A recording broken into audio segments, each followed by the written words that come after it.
Fantastic. Why don't you give yourselves a massive, well-deserving round of applause for the incredible work and energy you've showed this week.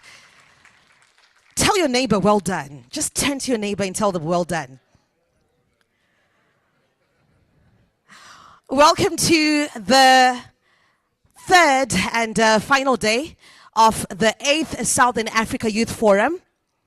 And in the last 48 hours, we have shared blueprints, we have dissected game-changing innovations, and we have really done the most, hey? We have also crowned our champions and celebrated the innovators who are literally nourishing our futures. Another round of applause for that. So today what's happening? Today we take all that in. We take everything that we have learned, and we are cementing the resolutions and ensuring that our voices echo from this very room to the highest halls of SADC governance, right? Are we ready for that? Are we ready? Ask your neighbor, are you ready? Okay. So let's get the program rolling and actually really end on a high. We have so much lined up today. As I say that, we are cementing the resolutions. In case you do not know me, I am Miss V Candy, and it has been an amazing 48 hours so far. Really appreciate you. So to start the program this morning, we have a panel session looking at youth leadership for food security, water resilience, and sustainable development in the SADC region. And I'll ask our esteemed guest, inclusive of our chief mentor from SADC PF, to make their way as we put our hands together for them. That's what I love to hear. Woo! I always love the energy that Michelle Nene carries, you know, it ignites the room. Thank you very much.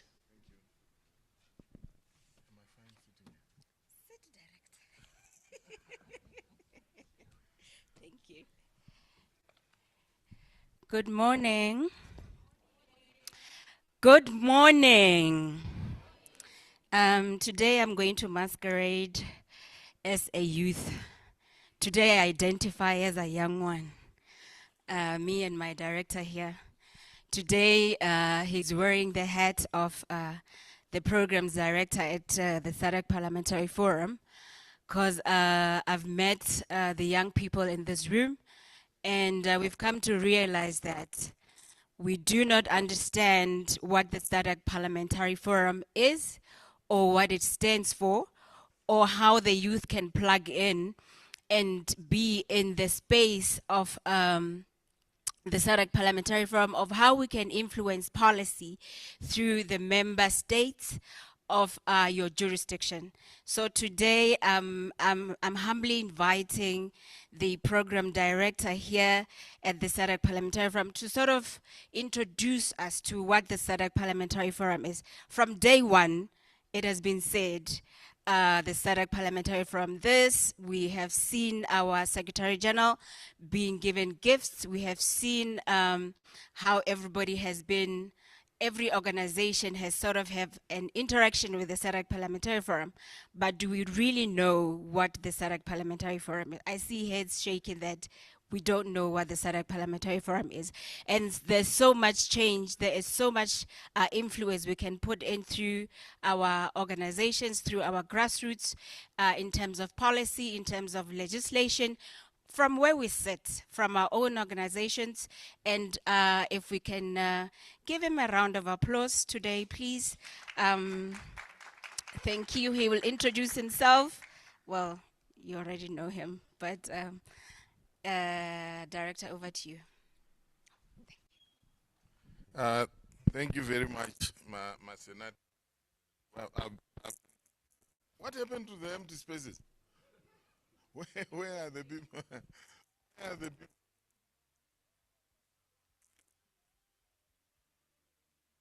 Am I speaking through the mic? Yeah.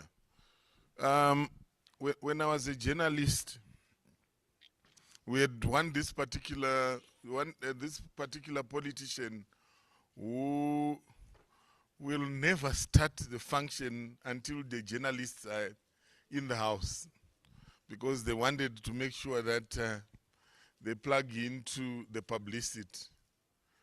So if there are any young people who are outside, please allow them to come in so that they benefit from what we're going to talk about, because we are building on the conversations we have had before. Meantime, I'm also asking if it is possible to be given the rights to share. It will help the participants to visualize a few of the things that I want to spotlight. Who has heard about SADC PF? Let's start from this side. What do you know about SADC PF? What have you heard about SADC PF? I used to be a lecturer, so when you realize that the power dynamics are tipping, you stand so that you equalize things a bit. You see, the setup of an auditorium makes me feel dwarfed. Right. Who has heard about SADC PF from this side? Okay. Oh, it has disappeared. It was here, but it disappeared. There's a hand there at the back. Oh, thank you very much. Yeah, let's hear the voice. Let the voice be heard.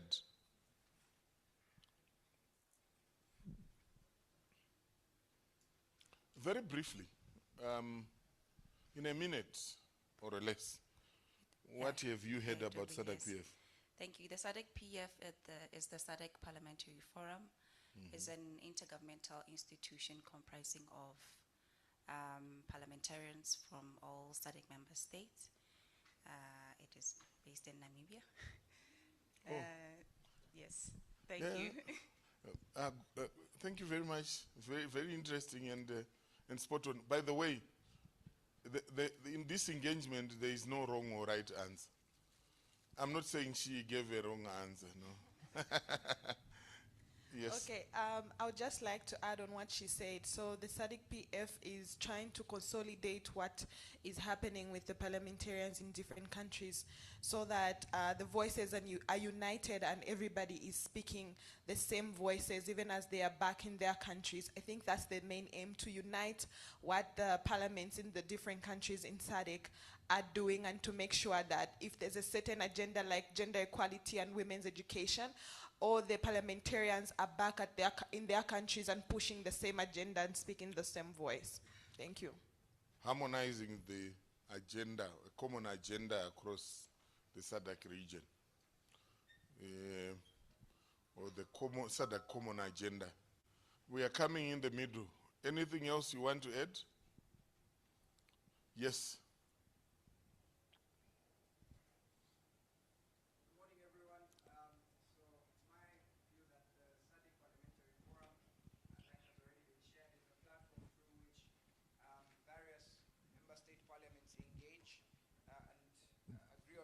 Frameworks that should be domesticated in various national parliaments.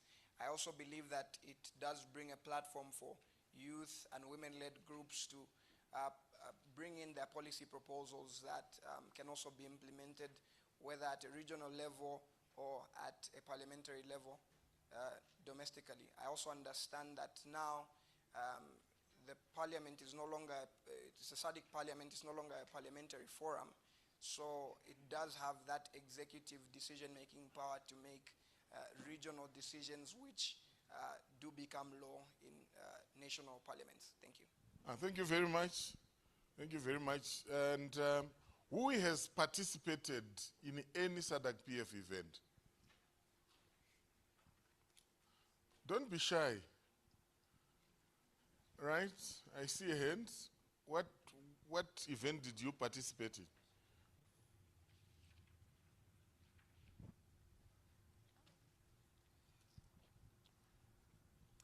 Good morning to everybody. I participated in the 58th SADC PF Assembly that was hosted in, excuse me, that was hosted in Durban last year, and yeah, various other parliamentary forums. I also attended one for the SADC PF's committees this year during May.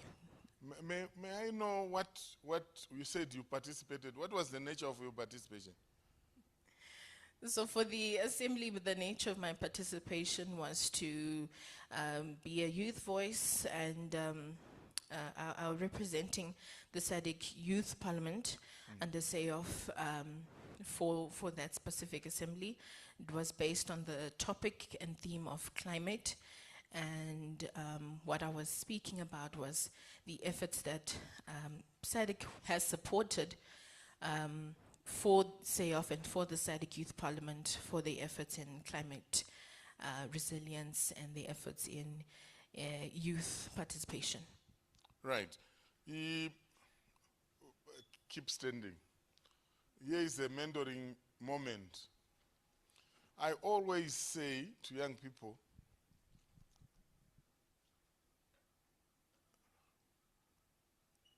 don't be modest. There is no need.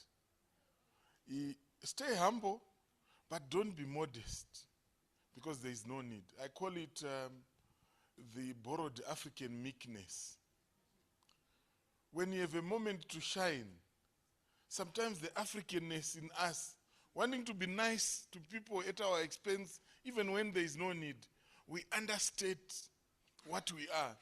Terry, what are you doing? No, I'm trying. How do you try when you are giving thousands of chickens to villagers? That's no longer trying. So what Princess didn't mention, she addressed the Vice President of the Republic of South Africa, who was a guest honor on behalf of the President, during the official opening of the SADC Parliamentary Forum.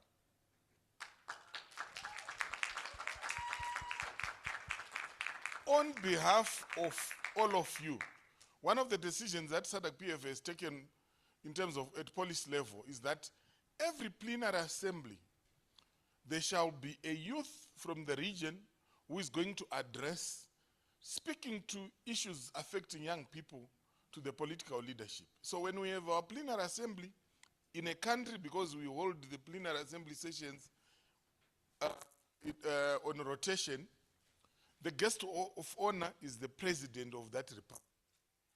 But all the parliaments, 15 parliaments, including Comoros, of the SADC region, will be represented by the speaker of that parliament. So besides the vice president who was representing the president, she also addressed 15 speakers of parliament, right?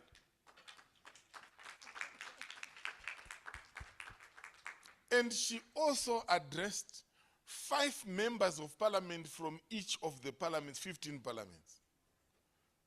So if I was pitching, if I were you taking the podium to say, where did you participate in SADC PF? I addressed the head of state. I addressed the speakers. I addressed members of parliament. You unbranded success is not success. The same moment, same content, captured differently and packaged differently, projects a different message. So one of the things that I really want to encourage you young people, don't be modest when there is no need. When you know your stuff, you know it, right? Don't feel apologetic. Who else addressed who else participated? Thank you, Princess. Thank you so much. Yes. Who else participated? Yes. Who else participated in a SADC PF activity? Because we're talking about SADC PF so that you know it. And the best way to do that is to speak to people who have participated. People in religion believe in those religions because they are following people whom they believe are in the place where they want to go. Okay. Hello, Yes. everyone. I am Ansaniavu from Madagascar. I've already participated with SADC PF training on gender-based violence. And in Madagascar also, I have participated on ratification of Maputo Protocol with, at the National Assembly. Yes. Who else? Yes.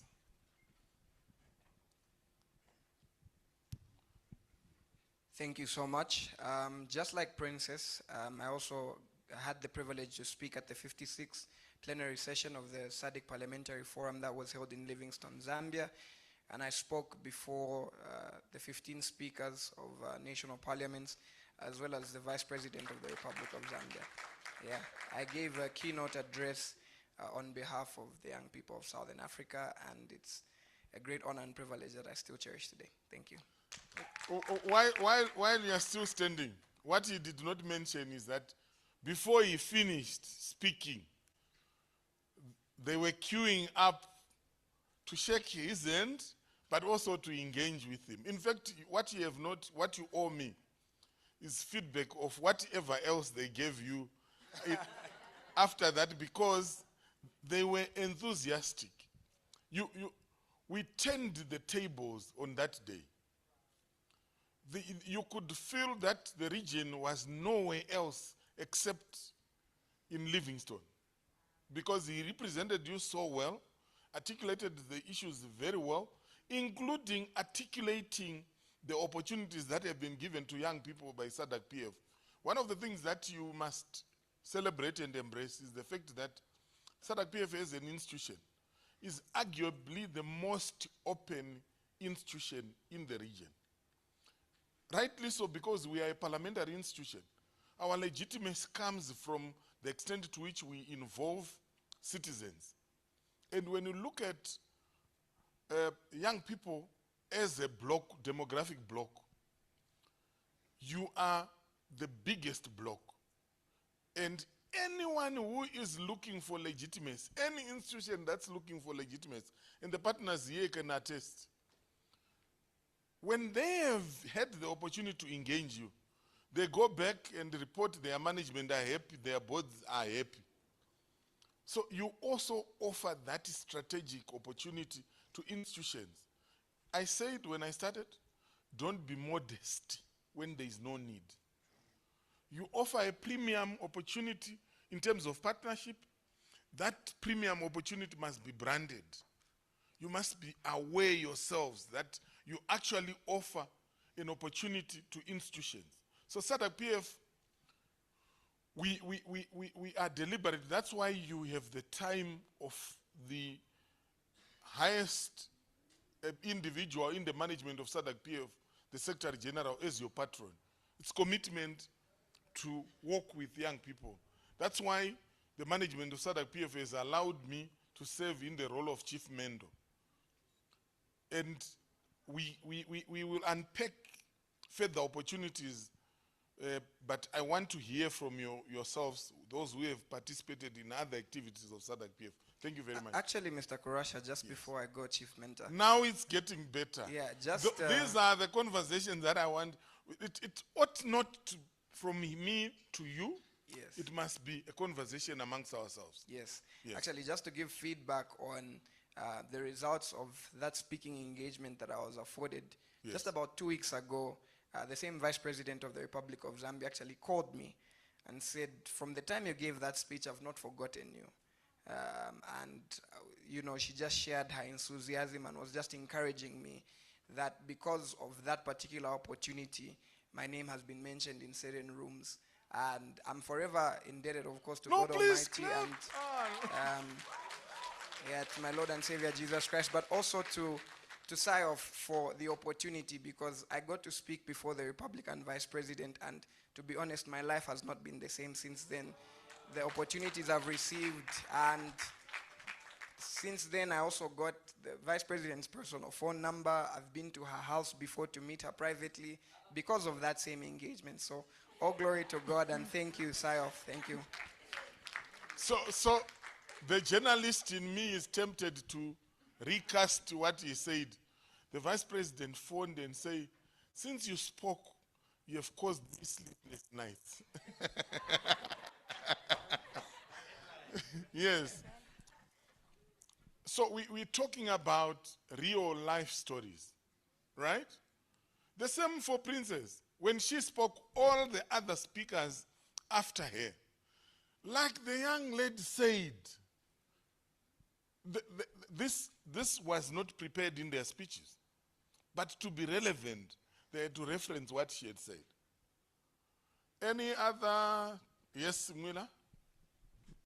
I think what Nsama forgot to also state is that he'll be in Parliament come August. So don't be humble, comrades. Don't be humble.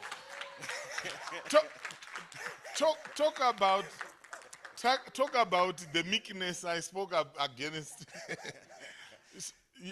you must make sure you speak about it so that they get your phone numbers before you demand appointments. Indeed. to be seen. So I think one of the things I would also like to state is that I think SADC PF doesn't only give opportunities to young people to speak, but I believe if you have a skill, SADC PF has a way of subcontracting you. I think SADC PF has given the privilege to train a larger portion of members of parliament on communication for political engagements. I was privileged to come, I think, to Johannesburg to come and train all members of parliament in SADC on how to engage politically using social media, how to engage politically using communication channels. So, comrades, SADC PF also provides money if you have a skill. Yeah, so package yourself well. So Mwila, I'm not letting you off. Two things. So what Mwila is speaking about, where they trained women parliamentarians, here's the thing. When we experimented with bringing young people into SADC PF, I remember that meeting. I don't know who was there amongst yourselves. We brought in 4 or 5 young people. First of all, you could see the members were not too comfortable, so we squeezed them in some corner. When they were there, they hardly could speak. When they did, members already had answers before they finished asking the questions. So when we invited young people to come and train women parliamentarians on leveraging social media and digital tools for women political participation, we turned the tables. Mwila knows about this, and I had hoped that he was going to talk about it. What I call changing the unit of measurement. When you want to make impact, and you stick to what is already traditional, the problem is that you render yourself irrelevant, because it's an economic principle. What is abundant has no value. It is scarcity that generates value. So if you use the same value or measurement, you become ordinary. Change the unit of measurement. Those who are of religious conviction, when at one point, when Jesus was teaching, he said, it is said an eye for an eye, but if a man hits you on the cheek, give them the second one. You elevate the discourse to a higher level. So to be impactful as a young person, you must know the skills that you have, particularly the social skills I spoke about. Leverage those skills to create room for yourself. Who comes from Namibia? Is Namibia in the room? Yes. In Namibia, there is a town called Rehoboth. Rehoboth is space in a religious text. And it means the Lord has given me room, and I shall prosper in the land. The essence around that is that there is always something unique that you have to offer. So one time, we're still talking about SADC PF for the record. I worked with a boss who was maverick. You know, people who are maverick, they leave no space for anyone else except themselves. There is only one moon, the rest are stars. So, as a survival strategy in that institution, everyone would speak good about the boss, even when there was no good to talk about. AKA Butuli. Right. So, one of my mentors had taught me about the strategy of changing the unit of measurement. I was young in terms of age and professionally. And I asked myself, but what unit of measurement can I change? But I had conviction to say, if I get my chance, I'll stick to that principle. So one day, we had an opportunity to engage over a very strategic issue. And I took the moment. It was less than 2 minutes. And I changed the unit of measurement. That boss, he didn't tell me face to face, but he told someone whom he knew would tell me. That young man told me something that no one else had ever told me. It was an uncomfortable truth, but said respectfully. When he reflected, if all the glorious comments he was getting were true, why was he in problems? So in moment of reflection, he was able to see, no. This young man has no malice. Because, first of all, I was not guaranteed of psychological safety. Do you know about what psychological safety is, young people? Huh? Yes. No, we need to increase mentoring sessions. Who has an idea of what psychological safety is? Let's move out of the side of group. Our partners who would want to speak to the issue of psychological safety. So psychological safety is the threshold of tolerance for feedback, including the ones that may not necessarily be glorious. So if in an organization there's a culture of not accepting candid feedback, it means there is low threshold of psychological safety. So in other words, we usually talk about it as career limiting adventures. If you dare go against that or speak truth to power in that context. So psychological safety is the extent to which, or the premium which is put to feedback, to honest feedback in a setting. So sometimes that psychological safety is not guaranteed. If you read 48 Laws of Power, law number 1. Who knows about law number 1? Never outshine the master. So the essence is your ability to navigate complex situations. You still can outshine them by making them shine.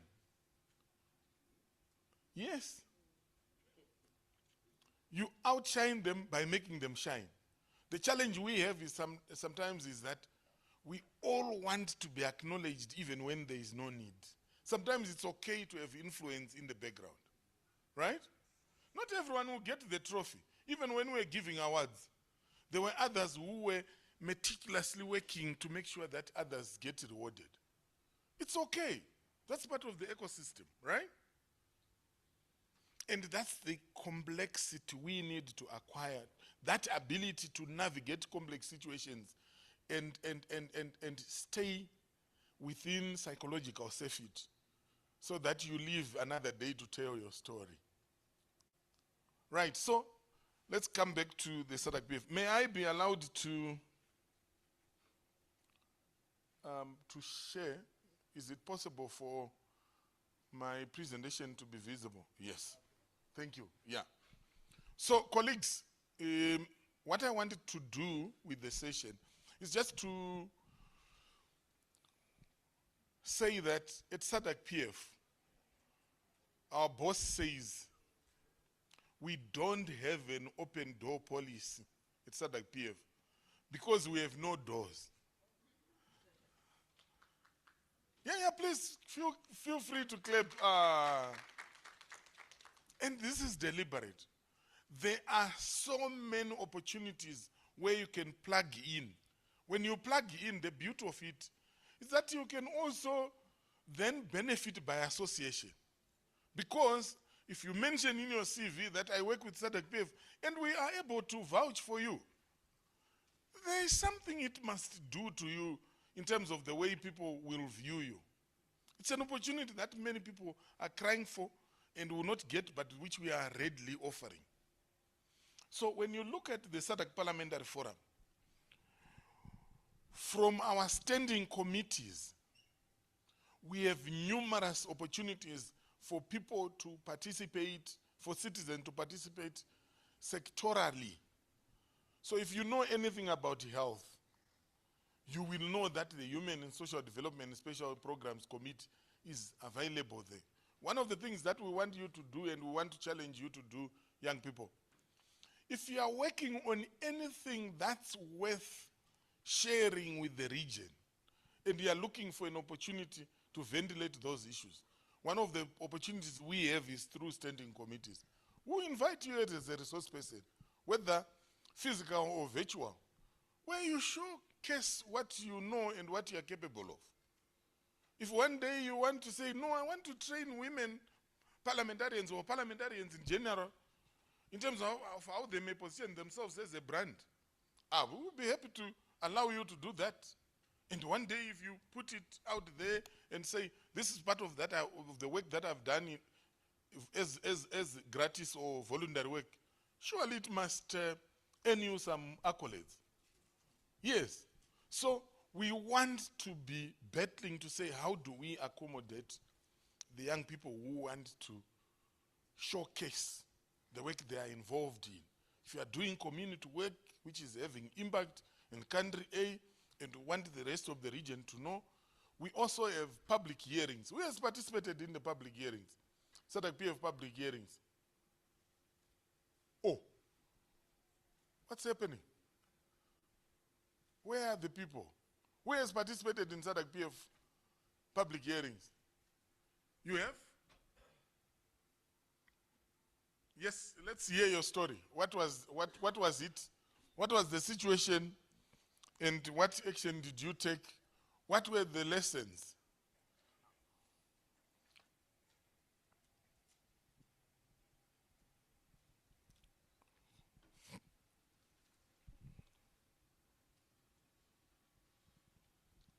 I have participated in the Standing Committee for Trade, Industry, Finance and Investment. Yes. The theme was inclusive socio-economic development through the SADC regional economic integration. And there I spoke to youth inclusion in trade and regional integration in the SADC region. Before you go, before I let you off, I always challenge her and I tell her to say, first of all, there are not a lot of young people who are in trade. And there are not a lot of women who are in trade. She finds herself in trade at that young age. It's such a privilege. But we want to hear her voice more.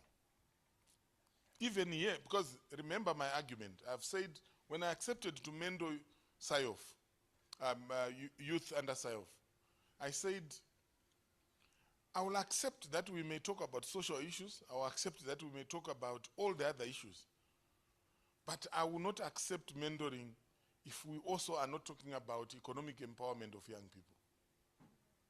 Because when you don't have money, when you have poverty, you have no influence.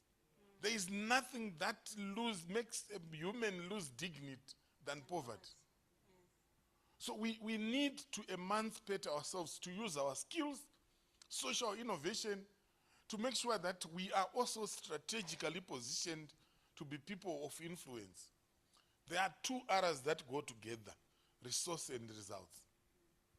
If you don't have resources, your voice is likely to be muted forever. If you don't have resources, you are also unlikely to demand accountability around the enjoyment of certain rights. Even rights themselves require resources to be realized. So let's be deliberate as young people to also think about dollars and cents so that we enhance our voice. No, thank you very much. Who else? Yes. Who else participated in the public hearings? So we actually, when we had the last public hearings,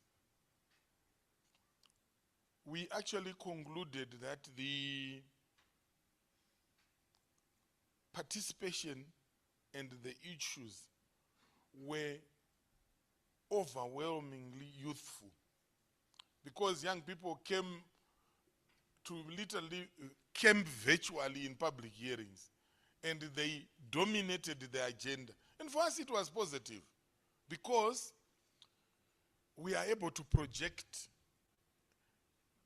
a coherent story in terms of the issues that are affecting young people. So our standing committees offer a very significant opportunity for young people's participation in shaping regional policy. If you want to be significant and say, I contributed to the development of the SADC model law, for instance, on constitutionalism and rule of law. Right now, we are developing a model law on constitutionalism and rule of law. And we have partnered with SIOF to promote public participation, because these are virtual meetings. The beauty of virtual meetings, we don't limit the numbers of participation. We also have facilitated linguistic inclusion. So Portuguese, French, and English, you are able to participate. We have what are called technical working groups. Every of our programs, you see our committees, every of the committees is anchored with a program, and there's a program manager. Masenate is the program manager for trade, industry, finance, and investment. And she has a technical working group. You can join that technical working group. If you are from trade, you are from media, if you are into human rights, whatever you have passion with, you actually can belong to a technical working group. And sometimes that alone would be what will make you separate from the other person in the next opportunity that you are going to seek. You know, when you are being interviewed, particularly in competence-based interviewing, which is done by most international organizations, they assess you not on the basis of what you say you know, but they will assess you on the basis of what you did previously. And you did it successfully, you had a role as an individual, and you are likely to repeat it when a similar situation arises. So that you get into the interview and say, good morning, Princess. Tell us of a situation where you were involved in setting up a team to achieve certain goals, and what were the successes, what were the challenges. If you are able to tap on a regional experience, it is likely to have a much more appeal and to be considered of an appropriate level in terms of complexity. It also broadens your horizon even in terms of the way you may put yourself across. So we know that majority of you do not have the opportunity to have experience.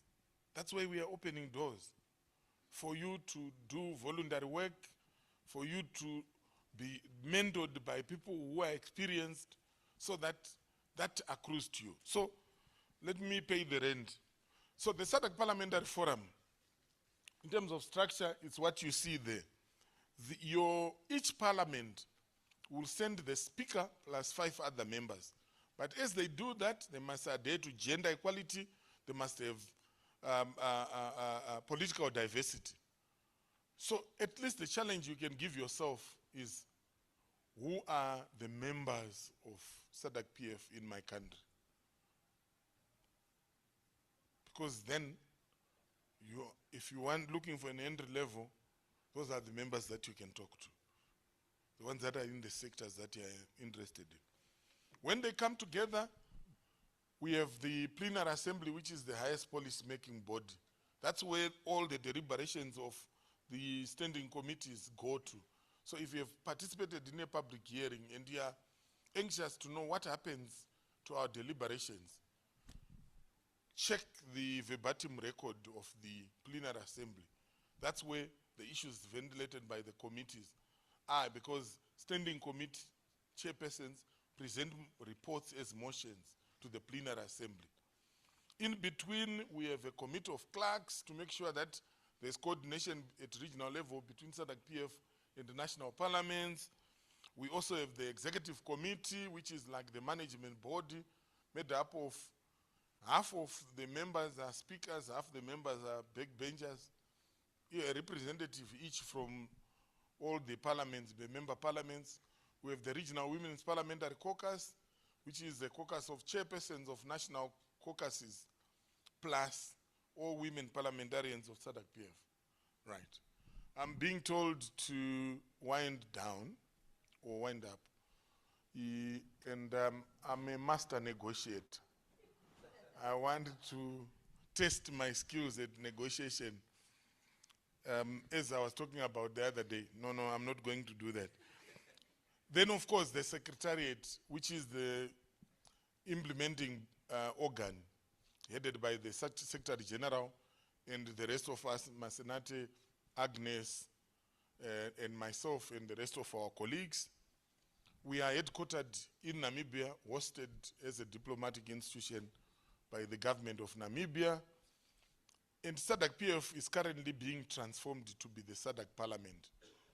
The agreement amending the SADC Treaty has already been signed by all it has gained universal signing. So all the SADC Parliament countries, member states have agreed that we need a SADC Parliament, and the SADC Treaty has been amended.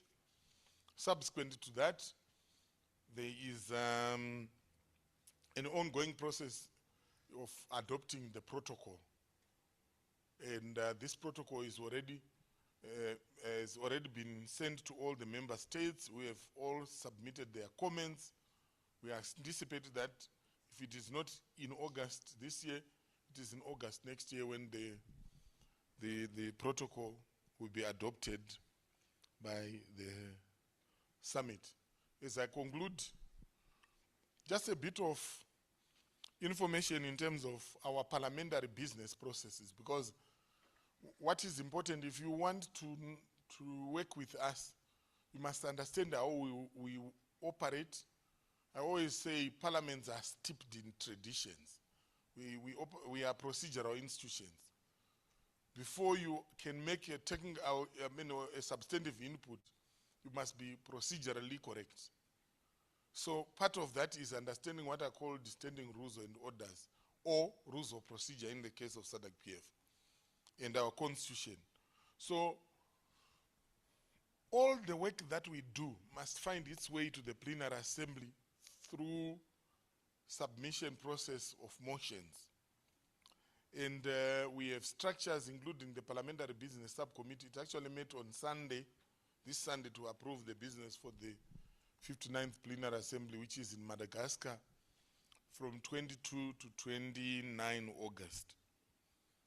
If you want to know where to find information about deliberations by SADC PF, look out for these documents, and they are all public documents. The verbatim record. So each plenary assembly, we produce the verbatim record, which is in the source language. So if the member has spoken in Portuguese, the text will be in Portuguese. If they have spoken in French, the text is in French. If spoken in English, the text is in English. Then we do the votes and proceedings, which are like minutes where you're coming from, which summarizes the deliberations. If you look at the votes and proceedings, you're able to tell, oh, so the 59th Plenary Assembly adopted the model law on prison oversight. Then we also do summary resolutions. And these resolutions are also public, sent to the SADC Secretariat, sent to the national parliaments, and through national parliaments to the ministries. So in essence, in terms of architecture and process, this is what SADC PF is. Where you find opportunities, it's primarily your standing committees. So you are interested in a sector, make sure you have the contact number of the manager of that sector. If you are unable to do that, make sure you have my number. We'll be able to point you in the direction in which you can go so that you are plugged in, as Masenati said. There are a number of you who have participated in SADC PF processes. Maybe next time, it won't be me speaking. We'll bring some of you who have participated in these processes to be the ones speaking, so that you understand each other at that level. I've also offered masterclass engagements with young people at the request of your leadership to talk about different technical issues about, just so that you just understand how regional policy making happens, particularly through parliamentary bodies. And we remain available to be able to do that. Thank you very much. Thank you, Director. I think we have a few minutes left. I'd really love to introduce our youths that have plugged into the SADC PF that we have had interactions with through our technical working group. Can they please join us for the conversations that we have, just so that we can see, everybody can see what we have done in terms of plug-ins and what the institutions have been able to achieve through collaborations with the SADC Parliamentary Forum. Mr. Gerson Mendes and Advocate Tifetsokele and Miss and Madame Kelebogile Mokone. Thank you so much. As the director has said, I'm the program manager from the Trade, Industry, Finance and Investment Committee. The reason for this committee and not the Food, Agriculture and Climate Action Committee is because of primarily what the director has said. We need to trade, we need finances, we need investments. After we have done with the agriculture, after we have seen what climate action has done, we also need to trade within the SADC region, and we need to invest in the youth. We need to find finances, because we know that institutions are not ready to give money to somebody who calls themselves a youth. No financial institution is going to give a youth money, and we know that. So we need to come up with measures that are clever, so that we know where to go to, which doors do we go to, and we need our honorable members to advocate for us through the executive, to hold the executive accountable, so that when they do their budgeting, where is the budget for their youth? Where are we, the table for the youth, where is that table? We need to invite the youth to the table, because we cannot make decisions for the youth when they're not at the table. And also the youths need to hold the members of parliament accountable themselves. You know, the thing is, as the youths, we tend to think that, you know, we are not involved in politics. Why are we not joining political parties? We are here saying, where's the money? We need to go to the table. The table cannot come to you. You need to walk to the table and be part of the table. Because when we talk of being inclusive, people cannot be making decisions for you on your behalf when you're not there. Walk to the table. Be part of the decisions, and that includes being part of some sort of organization, because at the end of the day, the decisions are going to be made on your behalf when you're not part of that decision. We keep it moving. Thank you. So, I think you can introduce ourselves. We have very, very little time. I'm stealing people's time here. Mr. Mendes, please, you will introduce yourself. I will just sort of give you your first question is how can the SADC use trade policy and regional integration to strengthen food supply chains and reduce vulnerability to climate and water shocks? Please just briefly, thank you so much. Hello, good morning, everybody. How's everybody feeling this morning? Hope everybody's feeling very good. So my name is Jason Mendes. I am the Junior Project Officer at an organization called the Southern Africa Resource Watch. And Honorable Chairperson, thank you so much for the opportunity. Let me just start with what I've seen in policy, right? Not just in policy, but lived experiences. I want to start off by discussing lived experiences. So in Sekhukhune, for example, in Limpopo, we've seen where water looks as clear as day, but it is very polluted. Where blasting happens, where we can see cracks in houses, right? So you might ask, why is a mineral watchdog on this panel? Simply because how we govern our minerals decides how we eat and drink. So my message here today is that good governance is food security. Let me just go on to the next slide. All right, so I'm just going to briefly discuss who we are. So we are a regional watchdog, and our mission is to promote responsible utilization of natural resources in Africa, right? Through inclusive stakeholder engagement that protects human rights, environment, and biodiversity. So the question then lies, minerals such as copper, cobalt, lithium, does this wealth uplift our SADC communities?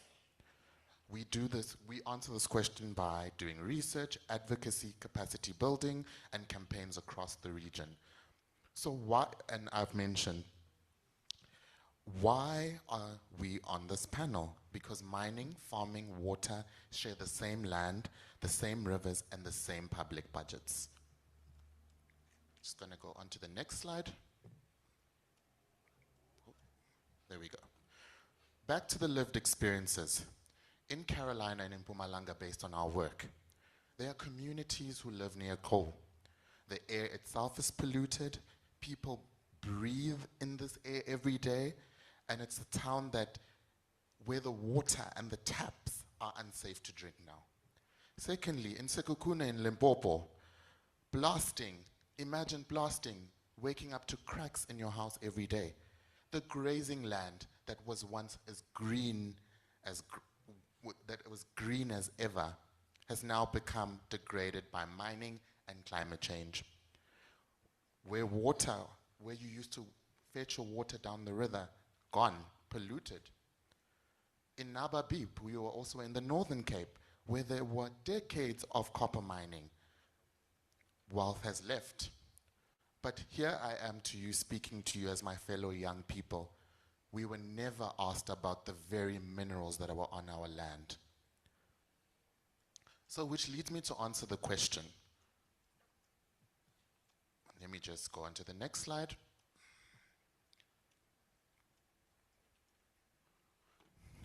So the Southern Africa Resource Watch has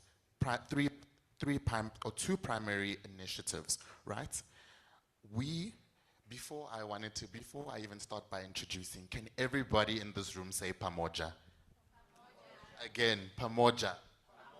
So pamoja means together in Swahili.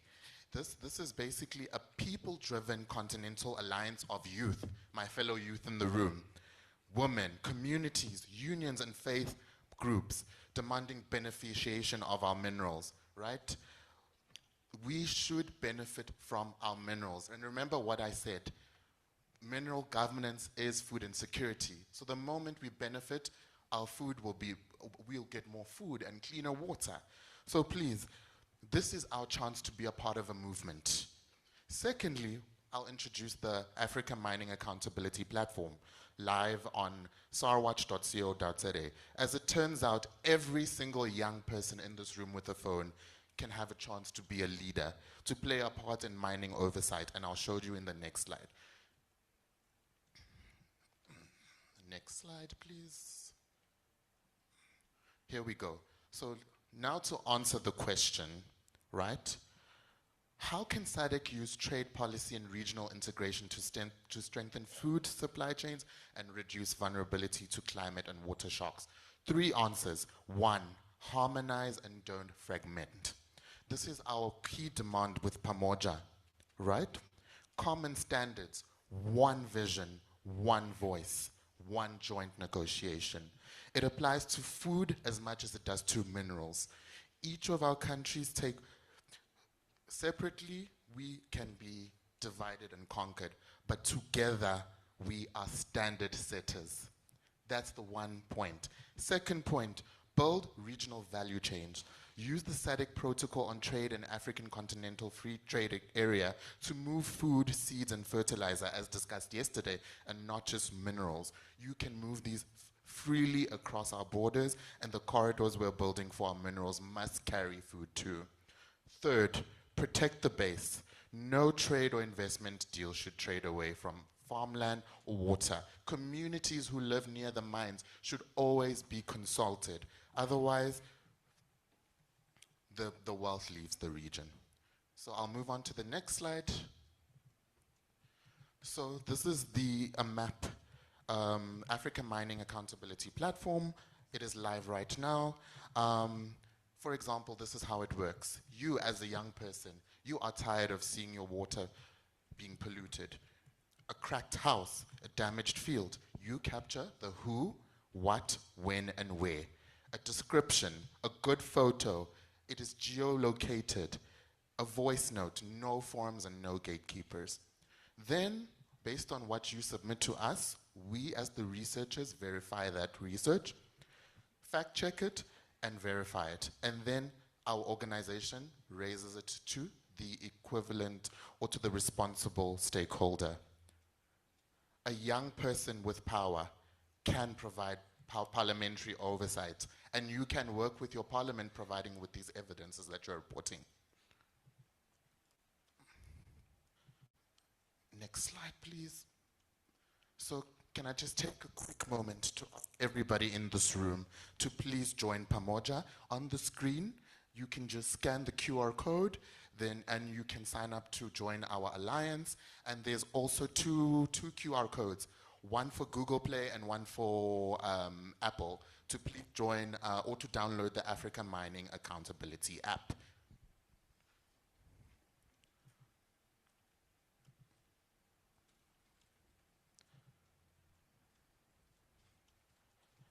Okay, I'll just wrap up. Young people of SADC, we are not asking to be beneficiaries of our own food. We are asking to be owners, processors, and financiers of our own. Our region has the minerals, it has the land and the water, and it has to be the youth. We need to be the future. Thank you. Thank you, Mr. Gerson. We need to be the future. The youth need to take the future into their own hands. Thank you so much. The next question would be for Advocate Defeto. What financing models do you think are needed to unlock youth participation in agriculture, agro-processing, and climate-smart enterprises? I think there's a mic next to you there.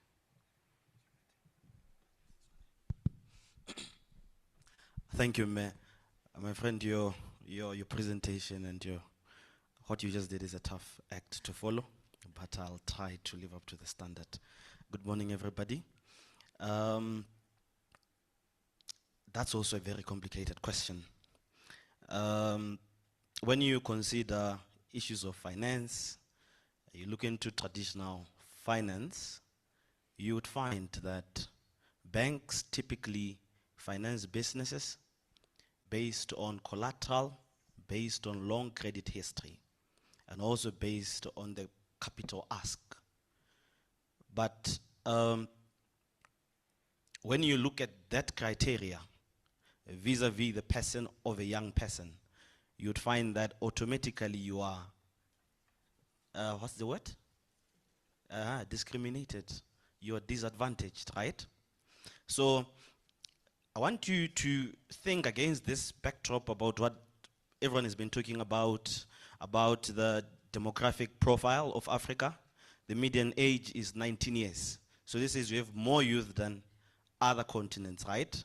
But these people, we are saying, don't have access because the system is set against them, right?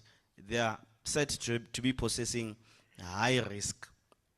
So this gives rise to, this is traditional methods of financing don't work for the young person, right? What would work for the young person? We need to look at what the young person offers. Young people offer ideation, young people offer innovation, young people offer talent, right?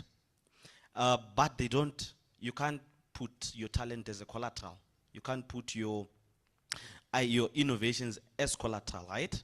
So this now says there has to be measures of finance which look into what young people's abilities and how we can commercialize them and how we can de-risk them such that they are able to attract finance. So there's something called blended finance, whereby you're seeing public funds as well as philanthropic funds being used to de-risk young people, such that the businesses, such that they are bankable, such that people can invest in them, right? But there's a role for young people as well. Young people should be bankable. You have ideas, you all have wonderful innovations, but like I said, they don't attract money as they are. You need to make sure that they are de-risked, right? So I'll tell you what, African Development Bank and the World Trade Organization, they've undertaken studies on why small, medium enterprises fail, why young businesses fail. Two main reasons: lack of access to finance and lack of access to information. If you are able to overcome the latter, being lack of access to information, then you are likely to posture yourself as it regards the other problem, which is lack of access to finance. So I'll give you an example. How you do this? Okay, let's imagine someone who's going to an interview. If you want the chief mentor to hire you at SADC PF, what you will do before you go to an interview, you research what SADC PF is about, right? You try to meet the criteria as best as you can. You try to meet their values and virtues as best as you can, right? So that there is that alignment. That's what young people need to do as well. You can't afford to be saying you're engaging in business when you're not bankable, right? Equally important is the issue of research and development. I dare you today, go and look into all successful companies world over. You'd find that they're investing heavily in research and development. The advent of artificial intelligence gives you the advantage to do it from the comfort of your phone, from the comfort of your home, right? And at your own pace. So this says you have to, one, look into research and development, ensure that you understand the trends and the spheres of influence when it comes to issues of finance. And as a young person, you move to bridge the gap between your standing as an individual or as a business and that criteria, so that you are able to bridge that gap and so that you're able to attract finance. In conclusion, I think this is very important to say. African countries are grappling with debt. And if you go and look at your country's budget, they spend more money paying debts, servicing debt, than the money which they allocate for youth development. So this is, you are likely to see the problems which you are talking about. As long as there is that debt, they are likely to persist, right? but young people should find ways to collaborate around issues of development finance, around state-backed ways in which young people, she's telling me my time is up. Thank you, Advocate. But you need to look into that, I yeah? know lawyers Thank can you. speak forever. As we wrap it up, thank you. As we wrap it up, Ms. Mukwen, can you just wrap it up and reel it in for us as we close into the role of parliaments and how the youth can plug it in as we leave the podium? Thank you. We've already been kicked off the stage. So thank you so much. Thank you, everybody, for listening to us. Just go ahead and wrap it up for us. Thank you so much. Okay, if you hear my voice, clap once. If you hear my voice, clap twice. Thank you very much. Let me just dive into the question on how members of parliament can basically strengthen the domestication of SADC protocols. This question made me reflect on the presentations that were made the past 2 days. I think we all form a consensus that young people are committed, who are working in various sectors of agriculture, climate change, and trade. But the honest truth is we can gather here for 3 or 7 days or 7 years, but if there's no political buy-in, if there's no political will, we're as good as just having a conversation amongst ourselves. And maybe before we dive into the issue of domestication, we also need to reflect when drafting these protocols or the model laws, who is in the room? Representation. Are young people in the room? Do young people influence this formation of the protocols? We also need to decide, do we want to be part of the process during the initial stages or at the end tail? Because we cannot be advocating for the domestication of something that we are not a part of. But in any case, when we examine these protocols, do they also speak to the needs of young people? Do they seek to address a particular problem? For instance, we have a SADC mining protocol that urges member states that they should formulate policies that are consistent with regional instruments and create regulatory frameworks that specify operating conditions and participation for pathways for youth and women. And I think the same logic can be adopted across many of these protocols. I think for me, members of parliament have responsibilities, and I'll just talk about 3 of them when it comes to the domestication of protocols. First of all, they have an obligation to translate these protocols into national laws. And the second thing is, what regulations are missing, what institutions are missing, and how do we foster that into the national laws? And most importantly, the budget lines. What budget lines are allocated or attached to the implementation of the national laws or the SADC protocols in general? I think for me these questions are important because the barriers facing enterprises are well established, right, across the board. We have been discussing that for the past 2 days. And so when we speak of domestication, we must ask ourselves, does it reduce the obstacles that young people face? Does it amplify business registration and operations? Does it improve market access? Does it improve procurement opportunities? And the likes. My senator's gesture shows me that I really need to stop talking. I wish we had time to engage more on the topic, but thank you very much for the opportunity. Actually, it wasn't my actions, but the 2 people there showed me that it's time. Thank you so much. Thank you for the opportunity, for bringing the SADC Parliamentary Forum to the stage. Thank you for listening to us. Thank you, the Programs Director, and thank you to my panelists. And these people are part of the Technical Working Group on Trade, Industry, Finance, and Investments. And as the Director said, the doors to the SADC PF are open to the youth. Thank you. Thank you very much. Wow, apologies. We are behind time. Would have loved to hear more, but it was actually such an eye opener. Hey, I think for many of us, for the longest time, we have felt that the SADC PF is a distant legislative body. But then this presentation has proven that it is actually, you know, the ultimate engine for youth policy change. Also, thanks to the powerful and historic strategic partnership between SIOF and SADC PF. So really want to thank you for having no doors and giving us access. One more time, let's put our hands together for them. All right, so at this moment in time, let's invite Ian for the social media endeavor. Not exactly yet. He will come. But then I also want to make an announcement that if you saw a black case with AirPods, please, if you can come forward with that, if you bumped into that. We're actually moving into a different segment now, and then we will do our media indaba a little later on. At this point, allow me to... Okay.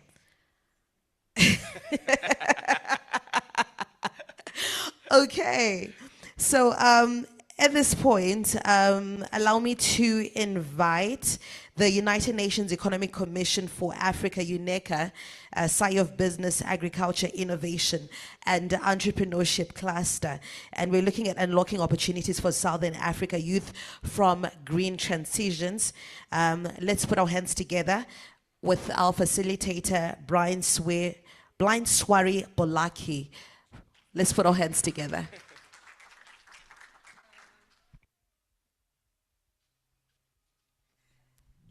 Good morning. I am not the facilitator. The facilitator is Shipo. I don't know whether Shipo is around.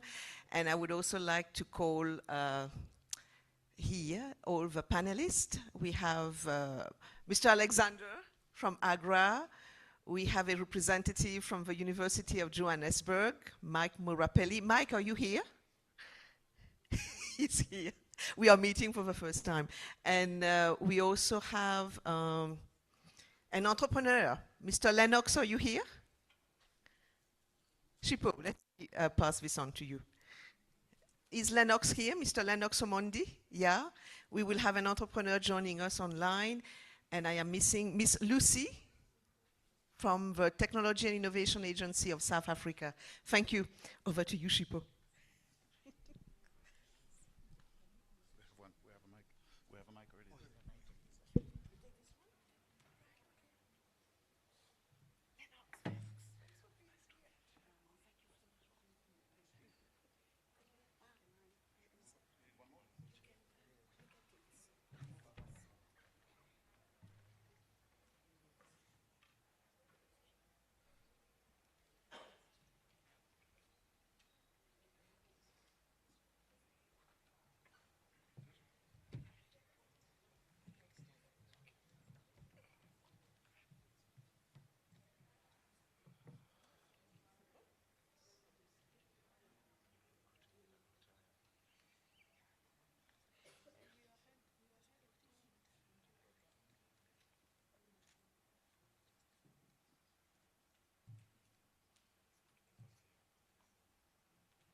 All right, thank you so much, colleagues. We can see we are joined by a very impactful guest to that.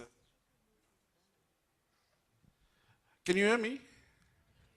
Yes.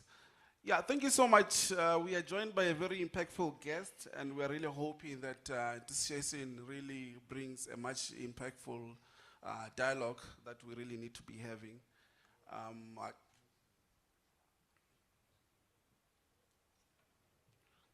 Yes, so I'll just hand it over to, I don't know if our technical team has also enabled Aruna to set up so that she can share some of the key context before we proceed with the, are you ready on your side, Aruna? Yes. Good morning. Thank you for being here. So this is a session organized by the United Nations Economic Commission for Africa, UNECA, in collaboration with the Southern Africa Youth Forum. It's my first participation at the Youth Forum, and very happy to hear all the yahoos and yahas.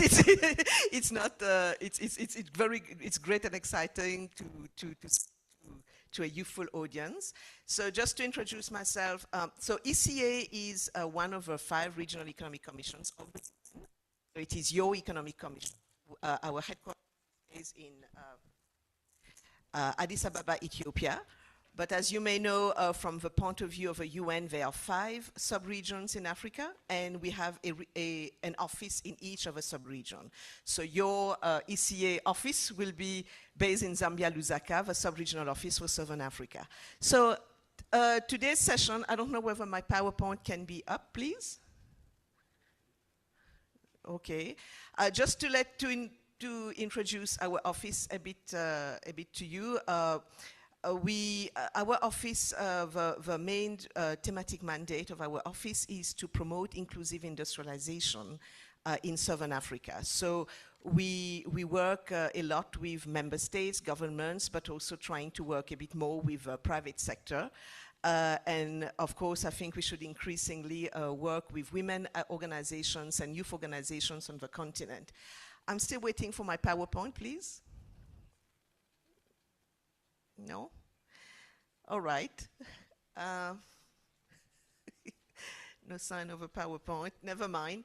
I won't talk a lot, I have 5 minutes to talk. So the objective of a session today is to really go a little bit more in depth about the topic of promoting the transition towards green economies, because the session is about climate change. And we did prepare a concept note. I don't think it was uploaded.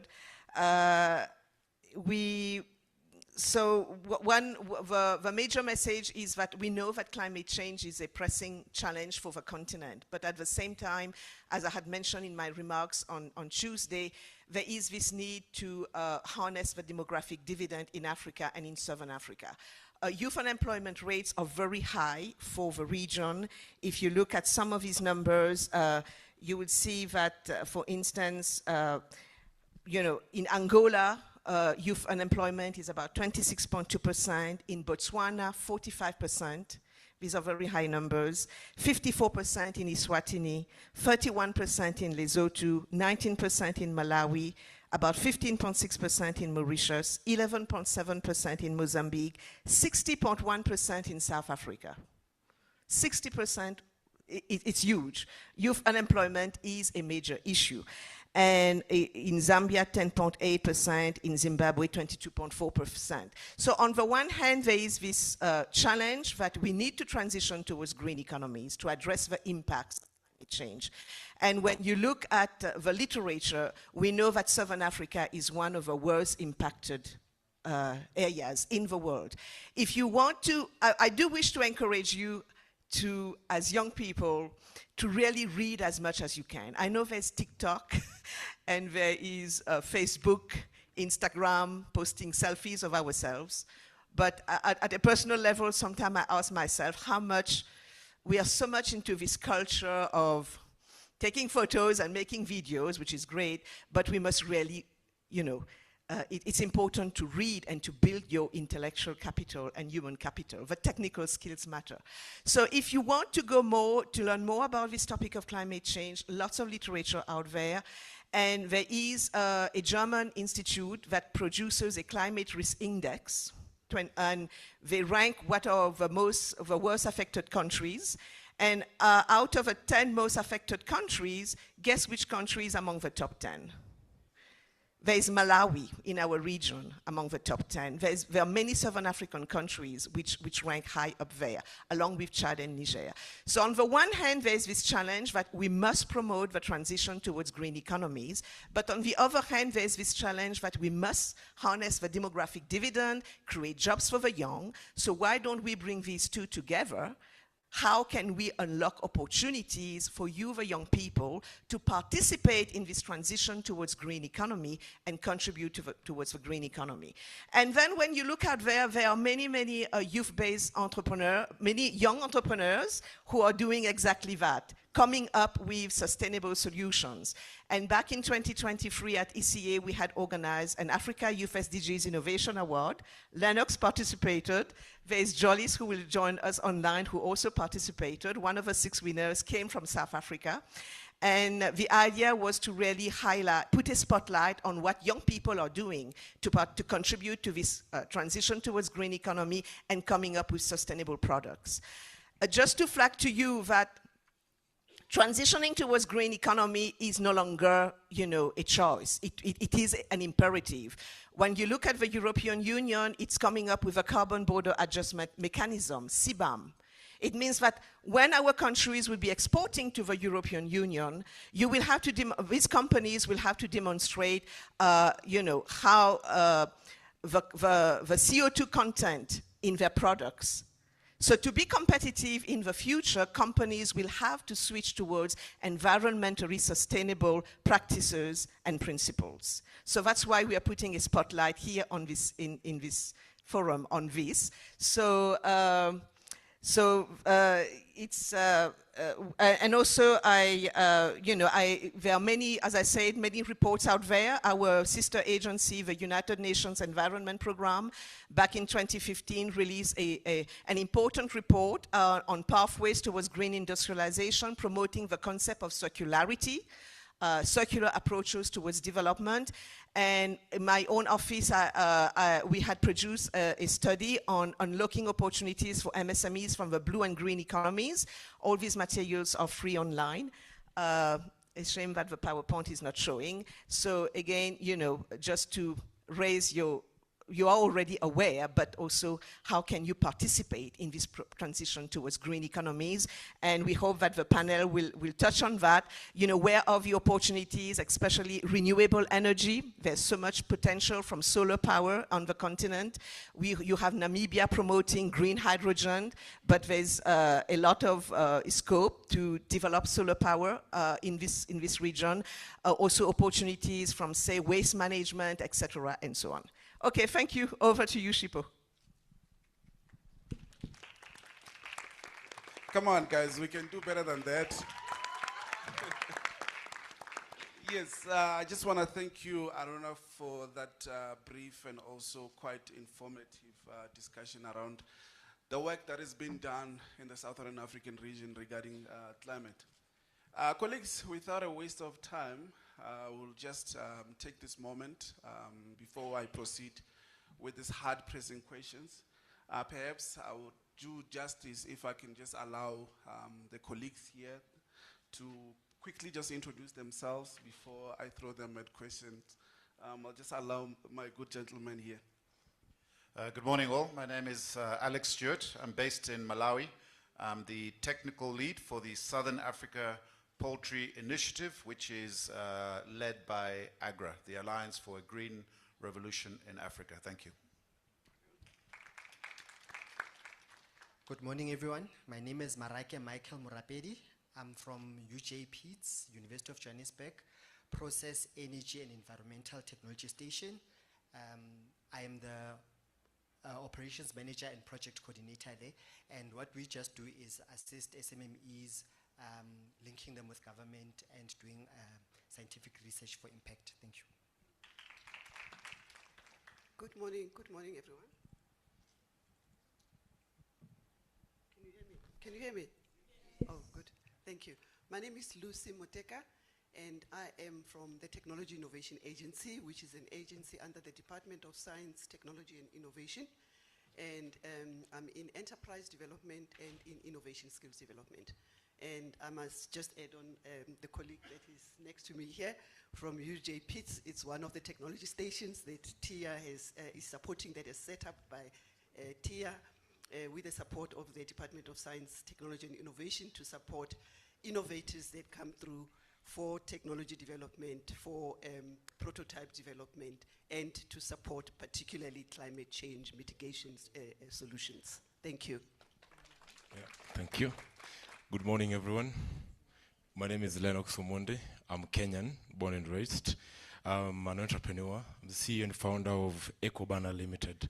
It's a company based in Kenya that manufactures biodegradable sanitary pads from banana fibers. Right now, I'm here in Johannesburg. It's been 3 months, and I'm building another company here called Pure Fresh Group. The same thing we are doing is manufacturing biodegradable pads made out of banana fibers. Yeah, thank you so much. Now, can we all agree that we have the best panel, and I hope you are also preparing questions as we ask them these questions, right? No, thanks, Kamala. Colleagues, without a waste of time, we'll just start shooting with questions. I hope my panel is ready. I'm also proud of UJ alumni. I'm very happy to see colleagues from the UJ. Anyone from UJ? No. That's good. You should try UJ, guys. It's one of the best universities. Okay, colleagues, without me sounding like I'm selling UJ, let's start with the questions. My panelists, are you ready for the questions? Feel free. It's a youth event, so we have to be quite engaging with the youth. All right, without a waste of time, colleagues, one of the key questions that I'm going to ask for you, sir, is that what are the pressing priorities for Southern African governments to address, to build green economies and make it inclusive? And also, what can be the role of the private sector, civil society, and development partners in this process? Thank you. From where I sit, working across the poultry value chains in Malawi, Mozambique, Tanzania, and Zambia, I think the most pressing priority is policy coherence. Governments need to develop and implement credible national sector strategies. These are the kind of 5 to 10 year action plans that we at the Southern African Poultry Initiative have been supporting through our national poultry delivery labs. Without that policy backbone, I think green investments will remain fragmented and short-lived. On inclusivity, I think we cannot talk about green economies without talking about feed. Poultry feed is one of the single largest cost drivers in the sector, and right now it is neither sustainable nor affordable for many, many smallholders. Governments need to create enabling environments for alternative, locally sourced feed models.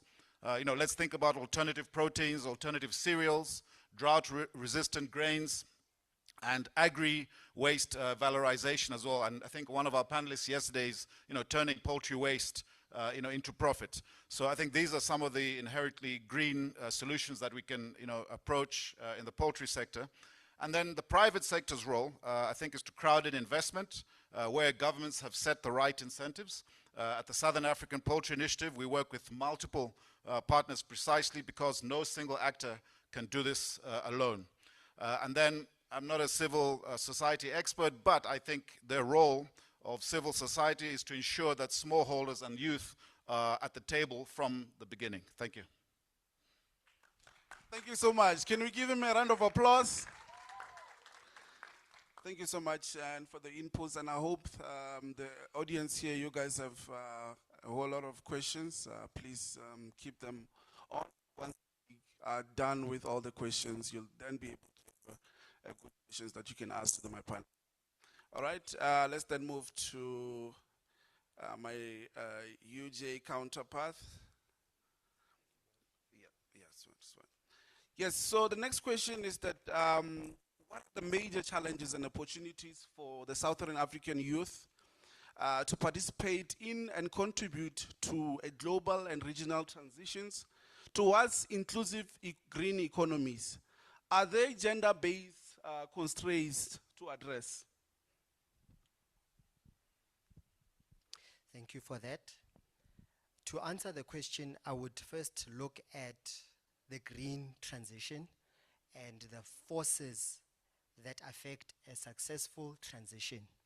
If we look at history, we'll realize that there are elements that are present that shape how things work out. The first one would be technology.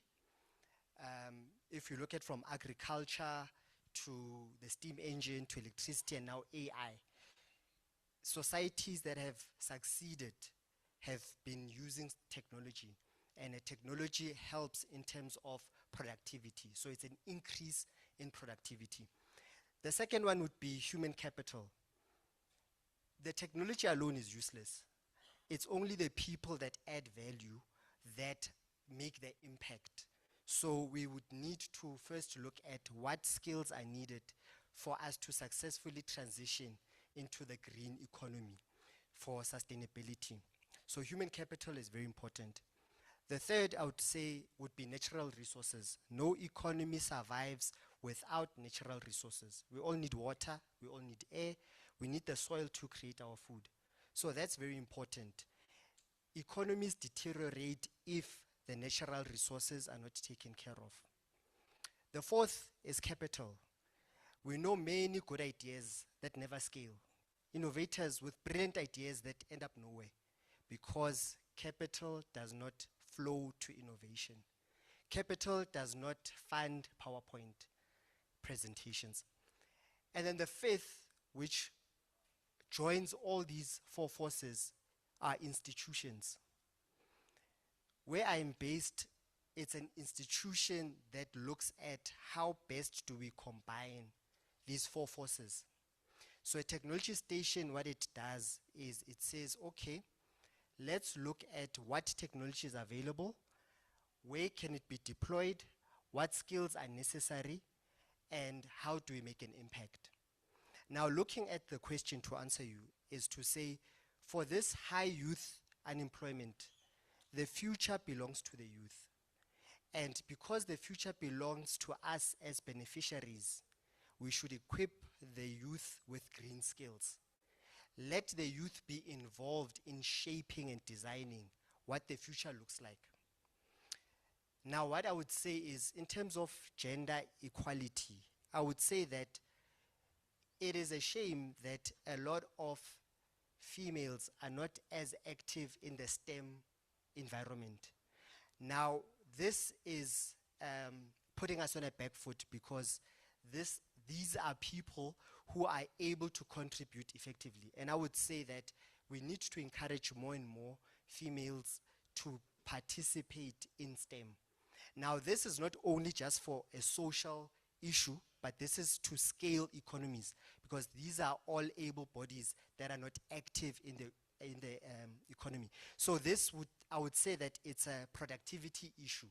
And to solve it, we need to look at all these five forces and combine them effectively. Thank you.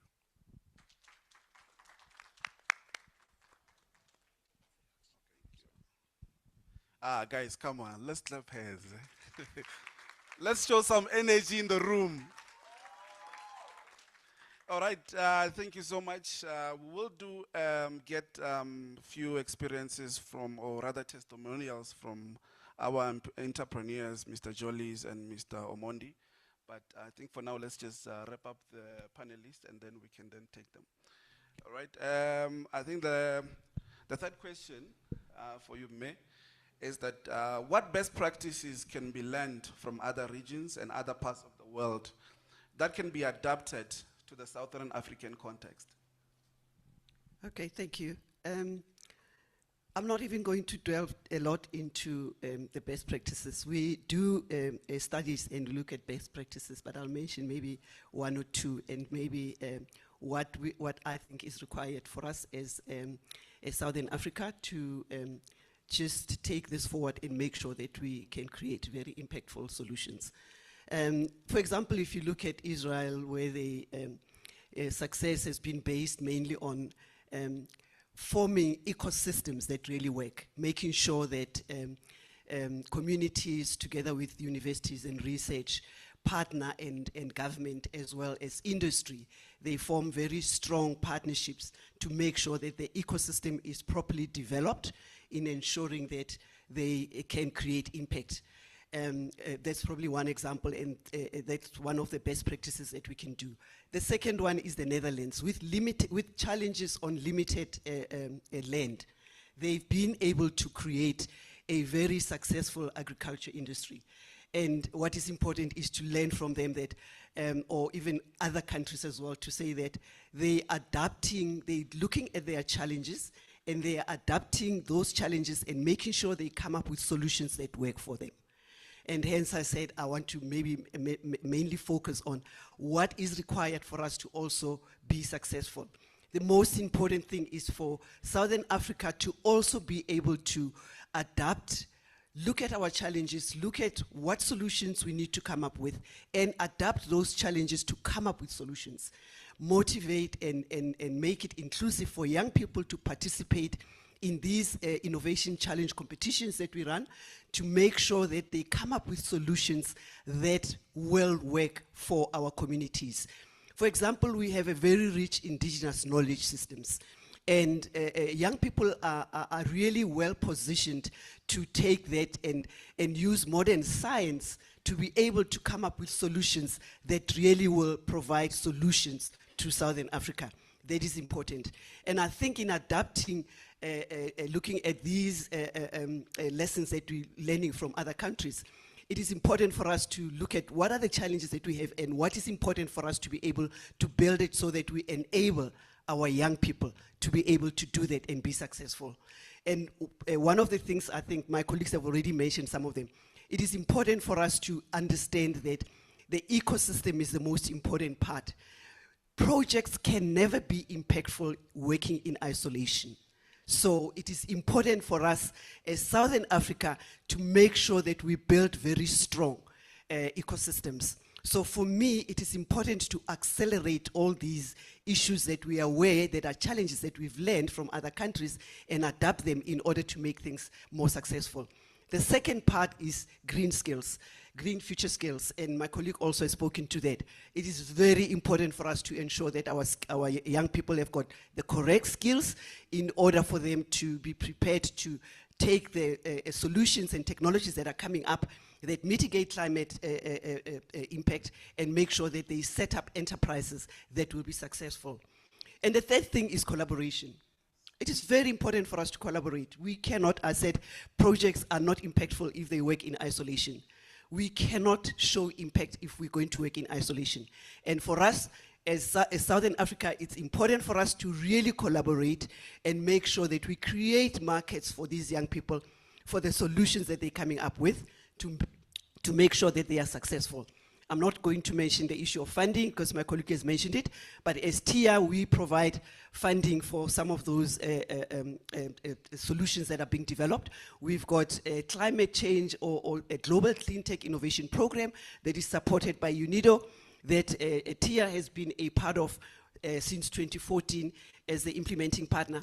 And we get brilliant solutions that come out from our South Africans. And I must take the opportunity now to mention that with the winners that we get on an annual basis on the Global Clean Tech competition, we then take the winners and they participate in the Global Clean Tech competition in Vienna on a global scale. So it's about 10 countries that participate in the program.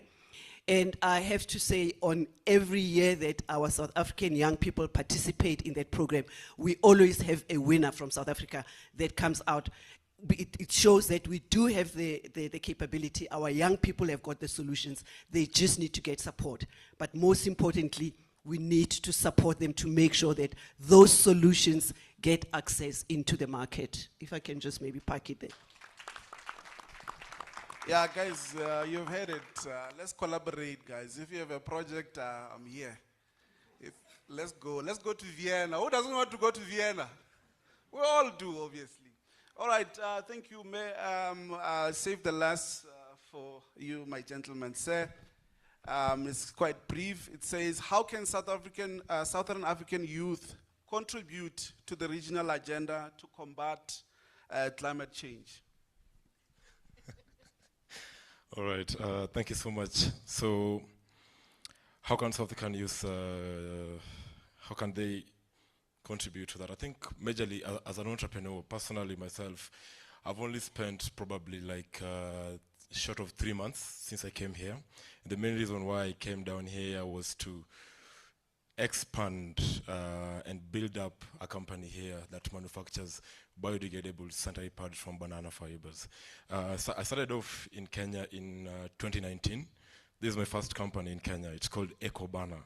It's a company that, the way I started this company is very funny. I'm manufacturing period products, and I'm a guy, and the story behind it, trust me, you don't want to know. But so 3 years ago, when the Cabinet Minister of Education in Kenya was announcing the results of qualified students, about 2/3 of girls who sat for the examinations didn't finish. And you know, Kenyans on Twitter, we will hold you accountable whether we know you or we don't know you. And so people were bashing the ministers, head teachers, and even parents. Why is something so basic as a menstrual product still not being given to the girls in school for free? And then for me as somebody as well on Twitter, I was just looking at it and saying, you know what, instead of talking the same way or bashing them, what is this pads? So I went in, bought the first pads. I was very shy when I bought it. I waited until everybody was out of the counter, went there, paid for it, and ran away. And then interestingly enough, to me, I could not really understand. If you look at one piece of a pad, it is so small, and to me, I could not understand exactly how is this small thing able to change the trajectory of a young girl's life who is in school. So that was the inception of EcoBana Limited.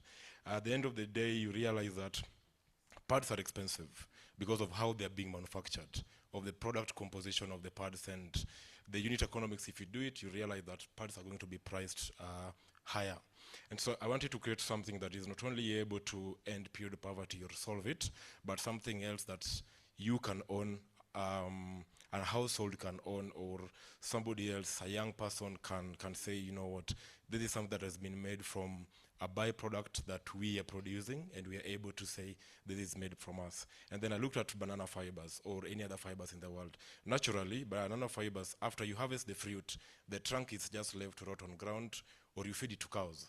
So I found a way how to turn banana fibers into biodegradable sanitary towels, and that was EcoBana Limited for us. And then in 2023, I participated in the UNECA Youth Innovation Awards, and that is why I'm here today, to be a testimonial and to share to you guys that there are opportunities and there are agencies, just like her, she's mentioned, they give funding for you to go to Vienna and to pitch your ideas.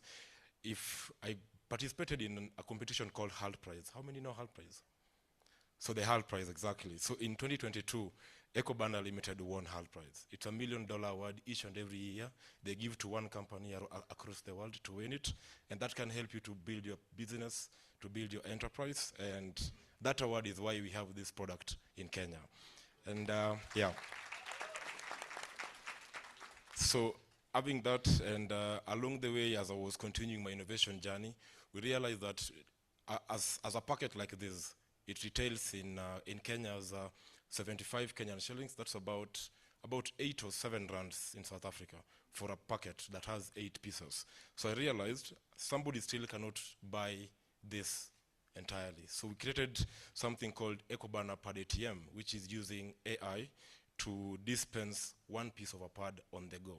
It's an ATM that can be put here in the auditorium, in the washroom for the ladies, and then you're able to use it. And so I'm expanding that innovation to South Africa. So here, I'm gonna call it Pure Fresh. So this is Pure Fresh. So from my little understanding of the market, I've realized buying one packet that has 8 pieces will not be financially viable, and at the same time, it won't be very good for the ladies. So this has 24 pieces. So you're able to use this for the entire cycle monthly. Instead of buying this today, let's say today is on Thursday. You start your menses today, you use it, 3 days later you go back to the shop to buy. So this one, you're able just to buy this one for our entire cycle. So the company I'm building here is called Pure Fresh Pads. The company is Pure Fresh Group. The product is Pure Fresh Pads, made out of banana fibers. At the same time, now to answer the question is just, I think as entrepreneurs, we have an untapped potential.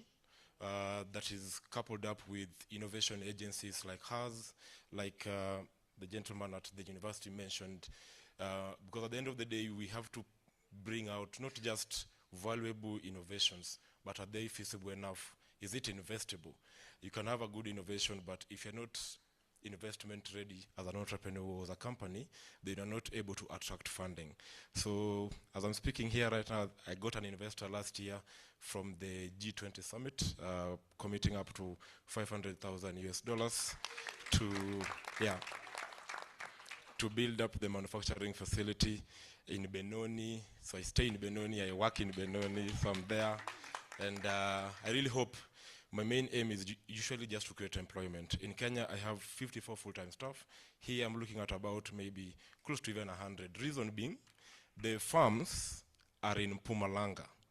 So you look at where the farms are for the banana fibers, you can't bring the farm to Benoni.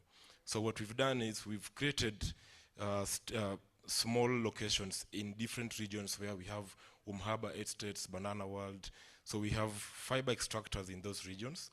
The farmers are bringing the trunks. When they bring the trunks, they're being weighed. We get the fibers. Farmers also get to earn a token of appreciation. At the same time, we create employment for the young people who will be working there to reap the fibers, to make the pulp, to drive it if you can drive, to bring it now to Benoni where we are building that manufacturing facility. So that is what I'm doing. I'm so proud to have been supported by UNECA in 2023 as a young innovator. And right now I'm expanding down here. I'll be looking for them. So yeah, thank you so much, and truly appreciate it. Thank you. Thank you. Indeed. No, this man deserves a standing ovation, you know. No, we should really, encourage youth entrepreneurship.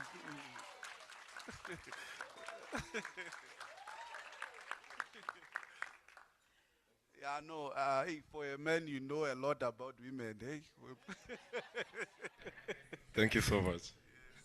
Yeah, colleagues, without a waste of time, I know there was a testimonial we're expecting from Mr. Julius Nduimama.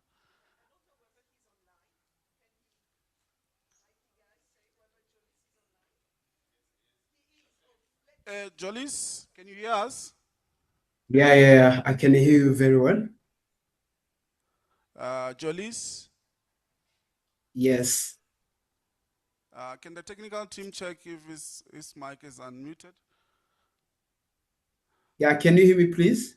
Yes, we can hear you. Yeah, thank you so much. As you said, my name is Jolis Nduiman, and I'm basically from Burundi. And I'm CEO and the founder of Wedge Company. Wedge Company is a social enterprise that promotes the green economy in Burundi. We basically transform different type of waste. Renox mentioned about banana stems. On our side, we are transforming rice straw waste, banana waste, as well as we do recycle of paper waste, and then we transform them into sustainable packaging materials that serve as a practical alternative to plastic packaging materials. So we started this initiative in 2021 after realizing how much the plastic pollution was, causing climate change effects here in Burundi or in Africa, and it was not really easy just to initiate this solution because I lost my father in 2018, shotgunned by an unknown criminal, and I found myself in a very hard situation where I can even afford a job, where I can even help my siblings, as I'm the firstborn in a vulnerable family of small scale and the breeders, So it was very hard for me. But after a certain period, I realized that even my mother was struggling to manage agriculture waste after harvest. Sometimes she was burning this rice straw waste just to prepare for the next season. And then an idea came in my mind. So what if I see what to do with this waste? And then the idea of making packaging materials from those ways came, and I started working on it slow by slow till I get a product just to put on the market. And so I started the company alone as an individual, and now we have already 30 people, serving as a full time in the production side in different departments. We have helped more than 15,000 local farmers just by buying from them the raw materials, and we have in our raw correction system, we have 200 people, serving, just helping us to get the raw material on time. So, what do I have to say? So, by share structural partners and the friends, the green transition is no longer a luxury. It's an economic imperative. Climate change threatens to shrink traditional jobs, but transitioning toward sustainable manufacturing, clean energy, and the climate smart agriculture opens massive new pathways for young youth entrepreneurship. However, to unlock the opportunities for millions of African youth, we must bridge critical gaps.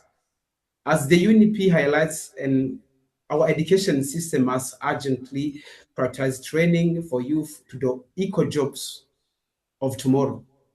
Innovative youth-led startup cannot scale on a passion alone. We need green financing, startup grants, and risk-tolerant investment tailored to young innovators. Government also must create enabling policies that incentivize circular economy business and phase out of polluting materials. So, as recently Burundi done, they have banned the usage of plastic packaging, which helped us, to sell a lot as possible. So, to my fellow young Africans participant today, we do not to be passive victims of climate change. We do not just to wait for somebody else to fix our food system or restore our water resilience. Let's look around our communities. Let's look at these challenges, the pollution and the agricultural waste in our backyard. So those wastes in our raw materials, those challenges, let's consider them as our market opportunities. So we possess the creativity, the energy, and the technology to drive Africa's green revolution. So thank you so much. Let's rise, innovate, and work together to nourish our continent's future. So thank you very much. I wish you all a highly impactful forum. Yes, thank you so much, Mr. Jolis. Indeed, let's rise and innovate for the betterment of the African continent. Colleagues, it's been a very wonderful panel's discussion. So I just want to give 5 minutes to the audience. So whoever has a question, oh, I see there's already a question. Hey, yeah, no, it means you guys were killing it. Can we get a mic? We'll start with the lady there, and then followed by you, and then you'll be the last one. Where is the gents? I see ladies are raising hands. Gents, where are you? Let's participate, guys. Good morning. I'm Charofa Jambalohodi from SIOF. So, to the gentleman over there from UJ, the project manager, unfortunately, you seated next to the tier lady, right? So, you caught my attention when you said women should, like you said, it is a shame that women do not participate in STEM, right? Then I'm going to do this again. It is a shame for women to not participate in STEM. Keyword there, shame, right? So I would say it's more like a recommendation to you. You're seated next to the lady from TIA. You are from UJ, an academic institution. If possible, go back and engage the likes of Dr. Bladen Zamande, Buddhi Manamela. Those are people that are in power. Inform them that, look, we worried about the stats of young women in South Africa not becoming environmental scientists because you're from climate change. That's what I got, right? Then probably from there, we can get in as SIOF because we have different clusters. I'm a deputy head in education, science, and technology. Find a way to redesign, restructure our curriculum. So the way that physics is a thing, we can find a way to make environmental change or climate change a thing or a subject. In that way, we are bridging the gap of throwing away the shame, but finding a way of inviting women to do better and to excel. Thank you.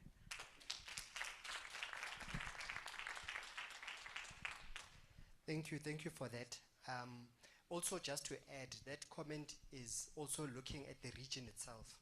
So yes, in South Africa, this is an issue, but even throughout the region. So I think that's a very productive solution, and I think if that can also be extended to our neighbors as well, to say, look, how do we find better ways to involve, especially women in this field?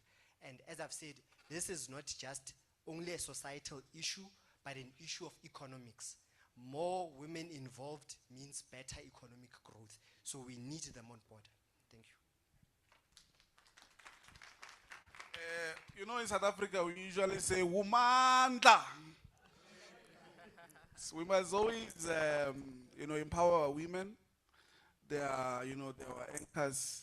I could speak a lot about women. I hope you are answered. You are fine. No questions. We can move. Okay. Can we go to the next one? Can you assist? Yes. Yes. Good day, everyone. My name is Kensani Tela. I am a poultry farmer. I am a Bachelor of Science in Agriculture graduate, as well as a SECNEPS registered natural science practitioner. So for me, I beg to differ in terms of the phrase, it's a shame for women not to be on the STEM. I think women are in the STEM field, but access to opportunities, access to platforms, especially in the rural areas. I know of so many women in the rural areas, some of which are my colleagues, some of which I'm in business with, who are in the STEM, but they lack access to information. Like myself, I'm from Mpumalanga in the Nkomazi area. It's a village. I've been in the startup phase of my business for a rough 5 years, still trying to scale, but I'm also in the sustainable agriculture sector. I manufacture poultry feeds using food waste, of which I manufacture the black soldier flyworm, using it as a substitute for soybean meal in terms of protein in the production of feed. So a lot of us in villages lack access to such platforms. Usually such conferences are held in Johannesburg or in great cities where we don't have much access to. So my challenge to you panelists is to actually find ways to communicate with people from villages, try to find ways to expand such programs to the greater depth where actually they are required and needed. Thank you so much. Thank you very much for the comment, and thank you very much for the recommendation. I must say it is a deliberate action and initiative on our side that we need to do and escalate even more. But I want to just touch a bit on what TIA does and some of the concerns that you've raised. We are already addressing them. We are aware of limitations in terms of access to infrastructure for people in rural areas and stuff. But what we've done is particularly with the same program that I've spoken to, we have started building stronger ecosystems, which is one area that I alluded to. And we have set up hubs in all the 9 regions. And I talk as we speak today. We are closing off a competition in Cape Town. We went through all the other regions, Mpumalanga, Limpopo, Northwest, Free State. We had 9 different challenges, which were particularly targeted at problems within those regions. In the past, we've always had, when we have a call, we have one call that goes to all 9 regions. But this time what we did was we became deliberate and we made sure that we target specific calls are specifically targeted for problems within the regions. But what I want to touch on is what you've spoken to. So it's the hubs that we've already set up that are available, and the calls that went out went through those regional hubs, particularly for that reason, that in the more informal type of environments in rural areas where there's limitations to infrastructure, we're trying to reach more people. In the past, when we have calls, we do not get enough applications from those rural areas. And I agree with you, there are people that are there. And this year's call has proven that we used to get responses maybe about 50 or 100 or 120. And this time around, we were able to get over 700 applications.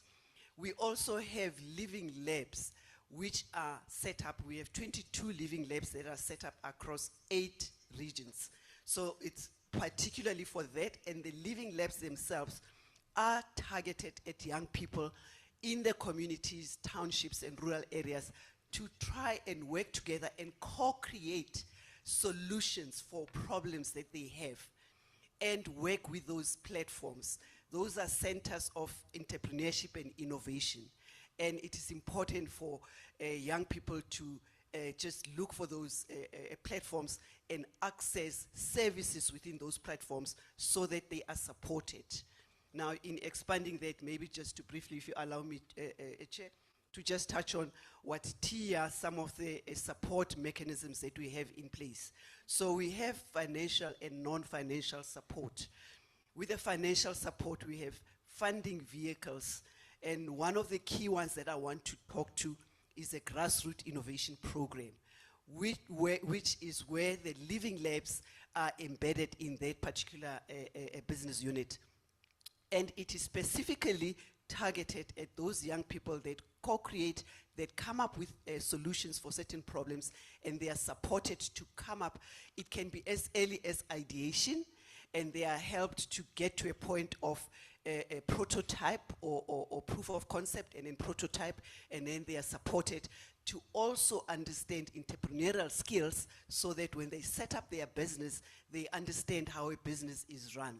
So the centers of innovation and the living labs and those platforms that we have are particularly targeted at that. So I just wanted to share that so that I make you aware that we are aware of those challenges and we're deliberately doing something around it. We also have programs that are specifically targeted at women. We have a women innovation program and a youth innovation program. So when the calls come out, it is specifically targeted, and it just is an effort to show that we are being deliberate in trying to resolve those problems. Thank you. I just wanted to touch on some of those services. No, thank you. Welcome, Kansali. You were actually meant to be here as a panelist. I don't know why you're sitting over there, but thank you for being here.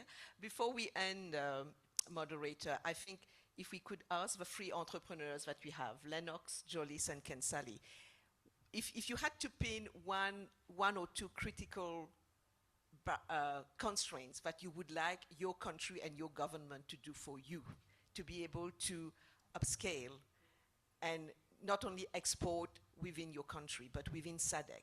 And as we are talking about the African Continental Free Trade Area, the idea really is to upscale and export beyond SADC. If you had to put your finger on 2 critical constraints that you would really, really like to see your government do for you, what would it be? Perhaps Kansali can answer, and then we can ask Jolis, and speaking more in terms of an African context as well. Thank you.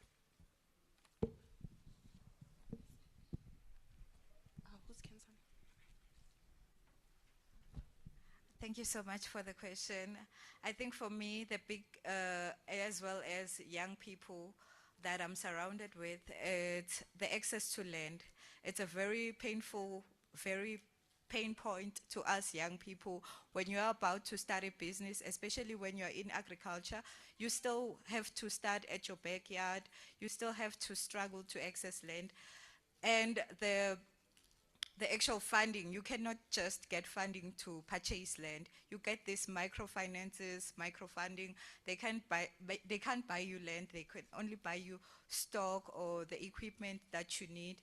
But actually, your pain point, it's just land. You need land to expand. You need land to build. You don't just need the equipment. You need the actual land.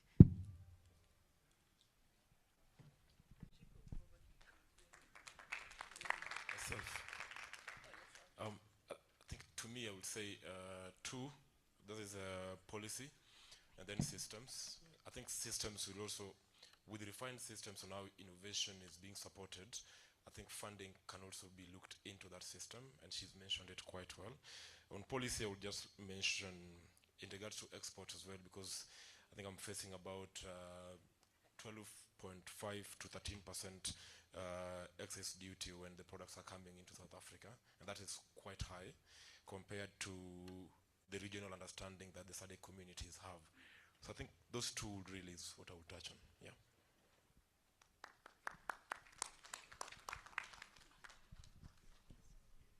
Yeah, I think we have two more questions and then we wrap up.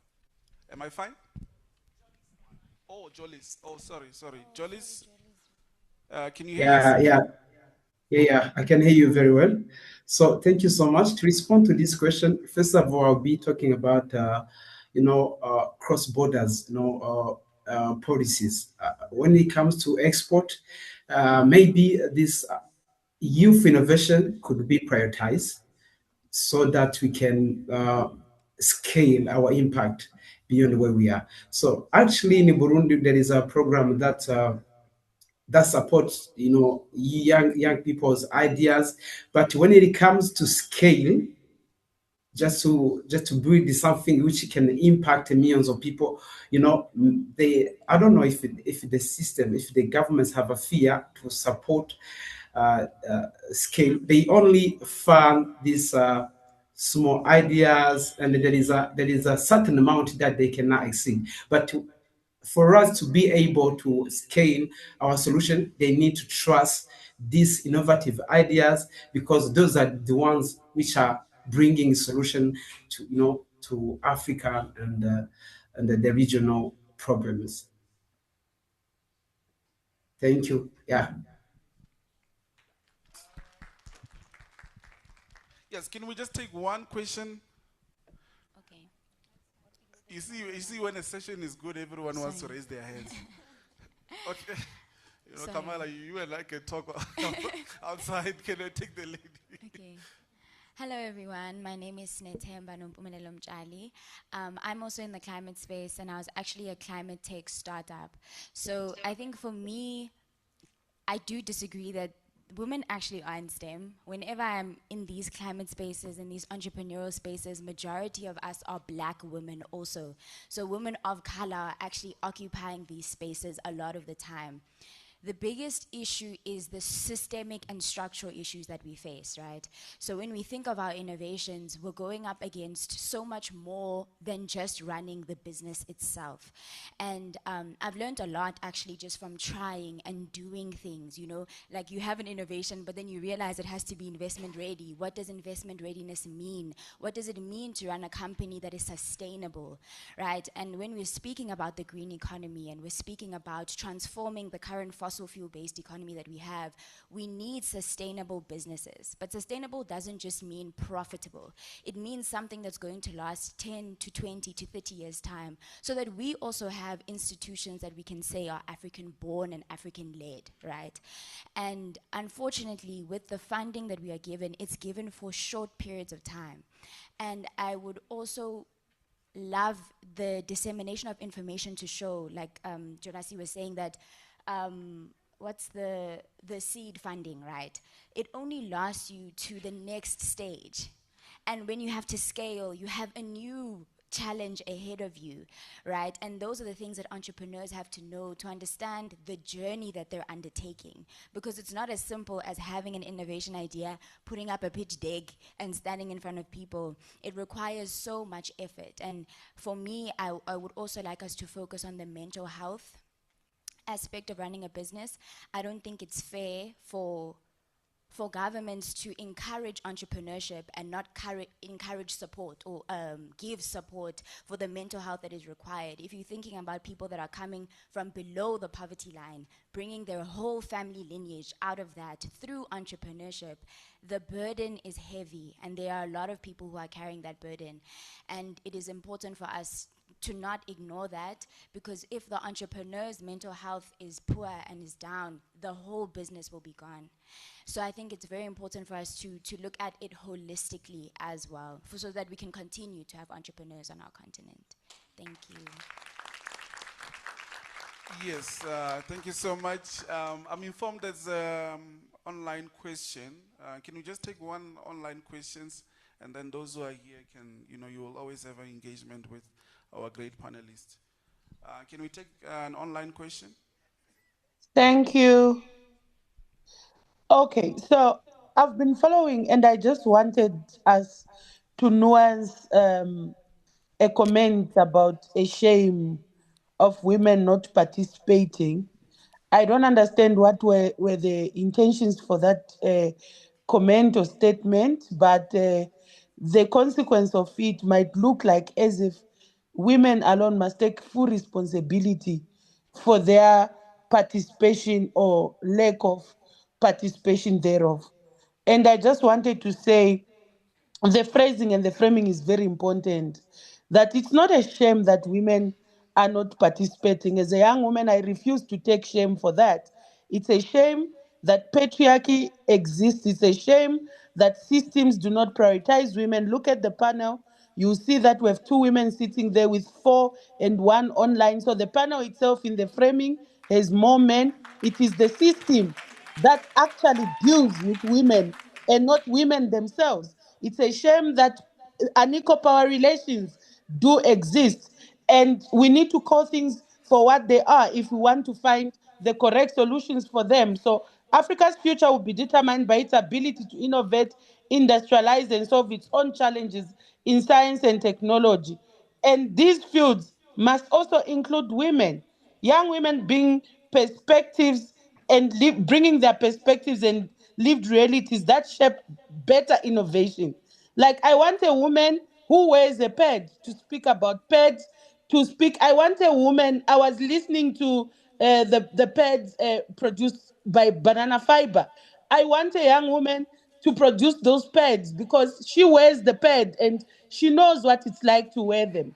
So women must be at the center of issues that concern them, and they must not be made to take responsibility for things that are not of their creation. Thank you very much. Yeah, I know that the word shame, I even have to drink water for my brother because he touched a nerve. I don't know if there's any other, just wrap up. There's a gentleman. Oh, okay. Time. Okay. Oh. Okay, no, let's just leave it at that. No more further comments. Yeah, good. No, thank you so much, guys. A round of applause for everyone for your participation. One more time, give it up for the panel. And of course, the innovator. Let's give it up for him. Come on. Woo! You know what? For the longest time, when people talked about climate change and the green transition, it felt like a warning or a burden. But this session has completely flipped that script to make us see, that the green transition is not a penalty, but it is the single biggest economic opportunity for our generation, right? It is an opportunity, it's not a burden.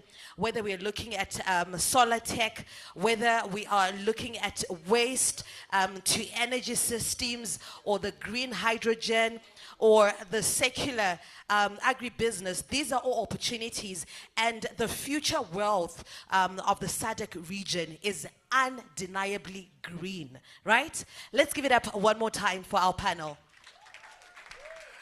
That was so nice and that was so interactive. And I'm so glad that we heard from Sepiso Nyambe online. And I would like to take this opportunity as well to encourage those that are following the deliberations online to participate more, ask more questions, comments anytime. We'll be here for you. Would like to hear from you as well. Let me also mention that we are having a working tea break. So if you want to have tea, you can go out, help yourself, and then you can come back so that we catch up with time. As we proceed, at this moment in time, I would like to call upon Blessings Mleremba. He is from Malawi, and he wants to tell us more about youth in agribusiness. Let's put our hands together for him as he comes.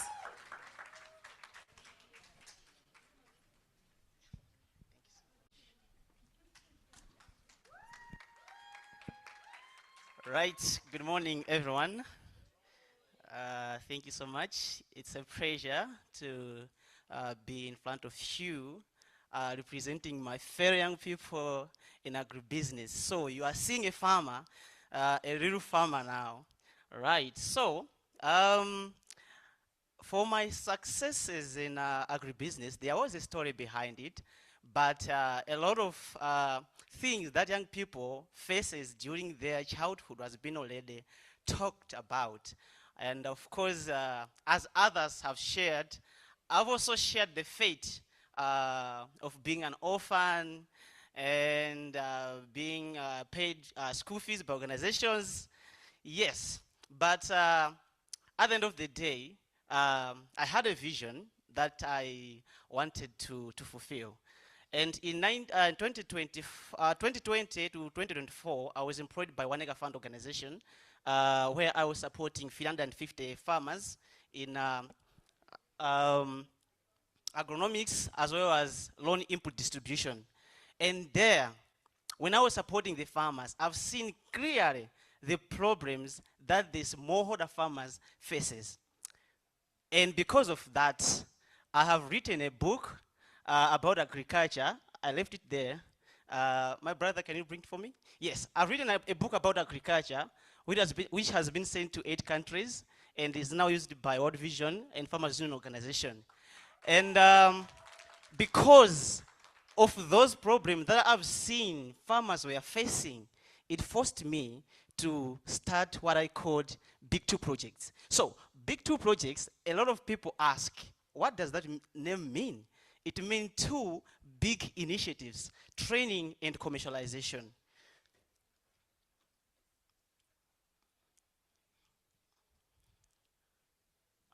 All right.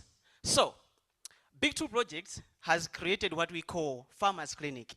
You have to understand that the nurses, before they give medicine to any person, they have to taste and diagnose. Is that so?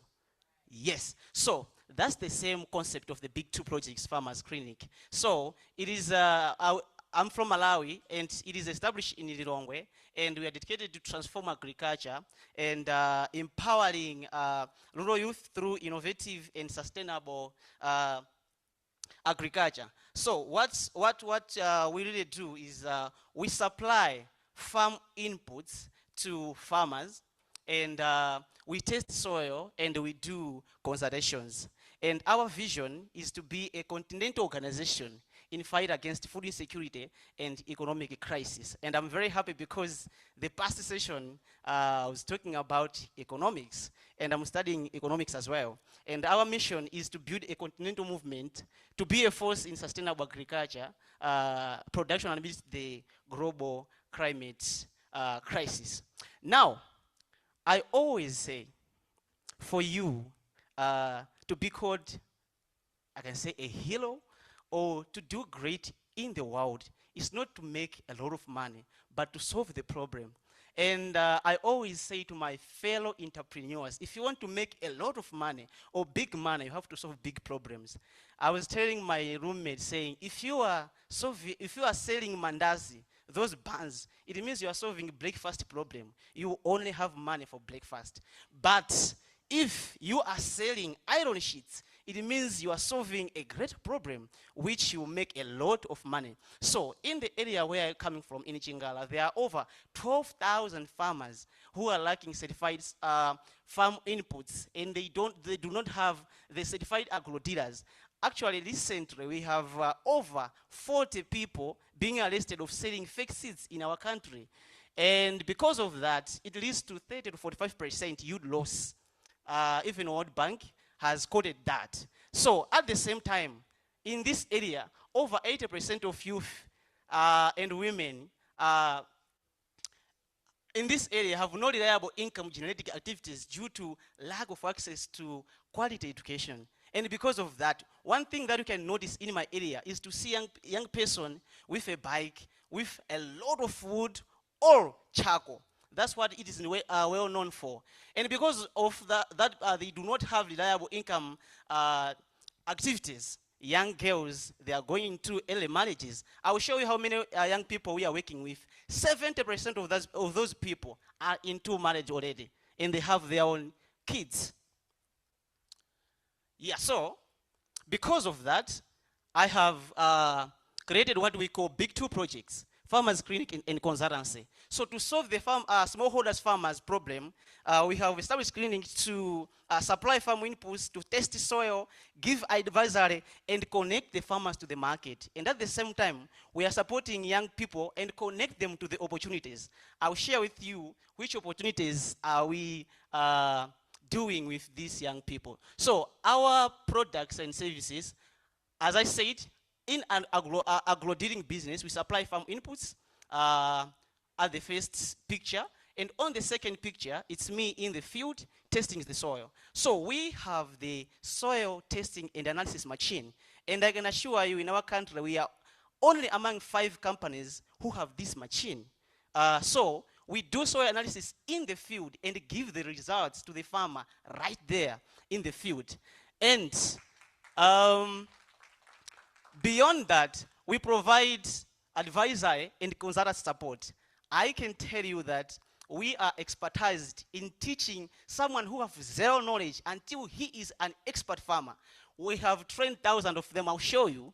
And right there, it's me and my team discussing what to be done as we are going to field. And that's our young women whom we work together in our clinic. You can see the seeds, and of course a little porridge, because we process porridge, because we understand we're working with community. So we buy some soy and do some processes.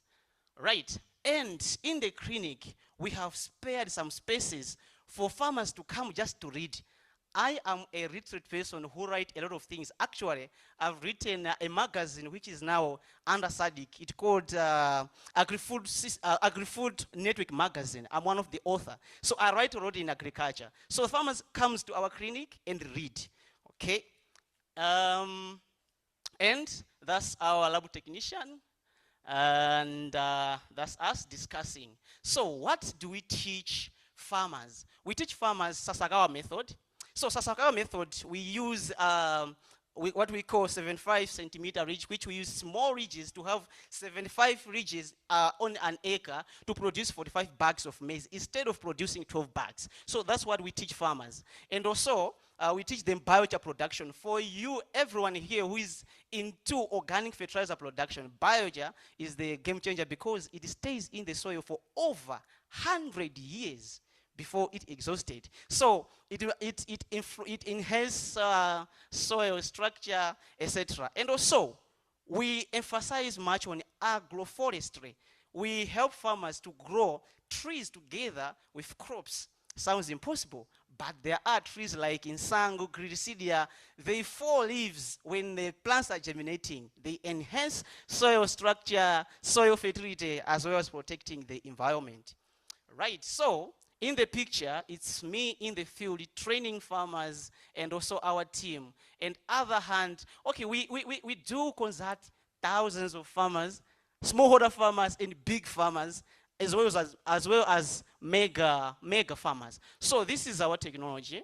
The soil testing machine that we said, it measures soil pH, nitrogen, phosphorus, potassium, electric conductivity and moisture. So I want to tell you that, as I emphasized on Monday, that not every soil need 2 bags of fertilizer, but each and every soil has different requirement of amount of fertilizer to be applied in the soil. So because of that, before we give the farm input to the farmer, we test the soil to see what exactly should be supplied. And maybe she wants to grow groundnuts. We test the soil to see what is lacking for the groundnuts to thrive. And we advise both ways, natural recommendations as well as chemical recommendations. All right, so because of that, it helps the farmers to make the right decision on their investment. So market analysis. In Malawi, we share over 300 million US dollars in farm input supply because we have over 3 million farmers in our country. And Big 2 projects have the reach of over 13,000 farmers. And if only 2,000 of these 13,000 farmers that we work with spend only $100 in a year into our business by buying farm inputs, it means we are generating 200,000 US dollars in the year. So we have secured a market with Sandbed Hotel, 32,000 kgs of vegetables each and every month to supply. So if you can convert it to money, is 80,000 Malawi kwacha, which is approximately 35,000 US dollars. And we are not the producers, but we have the farmers who produce this. Our duty is to provide farm inputs. So 35% of this investment of 35,000 US dollars is approximately 15,000 US dollars. So it means if we have the farmers to provide those 32,000 kgs, it means each and every month we are making 15,000 US dollars. And of course, we are implementing a project and we have access of 15,000 tons supply of groundnuts. And the money there is 33 million US dollars to be valued. And 45% of investment for the people to buy from us is approximately 45,000 US dollars. So it's a lot of money, which we are capable of to take out. Now, on social responsibilities. So Big 2 projects, as it is not just an agro dealer that supplies farm inputs and do etc.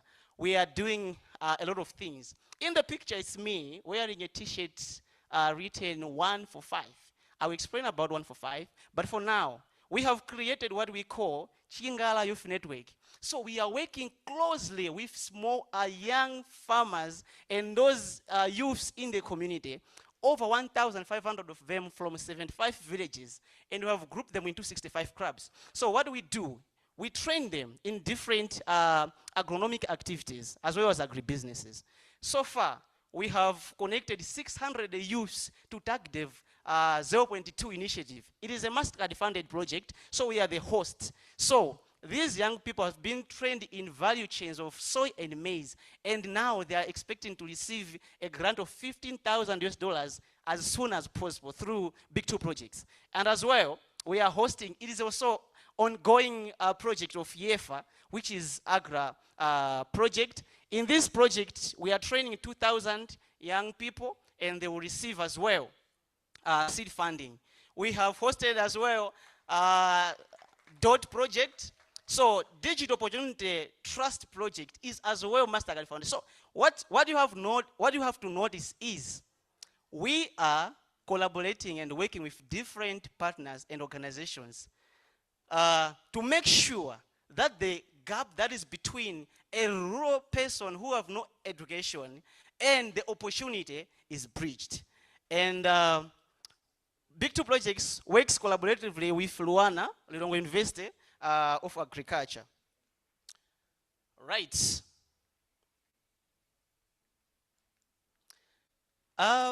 What you see here are 2 young women. The first one is Catherine Grusewa. These young women who have trained her literally from zero until she bought her own farm. And this newspaper is the Nation newspaper. It was the testimony for the big two projects. This young woman studied environmental science, and eventually, she is our field officer.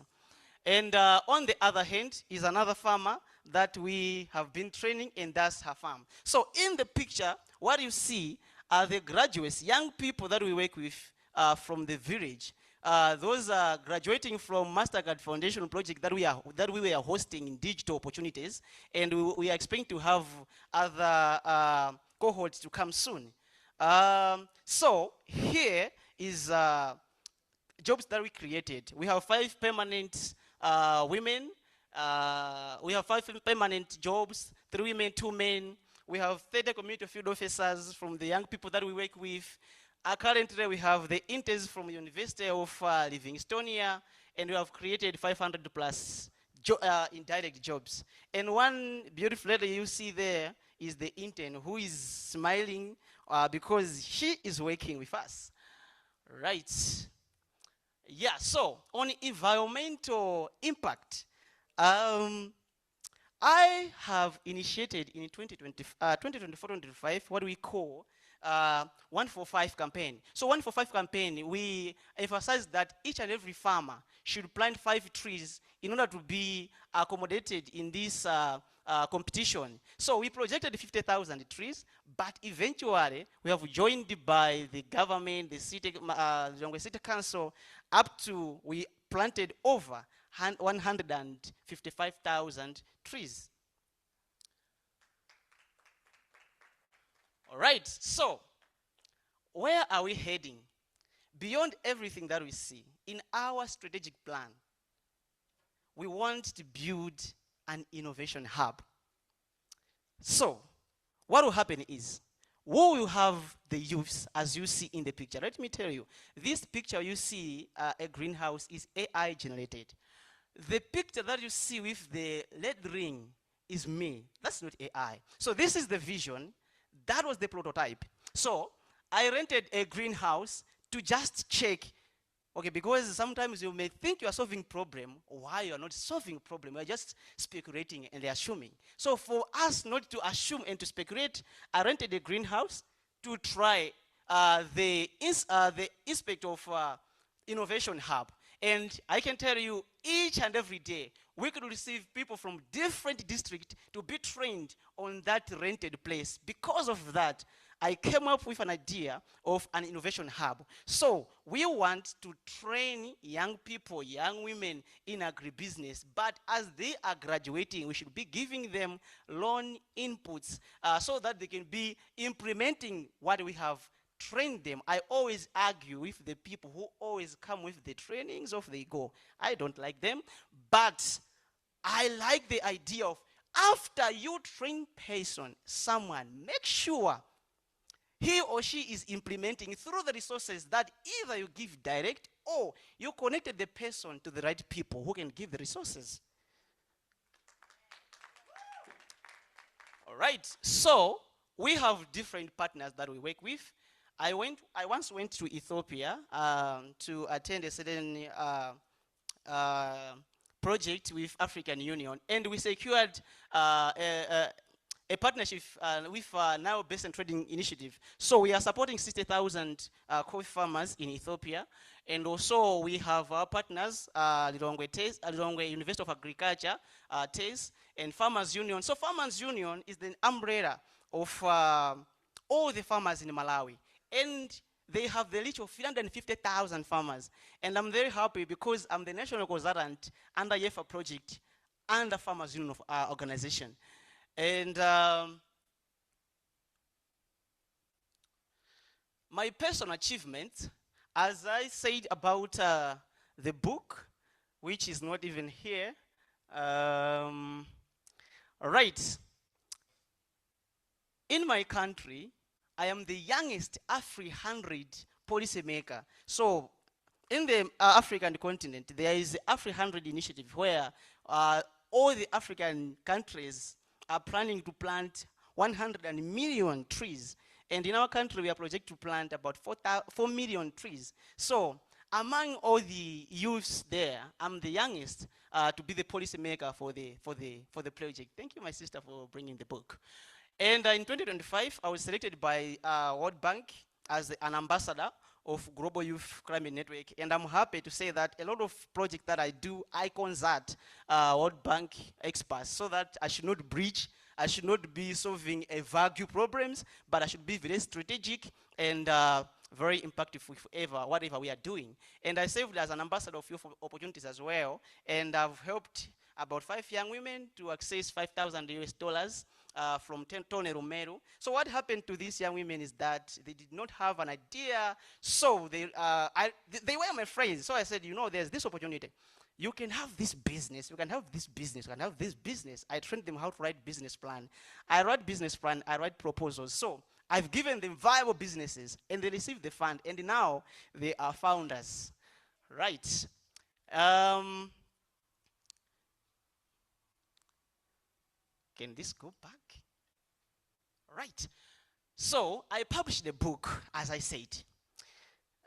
This book is called Agriculture 100 Years From Now. And many people say, oh, we are not going to get to the 100 years from now. What do you mean? So the concept is we have to farm so that our soil and our environment must be sustained, that even generation 100 years from now to come, they should find this soil and environment in a good state that they can use. So that's the essence of this book.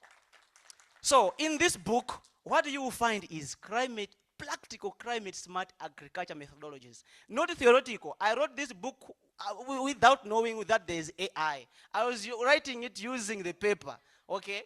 So, this book has discussed about how to produce different organic fertilizers, how to grow different, over 30 crops, a lot of things. You have to buy. I brought a lot of these books. Buy me. Right. So, this book has helped me to raise 10,000 US dollars that I've sold to different organizations. AGRA is using my book, Farmers Union, World Vision, and Academia 2063, a German company, is also using my book, and I'm very proud of that. I have trained personally 4,000 young people, created the jobs, and etc. And some other things as I attended African Food Systems Forum in Senegal. I was a rapporteur at African Union Digital Integration at Addis Ababa. A lot of things has happened. So what you see in this picture is me selling my books in Senegal. So I'm an entrepreneur and I love selling things. All right. Right. So in the other picture is me training farmers. And in the other picture is a great smile from a lady that we have trained in producing vegetables. That way she is a great farmer. So, what I can say is there are a lot of stories and a lot of successes that young people are doing in this world and in this Africa.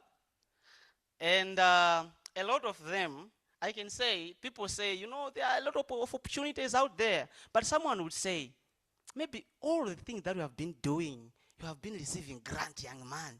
You have been funded. You have donors. Actually, when I go to the TV stations to present whatever I am doing, they said, you receive money. You are hiding.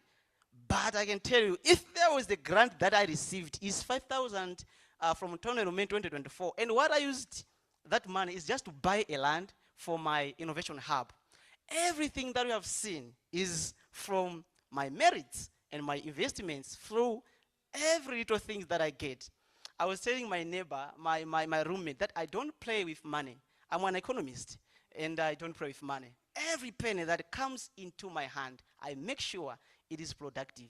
So, what I can say is, if you want an investment, we are very flexible, and we are inviting you to invest in our business. And our development partners, we have a lot of the young people and the young women, and we have the great team that we can work together to do a lot of things. And I want to say this.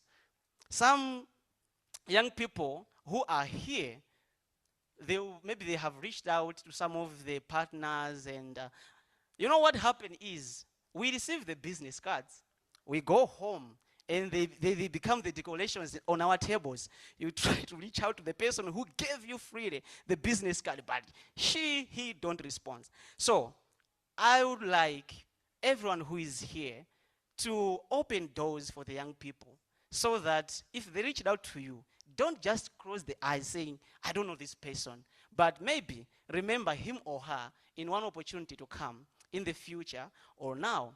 But for us as Big Two Projects, we are open to partnership, to investment, and to collaboration in either way. Thank you so much.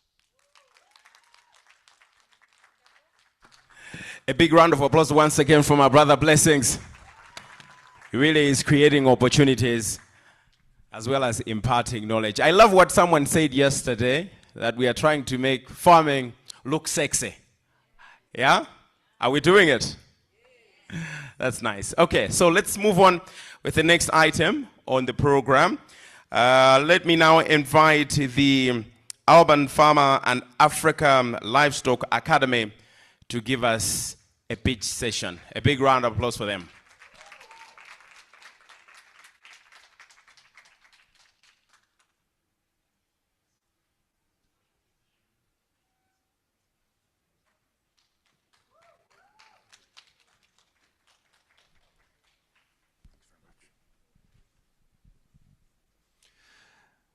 Sure.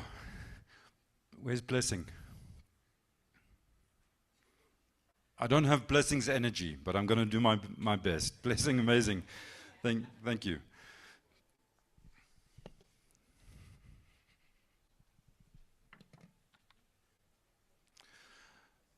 Good morning, everyone. My name is Stephen Payne, and I'm the Managing Director and founder of Urban Farmer. And yeah, I'd just like to start off to recognize our involvement here, our participation. Thank you to the organizing committee for giving us this chance to be here, and especially the opportunity for these 10 or 15 minutes to talk to you about our business as well. Finding my...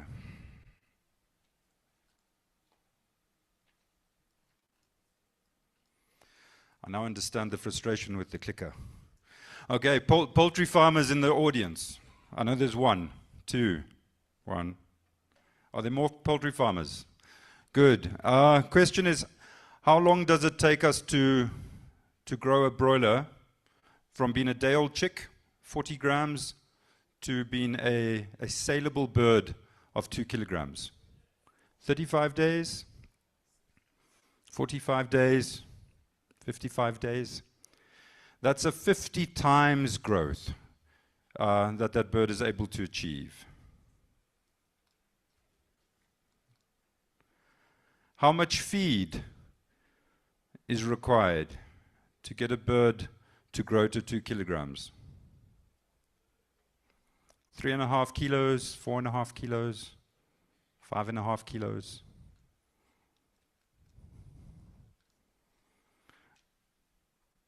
I think the answer is, it depends, all of the above. And I use this as an introduction to introduce myself as an animal nutritionist. My job as an animal nutritionist is to understand what to feed, how much to feed, that can ultimately deliver the most profitable solution for the customer.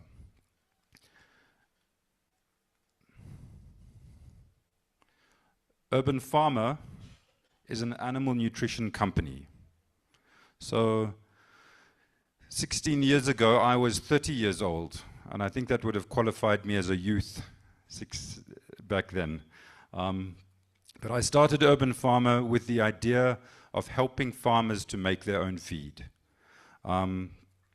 Today we are based in South Africa, so we have a business here in South Africa. But over the last 16 years, we've also been fortunate to work with other young individuals, and we've started 5 other businesses in Zambia, Zimbabwe, Uganda, Kenya, and Nigeria. So we've really had the opportunity to work with young people on the continent and build businesses. And we've also used that network to supply product and services into another 14 countries. So we, as Urban Farmer, we're dealing in 20 different African countries today. What do we do? Our business is about helping farmers make their own feed. So we design feed using the available raw materials in their particular environment. I think it was interesting to listen to Blessing because we follow the same formula in terms of understanding the quality. We invest lots of time and effort in understanding the raw materials that we have to work with. Then we design the recipes that the farmers need to use. And we take the micronutrients that are required in that formulation and we premix them and supply them to the farmer as the keystone to that final feed formulation. So in its very simplest form, it's about taking available raw materials, utilizing the Urban Farmer premix as that keystone, and finally landing up with a feed that works in your particular environment. Today, and I'm very conscious, we've been in business for a long time, so we've been working now for the last 16 years, but we've grown from nothing to a business that is doing over 500 or 600 tons of premix every month. So that's a super link per day of product that we're sending from South Africa into the field. And that premix is responsible for producing over 600,000 tons of feed every year with our customers. If our mission is to help farmers make feed, then our vision is to produce affordable, safe animal protein in Africa. And this schematic is just to give you a sense of what we're achieving as a business that was started by one person all those years ago. But today, every day, we and our farmers are responsible for the protein requirements of over 7 million people. So if you have a vision and an ambition, you can get there. Why does it matter? Well, I think we all gathered here at this forum for the same reason. We understand that there's a challenge for us that lies ahead, and that's about feeding the future and feeding it sustainably. We are here because we understand the role that we each play in the policy and planning of that future. But then we also each have to seek out our own way of participating. An Urban Farmer's way was to take technologies that we've been fortunate to be exposed to and to take the appropriate technologies and introduce it into the feeding systems that exist on the continent. Our customers are varied, and as I say, they span 20 countries. They're across all species. So we do poultry, we do pigs, we do dairy, we do aquaculture. They include some of the biggest integrations, and they also include small subsistence farmers.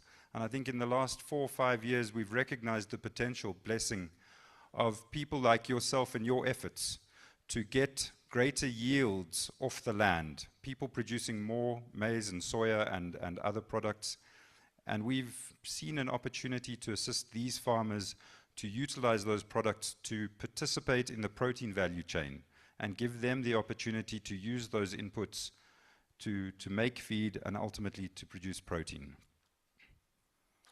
Knowing how to do this, knowing whether you should do it, has also highlighted for us the need for knowledge. And it's a good place for me to pause and to thank you one last time as I introduce my colleague Michelle.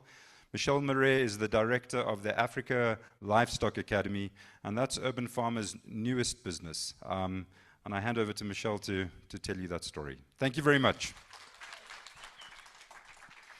I want to start with a question. If you think there's hope for the African continent, please raise your hand. Another question. If you think you are part of the hope for the African continent, please stand. Now shake the person's hand behind you and say to them, we're going to grow this continent to where we need it to go.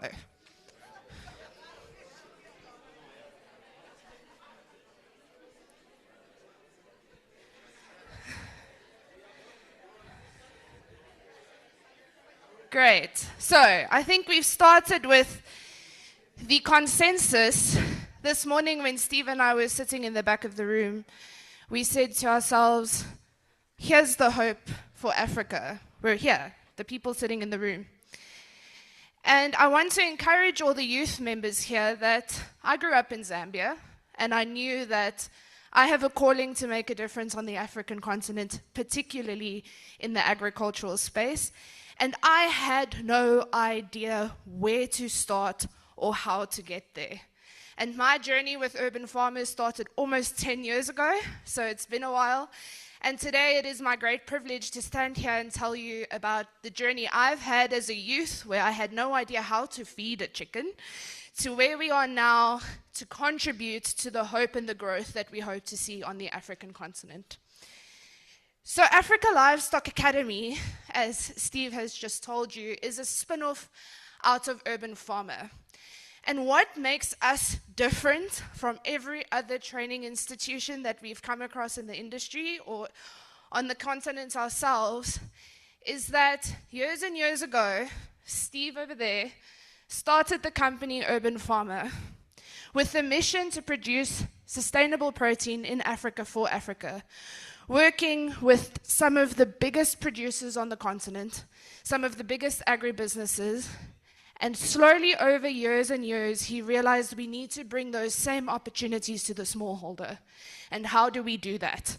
And that's where the UMix product eventually came across to say, let's take the urban farmer solution, let's make it applicable and accessible to the smallholder farmers. No farmer should be left behind. Every farmer should have access to make their own feed. So that's where UMix came along. And Africa Livestock Academy is almost that, but upside down. We started through UMix training thousands of smallholder farmers on the African continent. And one of the things we realized was, what is the most important thing we need to be training people on? And there's a really good quote by Theodore Roosevelt that says, do the best with what you have, where you are today. So how do we go about completely optimizing the resources that we might have to the absolute best that is possible?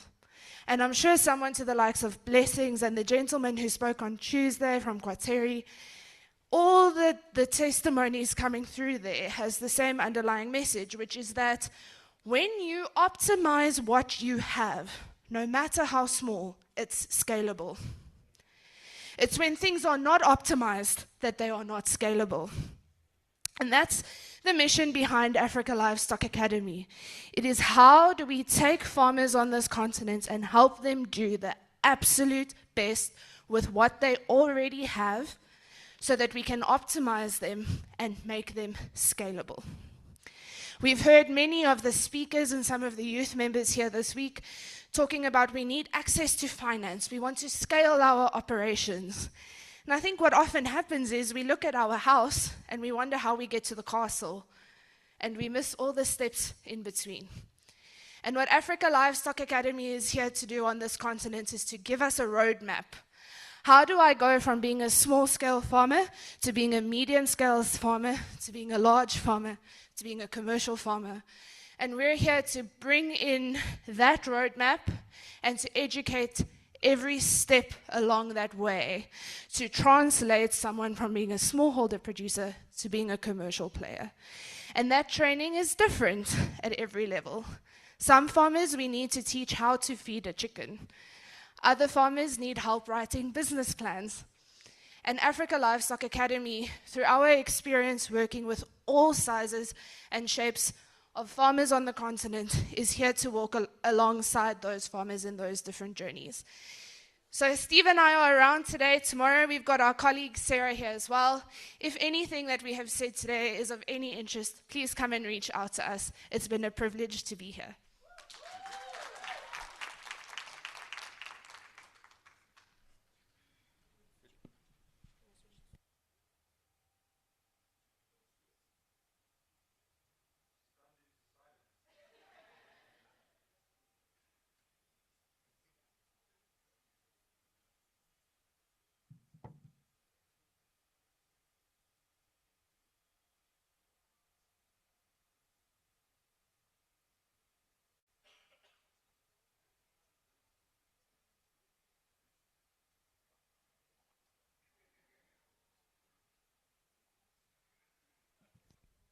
A big round of applause once again for Stephen and Michelle. Thank you. So you guys don't have questions for them? Comments or something? Yes. Thank you.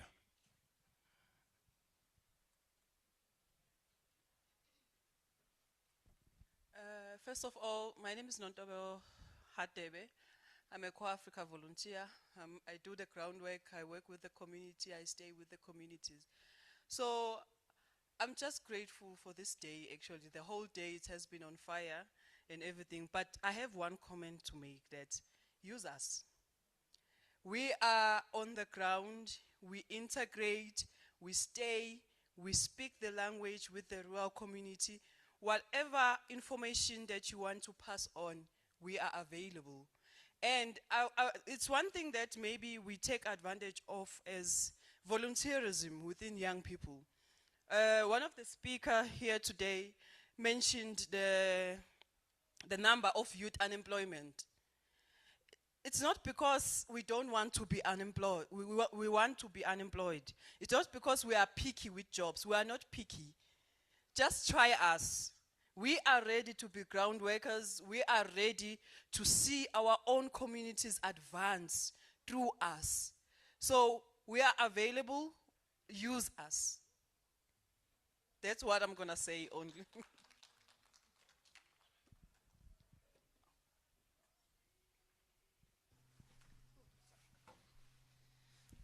Thank you. And just in a 10-minute conversation, we didn't have much time to present to you the work we do and where we do it and who we do it with. But a big focus in Africa Livestock Academy is how we can create jobs for people like you. A project that we've just finished called Proudly Poultry.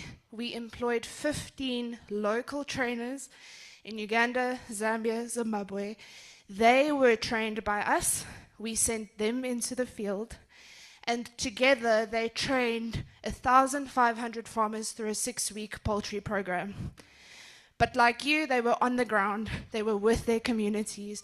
We gave them the opportunity to uplift the people that they work with, who they understand, and we empowered them with that knowledge. So thank you for your comment. We take you up on that offer. We know that there are so many people on the continent who are hungry to see their local communities achieve and grow and develop, and we are fully aware that we cannot grow the African continent on our own.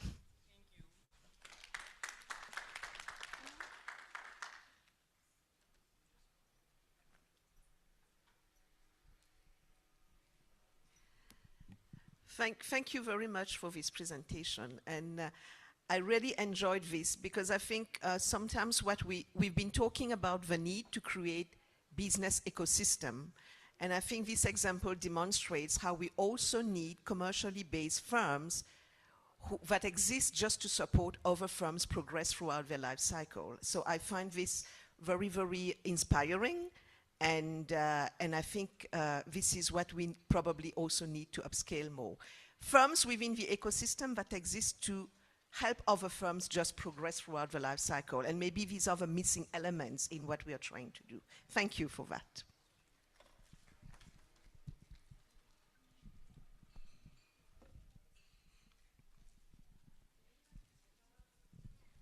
Any comments? Question?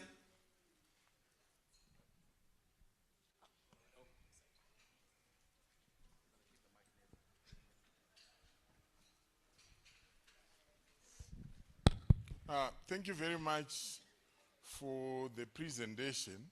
I speak wearing two hats. I will always be the chief mendo, but I'm also a livestock breeder. And when I listen to people like you, like Blessing, then I know that the future of young farmers is guaranteed. I'm on record advocating for agriculture as one of the pathways through which young people can find meaningful opportunities. And when I was starting farming, the person who trained me said, livestock production is a process of turning nutrition into cash via animals. Yes. So that's why we need people like you. And the day when we are demystifying, and I liked your focus on crude protein, because that's where the biggest cost and challenge is. So people will talk about feed and it gives an impression that everything about feed is expensive. The rest is available readily. If we are able to crack the challenge around affordable crude protein and young people are able to understand that, that is the day when we are going to be able to rally young people to meaningfully gain from agriculture. The former president of the African Development Bank said, agriculture is the only sector known to be loyal to black people. Because we are all products of agriculture. And I could extend that to say the sector known to be loyal to Africans. Because in one way or the other, in fact, I like the idea of urban agriculture. So 17 years ago, when I moved from Zimbabwe to be stationed in Namibia, I had a culture shock because the concept of urban agriculture in Zimbabwe is established. In Namibia, because of deserts and the reality of, because often when people speak of agriculture, they are talking about crops. Livestock often is the forgotten cousin. Having conversations around urban agriculture was unimaginable those 17 years ago. But anyone who comes from Namibia now, the idea of backyard chickens is so rampant. And that is bringing meaningful opportunities to families because we're also dealing with a growing concept of urban poverty. And agriculture is one of those hustles you can do alongside everything else you are doing. I really hope that you can start a wave where we start to count the numbers of young people that are going to be in agriculture because of your own footprint. Because I like the fact that it is anchored on knowledge and sustainability. Because often when young people are inspired, they want to take a plunge. But the reality is that a plunge is not enough. You also need to be knowledgeable. So the idea of an academy is an important one. Because let it be, I often say when people ask me, I say I do knowledge-based breeding. Because in the absence of knowledge, we'll have a lot of gaps. We now know, and I'm keen to have conversations around the way you are, your understanding and mapping of crude protein and how this is playing out in the different countries where you are, so that we find a way of sustainably maintaining this conversation as long as we are having these forums, so that enough young people come on board, caterers of our effort. Thank you very much. There might be one or two questions, but I just want to give a personal account. So, Urban Farmer is an odd name for a nutrition company. So I want to tell you that I am the urban farmer. And what I want to say to young people going into agriculture is you don't have to be a primary producer on land to be part of agriculture either. So when I started my journey, it was with the idea that one day I would farm. But like yourself, I didn't have access to land. So I found myself a trained farmer needing to create an opportunity for myself. So I became the urban farmer helping other people with the knowledge that I'd built up. So the name is not about vegetables on rooftops. It is about the person. It is about the fact that you can be part of agriculture without being a primary producer, and you can contribute to this agricultural revolution through your knowledge. And you can be an urban farmer without being a primary producer. Thank you.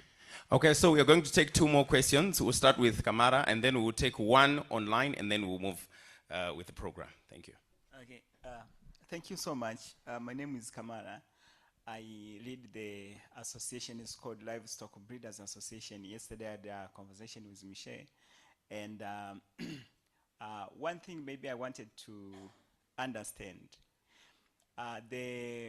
for example, in the breeding sector, on livestock farming, if you look on the animals like goat, sheep, and cow, most of us who were grown up in the local community, we had those local cows and sheep.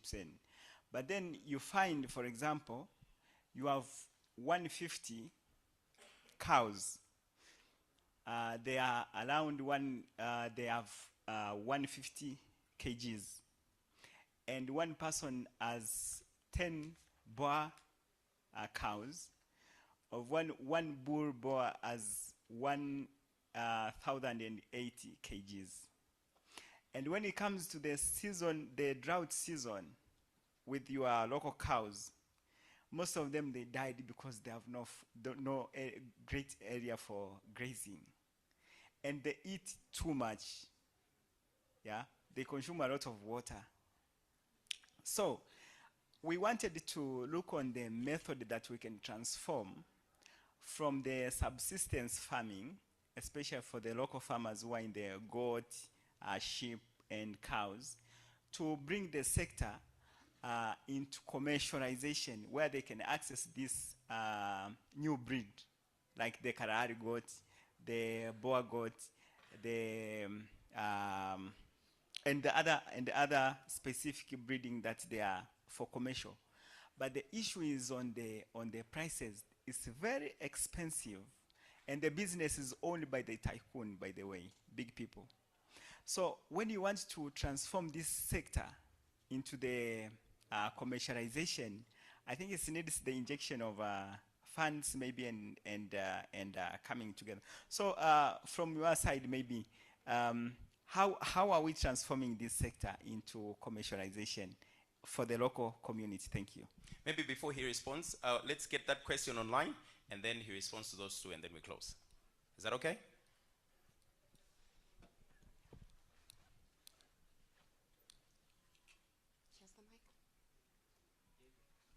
It's David. David, can you hear? Can you hear us? David, are you there?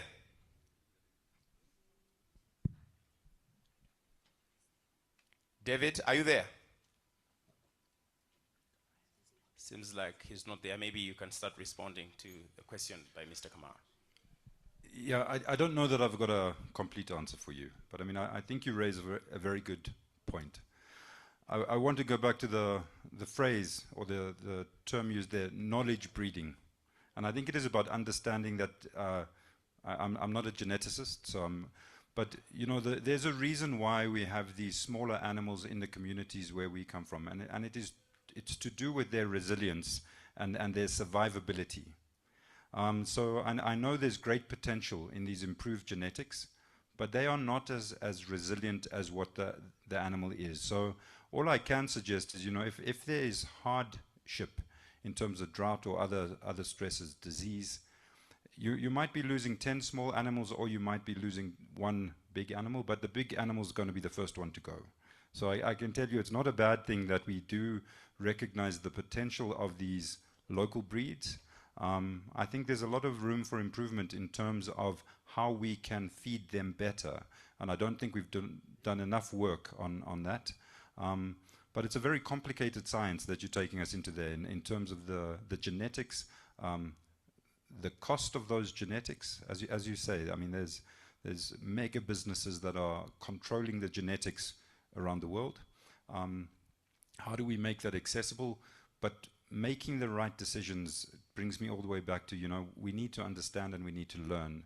And I think that's a good place to make informed decisions about these critical business decisions that you're faced with. So I apologize, not a complete answer, but something definitely worth exploring.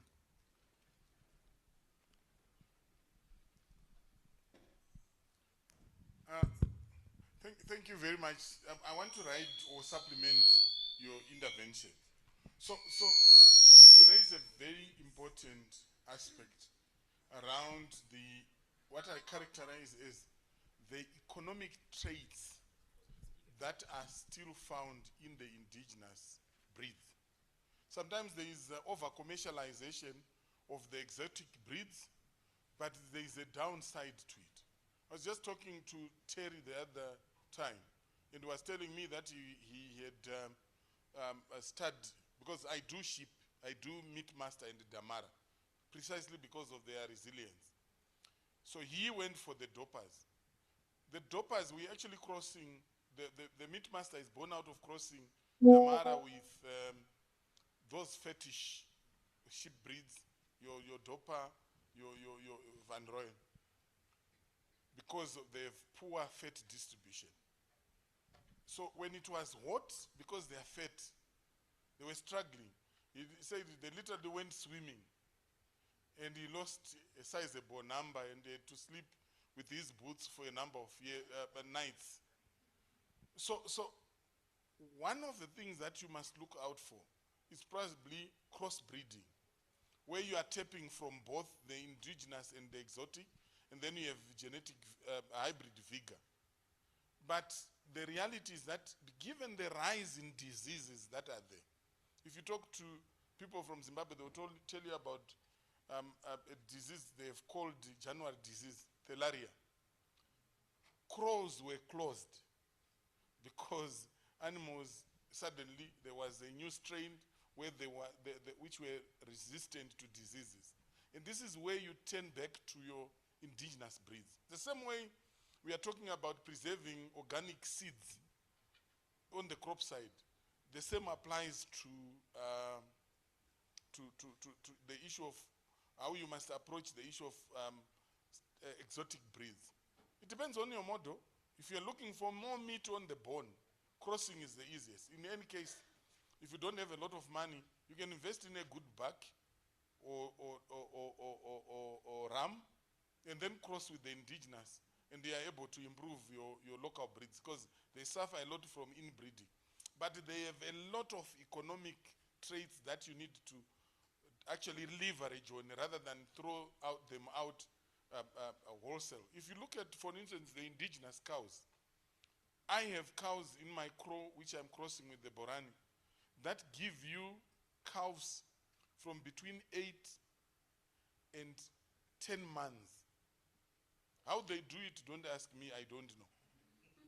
But you are sure that every 8th month they actually are calving. You won't get that with the exotic breeds. You must wait much longer. So if I have 2 calves, the other one is giving you a calf every 18 to 22 months. If I have 2 calves and you have 1 calf, when you go to the market, tell me how you are going to beat me. If in terms of dry matter intake, my small frame animals need just 6 kgs per day.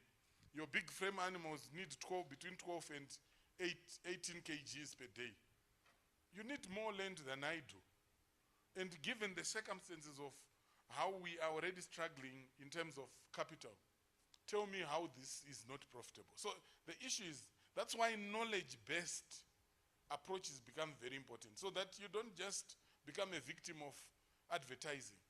Those animals look nice because they are overfed. They're actually obese and fat. 45% of them is just fat.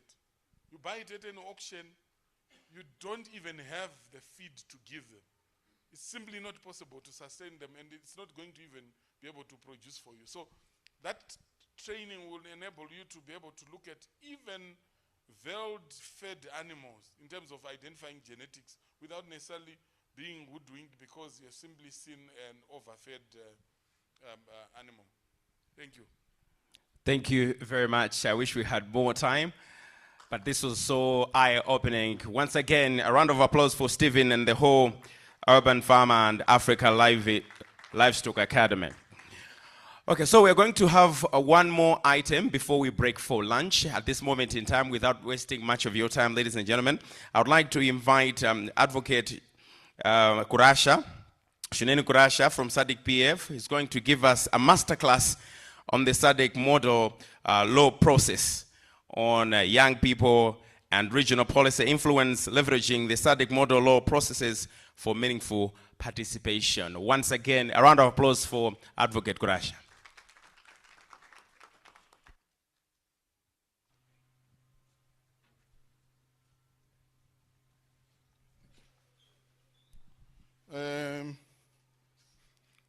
Thank you very much. I usually do not want to sit when I'm talking. I really struggle. My first profession, I was a university lecturer. And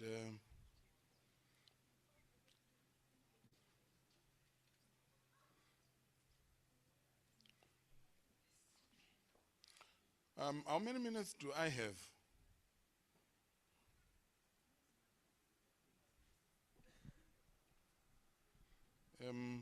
Can I? 45. No, that's fine. Can I have my content showing?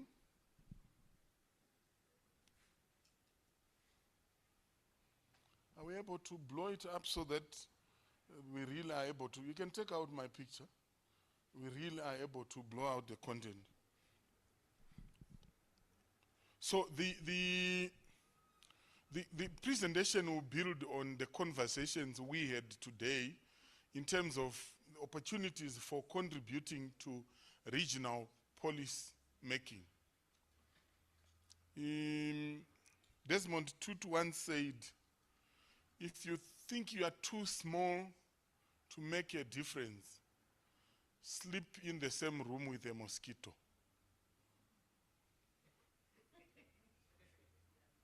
Yes. One of the things that I want to tell you young people, never underestimate the potential influence of an individual.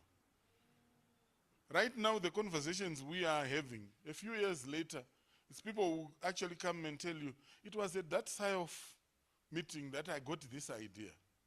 The reason why we are bringing people who are doing practical things is to make sure that you actually learn from people who have dirtied their hands and have gone through the cycles, so that we shorten your own learning curve.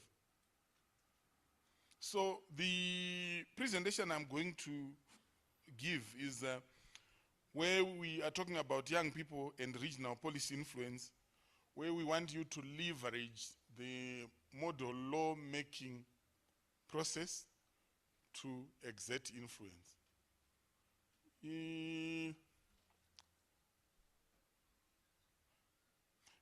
We are masters of multitasking, but there is a point at which that multitasking can become disruptive. Can I have your attention?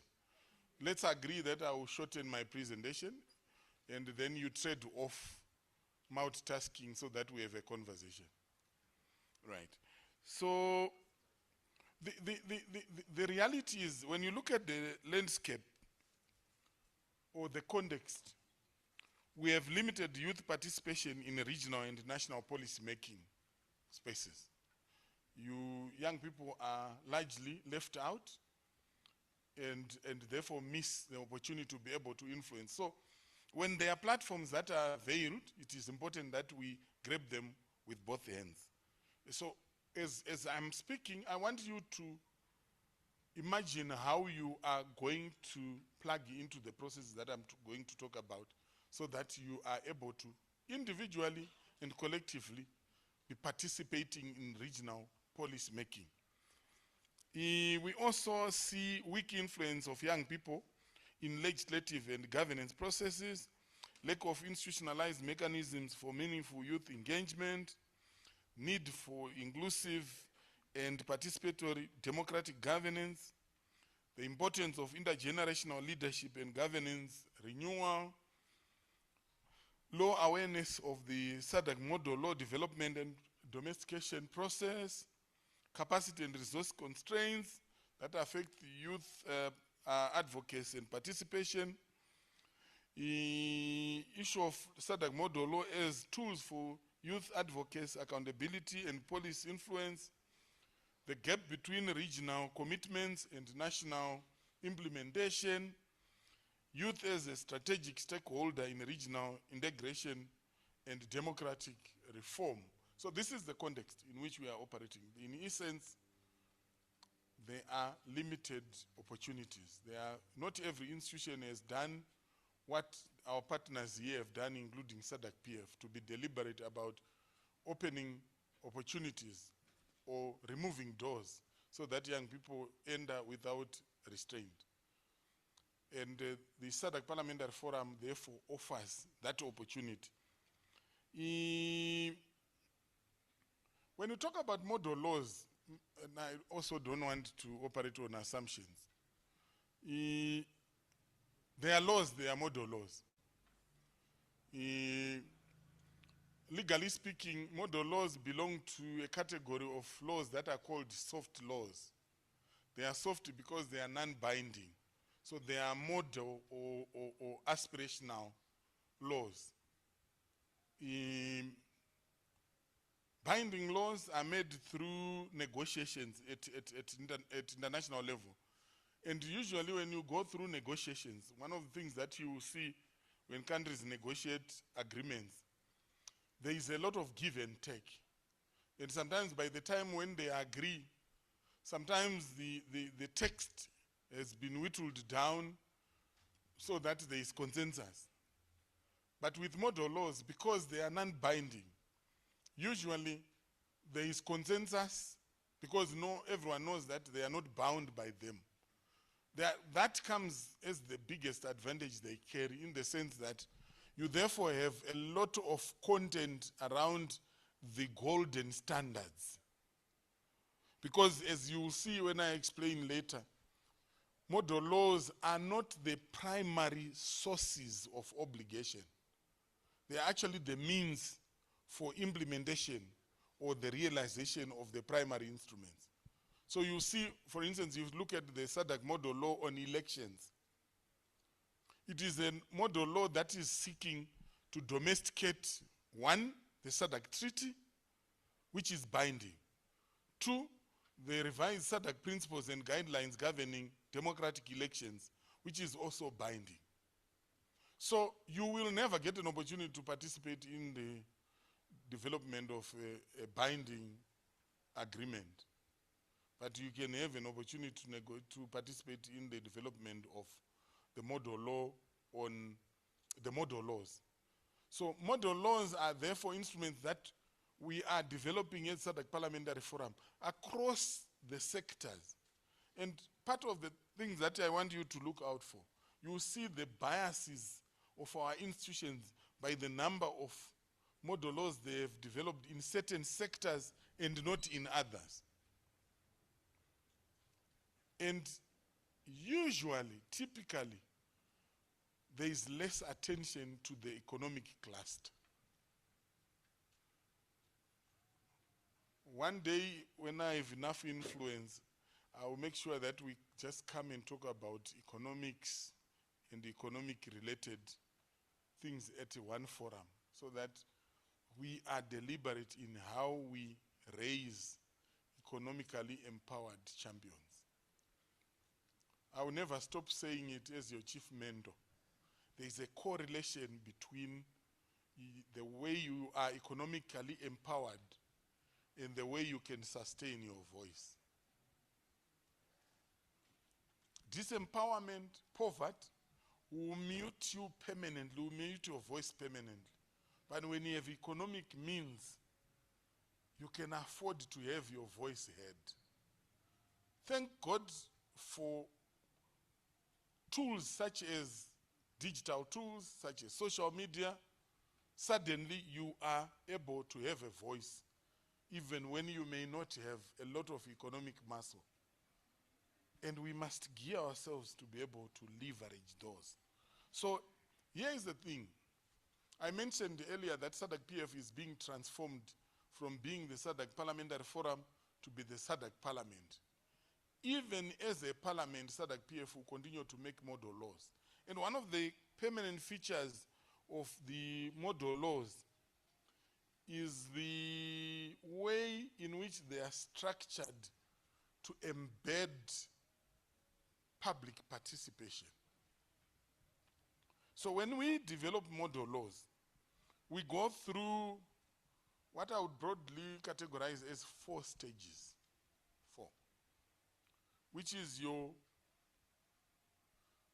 initiation of the model law. So someone somewhere must make a decision that we need a model law. Why? Because there is a gap in the law where in terms of the current legislative framework and what we need to be addressed.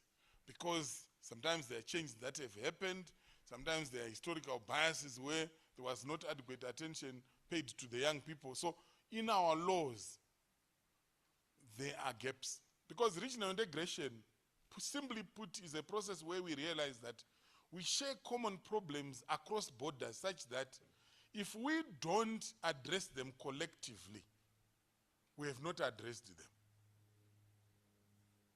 One of the things that we are grappling with in the SADC region is issues of unemployment. No matter how big or small our economies are, the reality is that we all are grappling with the reality of unemployment, right?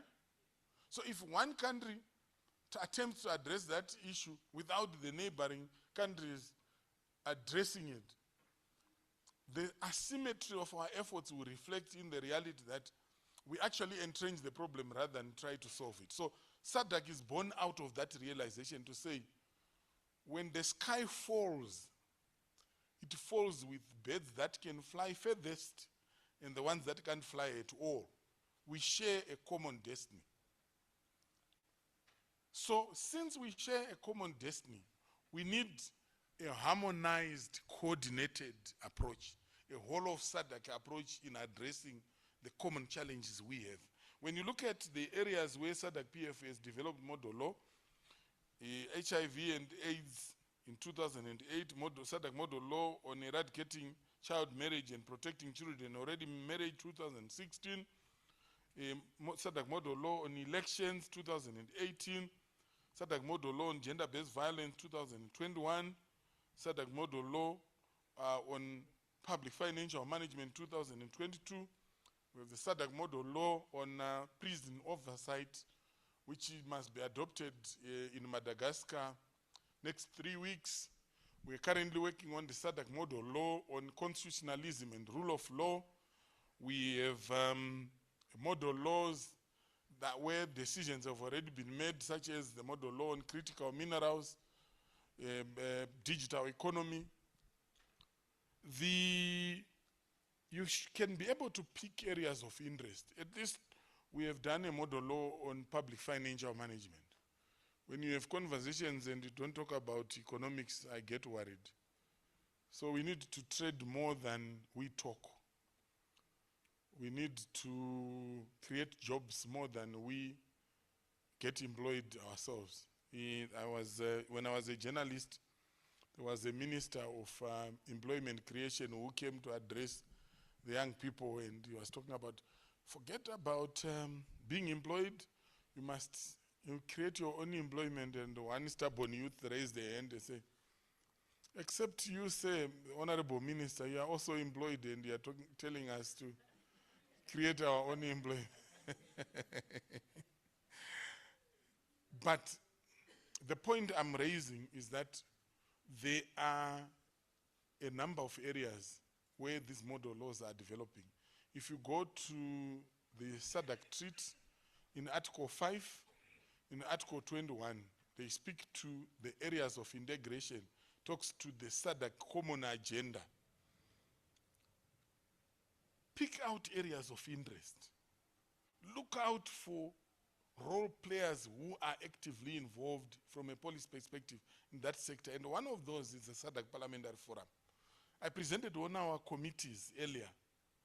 You must be able to identify with your committee, the committee of the sectors you are interested in.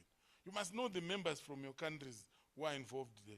You must know the program manager from SADC PF who is involved in that process, because our model laws actually emanate from programs. So when Masenate is working with stakeholders on, for instance, one-stop border posts, sometimes they may be able to realize that no, there is no adequate legal framework, or in other words, there are legal gaps or legal lacuna to adequately address the issue of how this may be established and function effectively. Then they propose that we need a model law to assist member states to fill in these gaps. So when a model law has been developed, one of the immediate beneficiaries are legal drafters in the ministries and the parliamentary councils. Because when they are drafting model law, national legislation, they benefit from the evidence that is coming from the region and international practice through the model laws. Remember I said model laws offer the golden standard. So the standards in the model laws are higher than what you find almost always in legislation at national level. So it's also an enriching exercise other than also teaching you how laws are made. So the issue identification happens because you are in programming, and you know in programming, you must justify why this issue is a priority and not the rest. So you already are able to identify how this impactful this intervention is. So when they have identified that issue, they must motivate the plenary assembly as a committee to say, when we were looking at the legal frameworks of our countries related to elections, given that elections are important in contributing to the credibility of all the systems that are established post-election, the governments that are established post-election, we need to make sure that we align national legislation with the SADC principles and guidelines governing democratic elections. We therefore propose to the plenary assembly that let's develop a SADC model law in election. The plenary assembly must be convinced on the basis of evidence that has been presented. So model laws are born out of evidence. When that has happened, the plenary assembly will then adopt the decision. We are going to mandate this committee to lead the development of a model law on this or that. When the drafting of the model law starts with consultations. So first of all, there must be a policy paper that must convince everyone to say we really need this model law, speaks to the conceptual issues. I often say the policy paper is made up of 3 or 4 wives and 1 husband. The wives are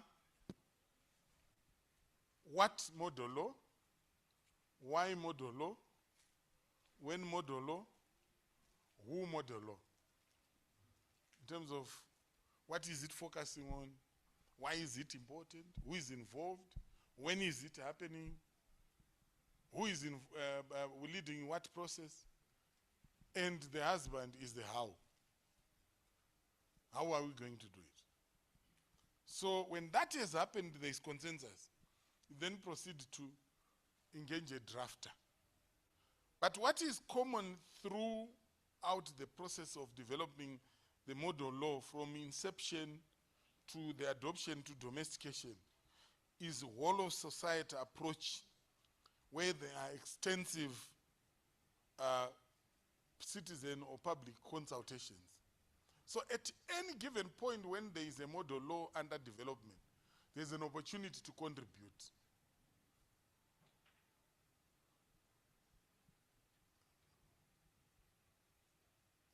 When we are currently developing the model law on constitutionalism and rule of law, as I said, SIOF is actually the driver of our publicity around public participation for obvious reasons.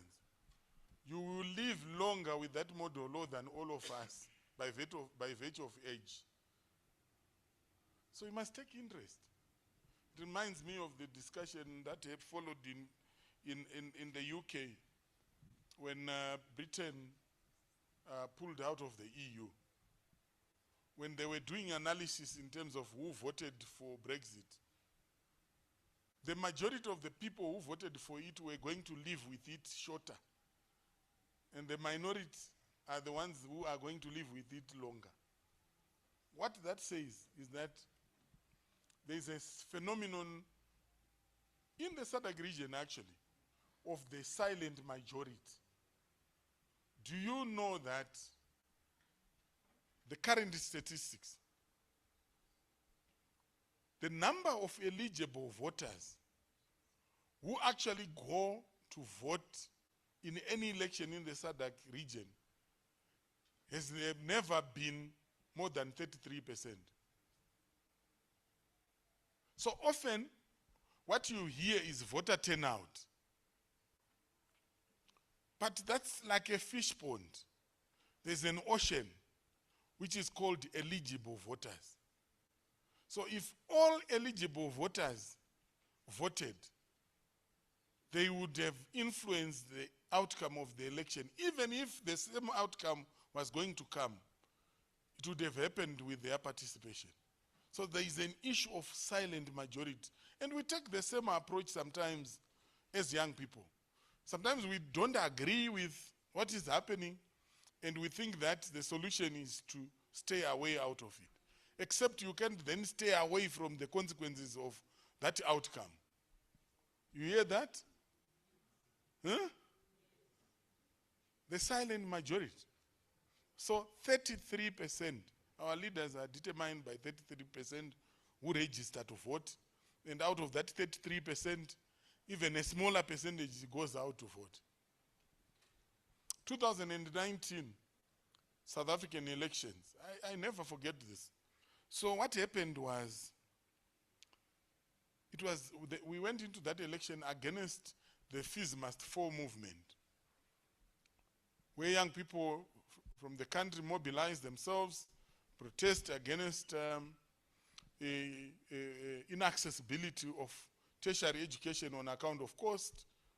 And I remember the Vice Chancellor of WITS then, Habib, Professor Habib, saying, in 10 days, these young people have managed to cause us to do something we couldn't do in the last 10 years as vice chancellors of universities.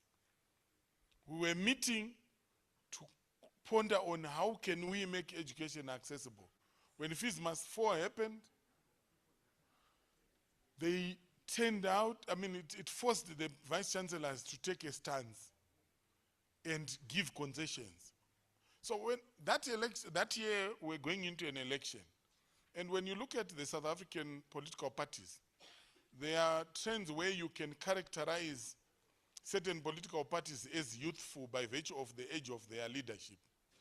So there was an assumption which was not tested before elections, before registration, that the political parties with young leaders were going to benefit from the activism of Fees Must Fall.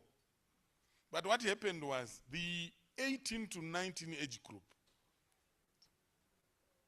amongst the age groups that registered to vote, had the lowest number of registered voters, which was 18%.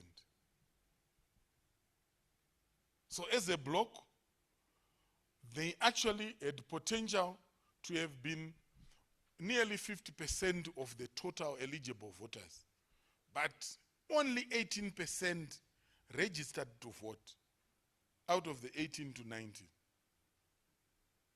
And of that, even a smaller percentage turned out to vote on the day. So sometimes we miss those opportunities. So the reason why we're talking about participation in regional processes is so that you know how you can influence. The issue is that it's decisions that will affect us. So we don't have an option of staying out. Staying out of it is an option we can't even talk about because it does not in any way work in our interest. So we then go through the drafting process. After drafting, we have different stakeholders participating during the drafting. There's consultation that happens with your lawyers, with young people, with women, with civil society organizations, media. It gets even more interesting depending on the nature of that law. Sometimes you then have business sector being interested. I remember when we were doing the SADC model law on public financial management. The SADC Business Council came on board.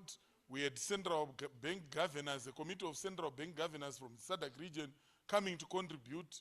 And those opportunities are there. Sometimes it's an issue of that people don't know that those opportunities exist. But it's an opportunity to hold our policymakers, our duty bearers accountable. Then when the model law is approved by the plenary assembly, the most important part is domestication.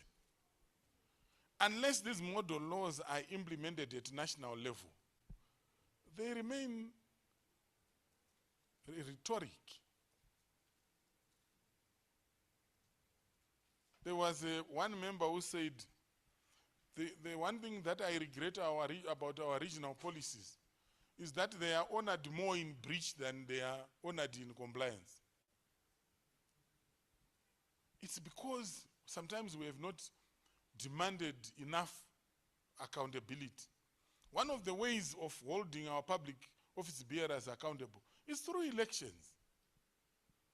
When you think that they are not standing for your interests or for the interests of young people, you vote for the ones that are speaking to the interests of young people. But if you then stay away, how do you help yourself? How is that good to your cause? Right. These are processes that I've already spoken about in terms of initiation, in terms of the drafting stage. I don't think there's anything interesting to talk about. Yes.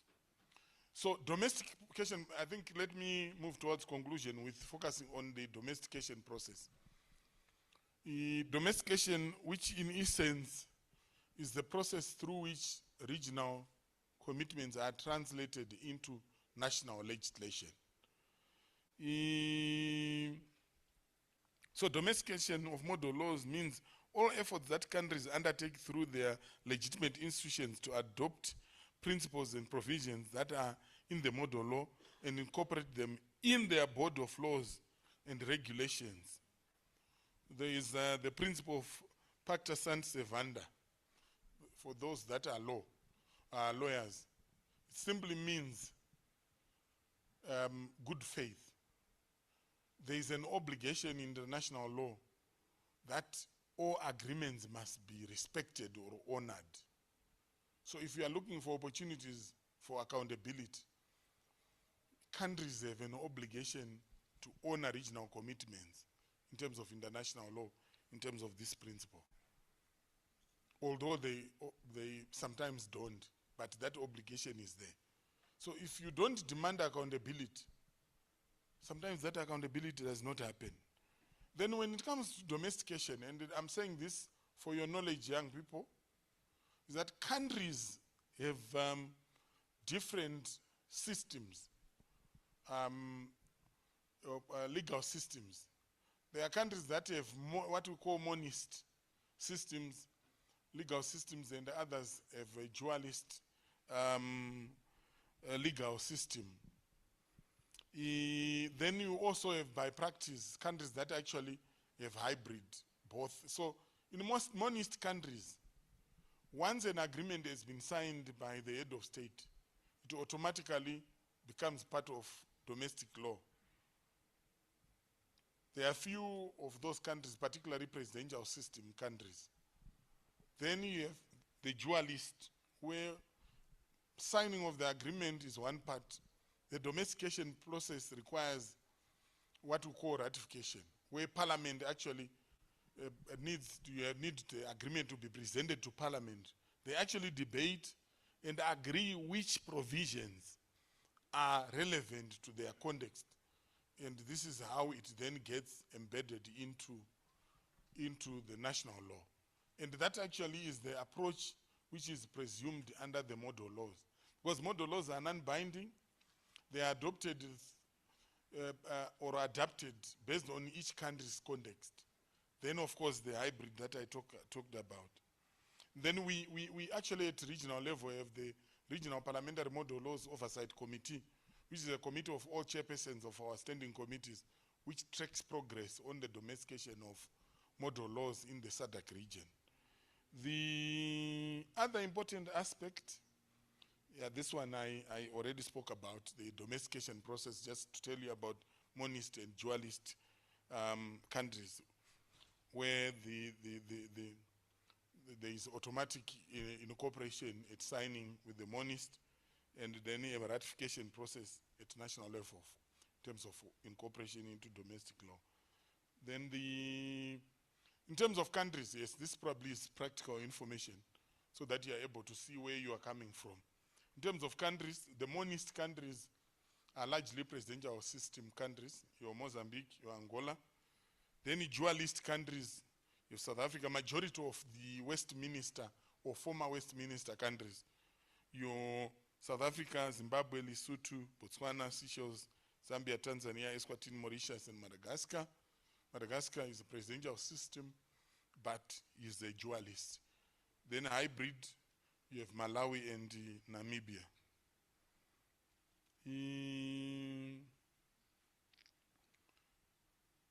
Right.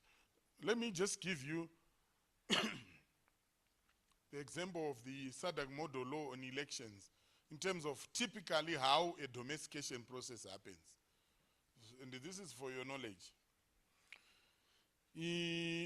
The most immediate uptake is through the electoral management bodies, because in most of our jurisdictions, they have the sole mandate of managing elections, and part of that mandate is also review of electoral processes, including the legal framework, where they then recommend to Parliament and other relevant public institutions.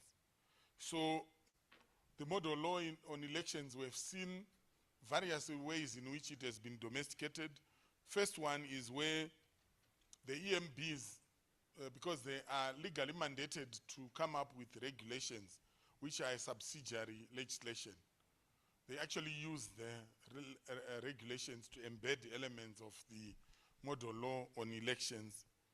Then you also have government bills, where government is actually, through the leader of government business or the relevant ministry, proposes legislation to amend the Electoral Act to embed the provisions of the SADC model law on elections. Then you have private members' bills, where individual members may propose legislation. This is very rare, but it is provided for in most jurisdictions, because sometimes when an individual member proposes legislation, ministers think that that is a vote of no confidence in them as the holders of the sector, depending on the country's dynamics. Then there's something called private bills. Private bills are also provided in some of our jurisdictions, where a private entity, such as the urban farmer, may, when they have noticed a legal gap in the law, may actually sponsor a bill themselves, which goes to Parliament and gets considered. Often big corporates hold this power, at least in historical terms, where, because they are in a sector where there is very little interest before the advent of climate change. Someone was talking about apiculture, or talking about bees. There would be less interest, but there could be one company which is working in the sector, making honey and producing honey and working with bees. No matter how hard they've tried to lobby, the members are not interested. You may actually, in terms of the law, draft a bill and propose that bill in the name of your organization, and these are called the private bills. That opportunity is there. You may want to go and look out for it. Of course, the chances of that legislation being passed depends on the amount of interest that are there. So I often classify issues that come before Parliament into legislation as high political interest and low political interest. There are certain areas where there's no controversy, there are no embedded interests, and people will say, no, let it pass. I mean, one of those areas is, for instance, issues that are related to children's rights or interests. There are very few people that you ought to have your head examined if there's a proposal about children which is protecting their rights, and you stand opposed. People will say, what is your problem? So the issue, one of the things that, what point I'm raising young people is that the way you also angle your issues or strategize your issues, you must also be sensitive to the realities around the dynamics in that sector.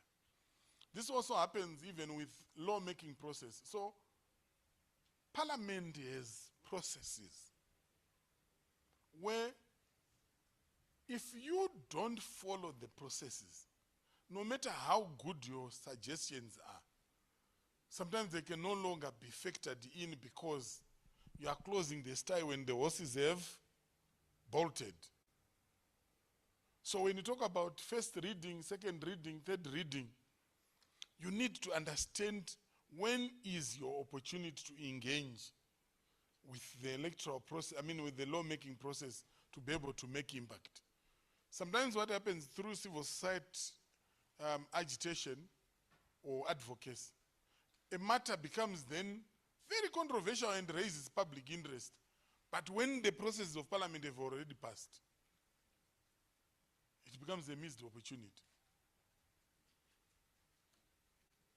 So look out. You must understand, have sufficient, I'm not saying become parliamentary experts, but have enough knowledge to be able to adequately look out for issues where you have interest, so that you know how to add your voice.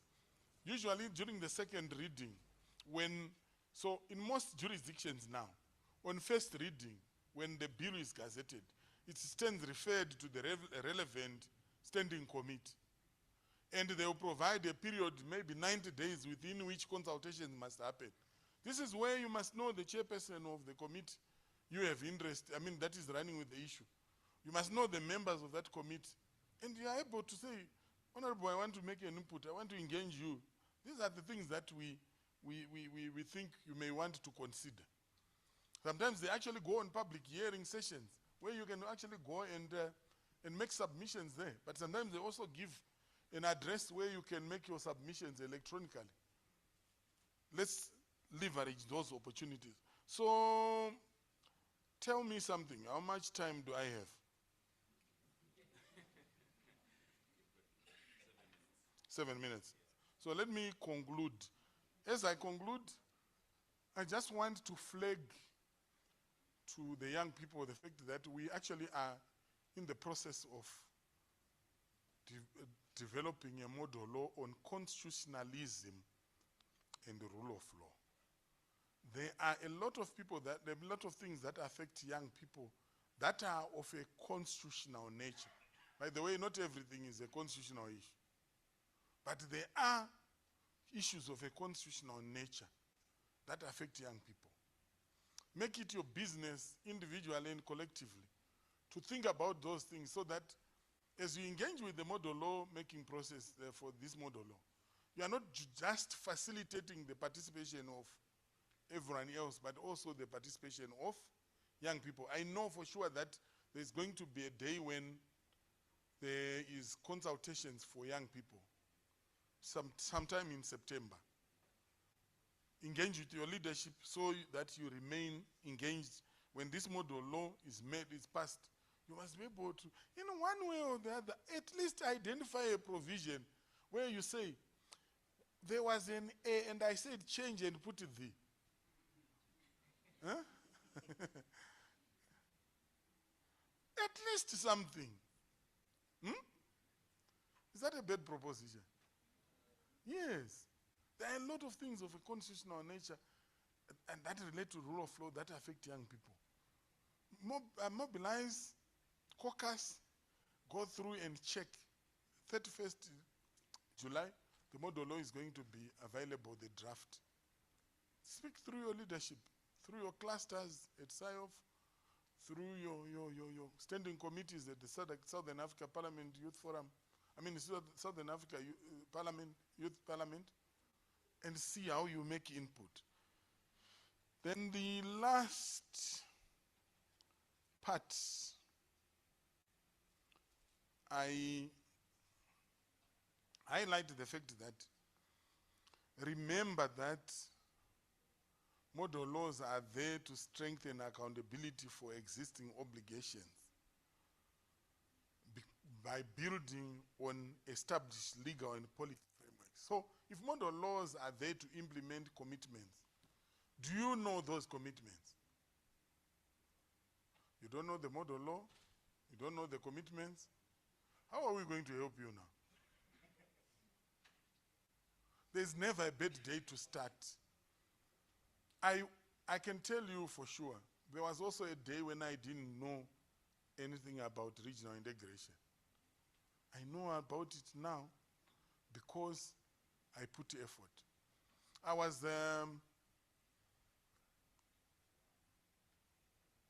a political editor for a newspaper in Zimbabwe, private newspaper. When I started writing about SADC, people believed that I was the biggest authority on SADC. Well, before I joined SADC, I would write about what is happening in Malawi from a SADC perspective, to a point where people would come to me whenever they hear anything about SADC on the news. You know, journalists, where is Vambe? Yes. One thing that they do as journalists, when you exhibit knowledge, they look for you. Because they want fresh voices. No one hates a person who is smart. In fact, everyone wants to be associated with a person who is smart and knowledgeable. Maybe let me underline knowledgeable. Let's forget about smart. Who is knowledgeable? When you exude knowledge, people will be waiting to greet you before you finish speaking. So position yourself as a brand of knowledge. Invest in yourself. When the psalmist says the cup overflows, it does not overflow until it is filled from inside up to the brim. You can't give what you don't have. You hear that? Yes. For us, it's the individual. We may talk about collective, but our impact is much more if we are individually very strong. I often say, weak plus weak is double weak. So if you are weak, even if you come together, you don't think that you are going to then bury your weaknesses. You have just become a bunch of weak people that have less knowledge, and you are only amplifying your lack of knowledge. You hear that? Yes.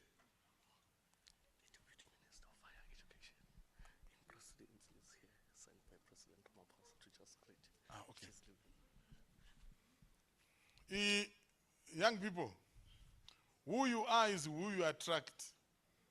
You hear that? It's a leadership principle. So your chief mentor is here speaking, and guess what? I have attracted higher powers. And in other platforms, I'll say, whose shoes are man fit to untie? So I want to give opportunity to the higher powers. I will not even attempt to be the one to introduce. There is someone who must introduce, but please know that who you are is who you attract.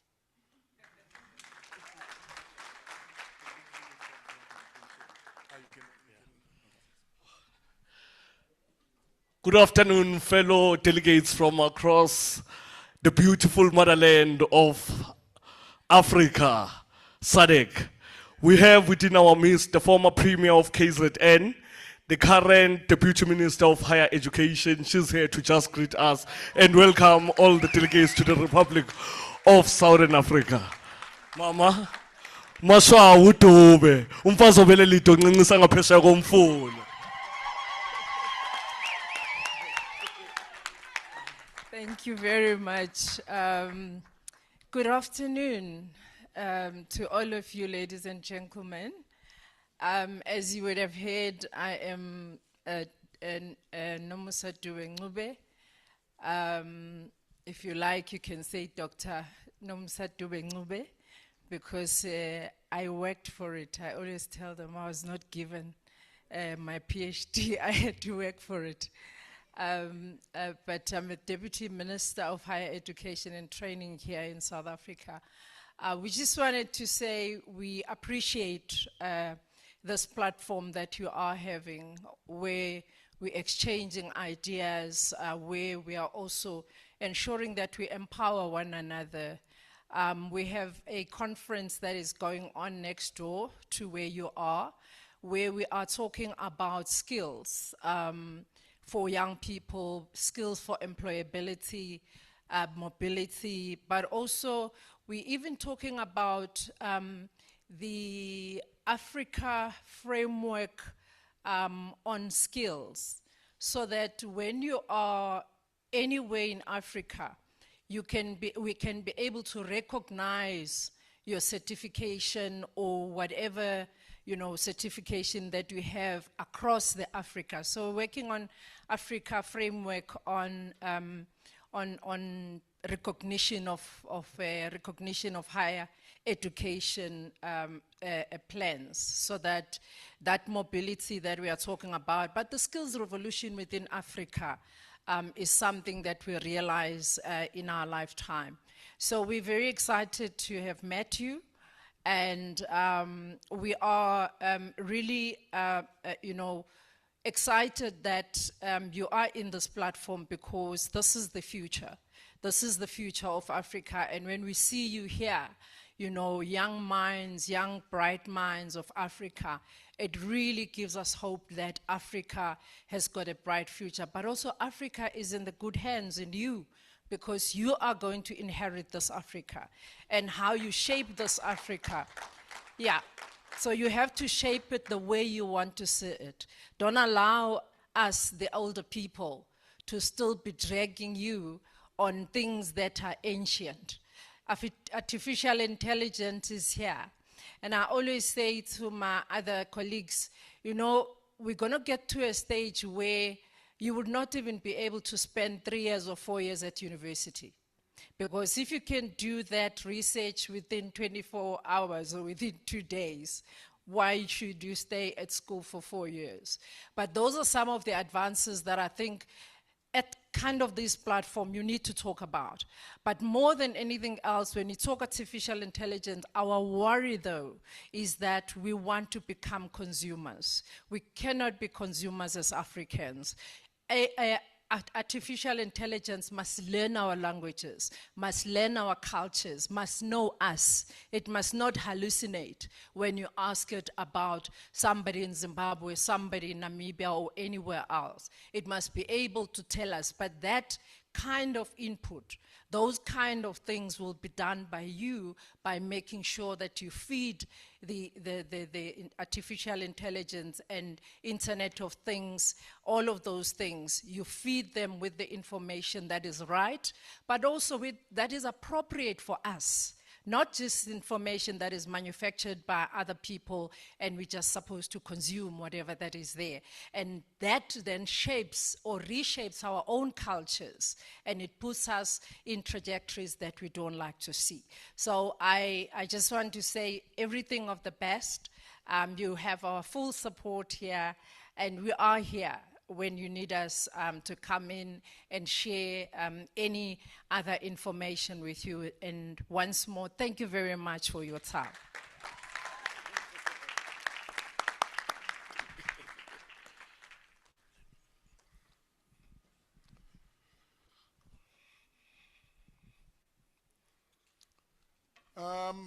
Let's give another round of applause as she leaves.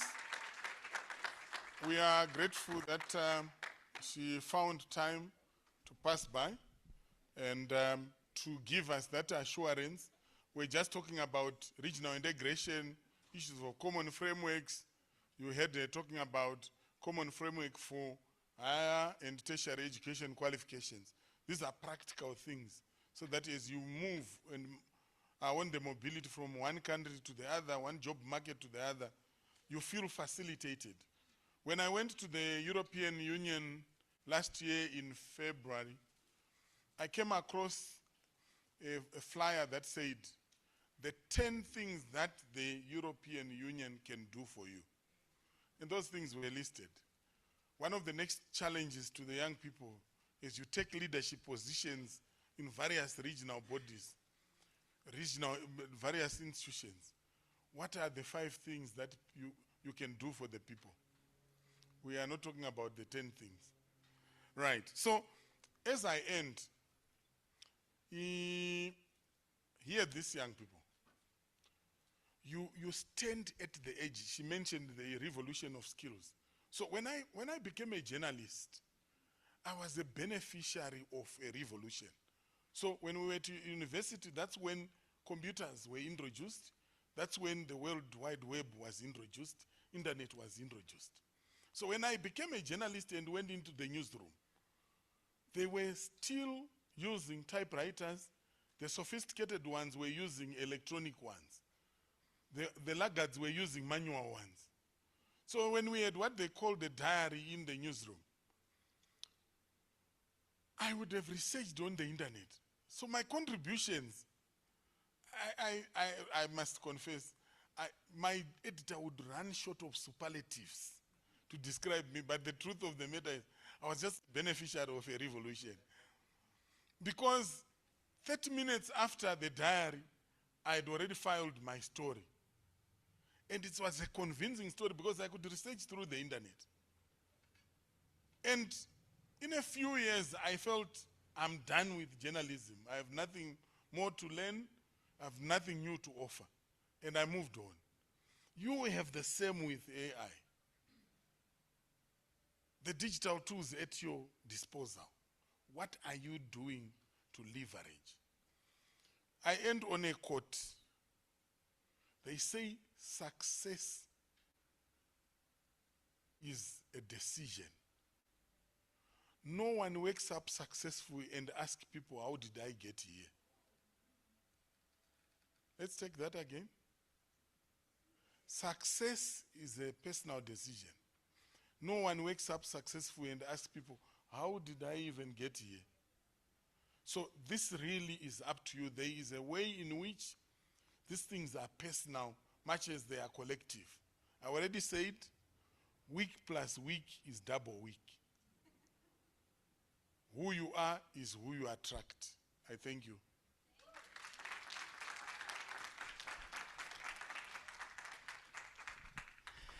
A big round of applause again for Mr. Kurasha. That was so inspiring.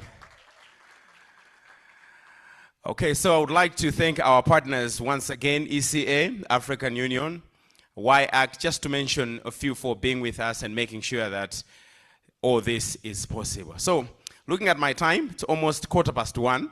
We are now breaking for lunch, and then we'll go the very same venue where we usually have our lunch. And remember, our lunch break is 1 hour. So after 1 hour, we shall come back here, and then we shall continue with our sessions. Ian, you wanted to say something? Okay, maybe before we go, just a few announcements. Thank you so much. Maybe just a round of applause for my brother. He's been wearing suits since day one. Have you seen different types of suits he's been wearing?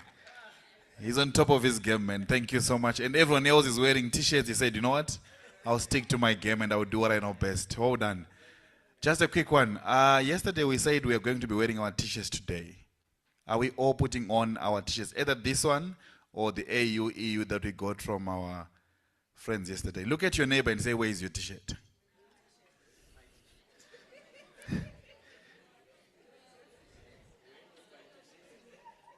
Yeah? So you want to have these t-shirts. Nice, nice. And I also asked, I know most of the delegates who were selected to attend this via the applications got the email that you are supposed to bring your football jerseys, right? You got that right?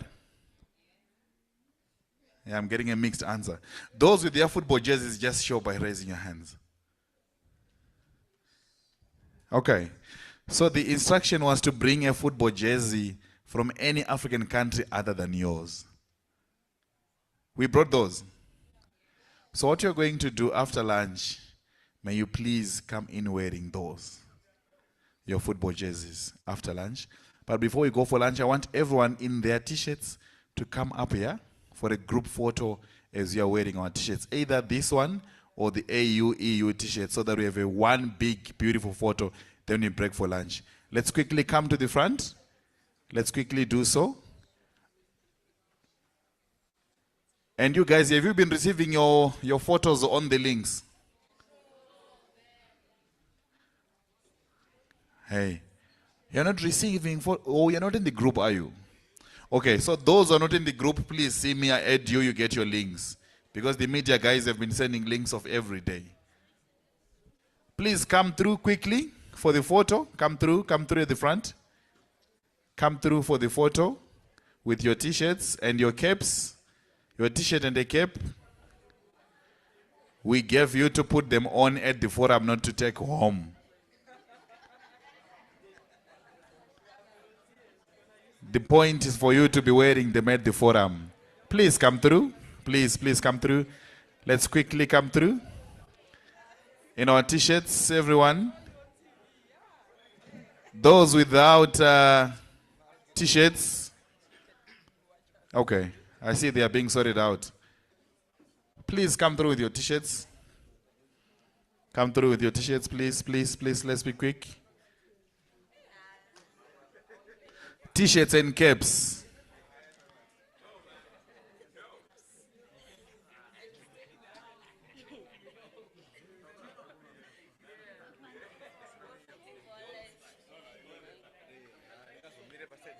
All right, I'm going to ask my brother Steve to help us pose for a photo. How do you want them? Is this okay?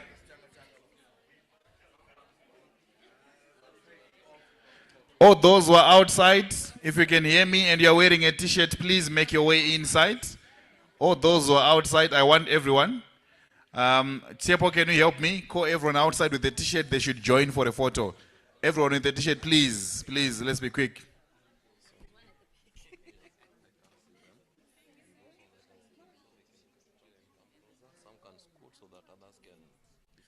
So he says from here, you are out of the picture. So find your way into the picture, yeah. So from here, find your way inside. This is the demarcation. Delimitation says it's here. Electoral boundaries, it's here. Go this other side. No gerrymandering, go this side. This side way. Those who are outside, please make your way. Make your way. This one is a very historic moment. We want our pictures and our t-shirts. Steve, this side way.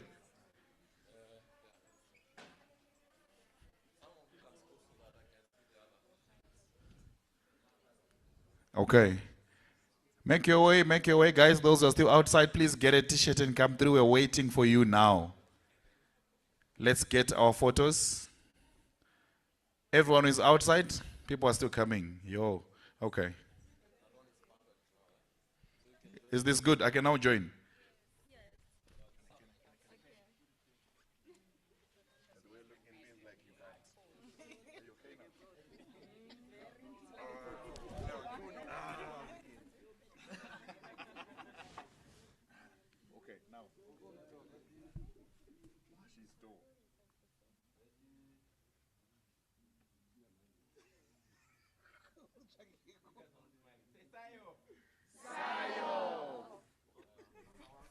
Wait. Ngamiso, can you record a video? Ngamiso?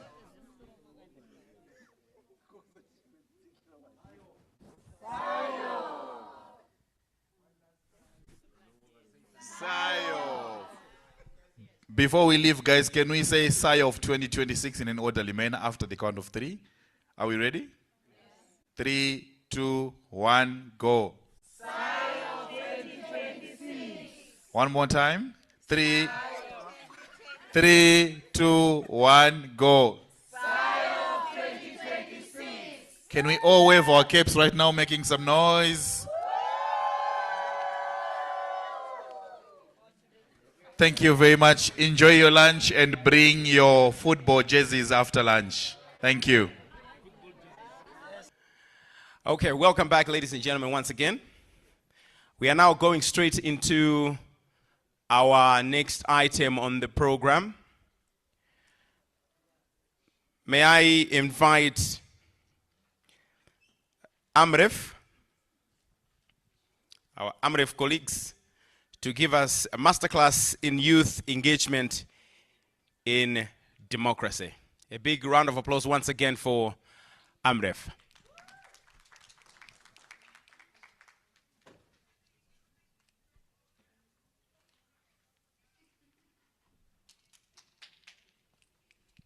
Thank you, sir.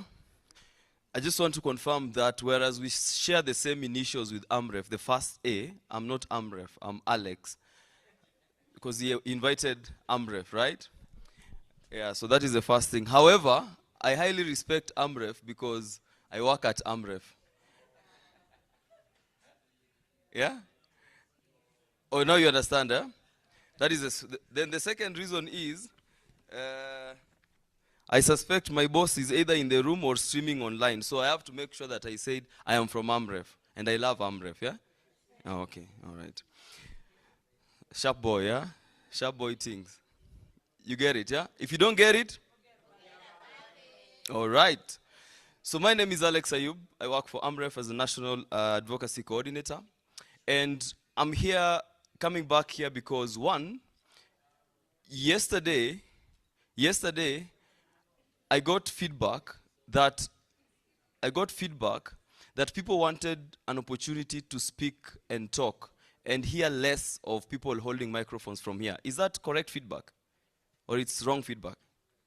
That people want to contribute more. There's not enough time for the audience to contribute to the conversations. So they want to speak more. Is that a correct feeling? No? Yes? You can say no in your local language. Why does this feel like a demonstration? I mean, some youth meeting, and they're like, nah, we are not passing that bill.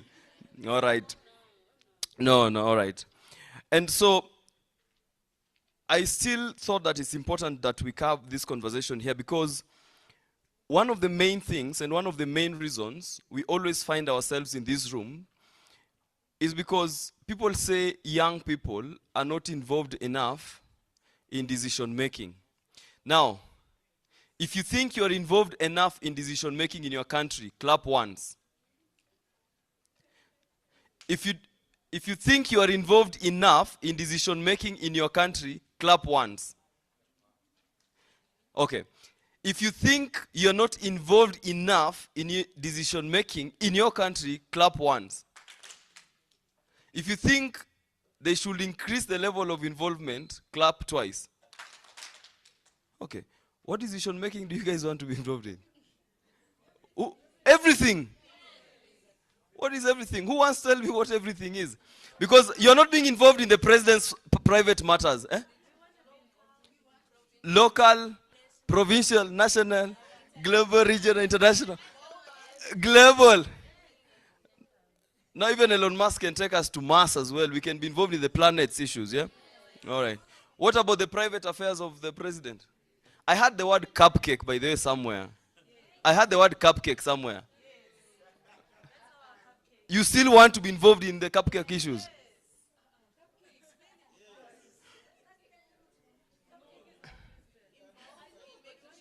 So I'll involved in making sure that he's accountable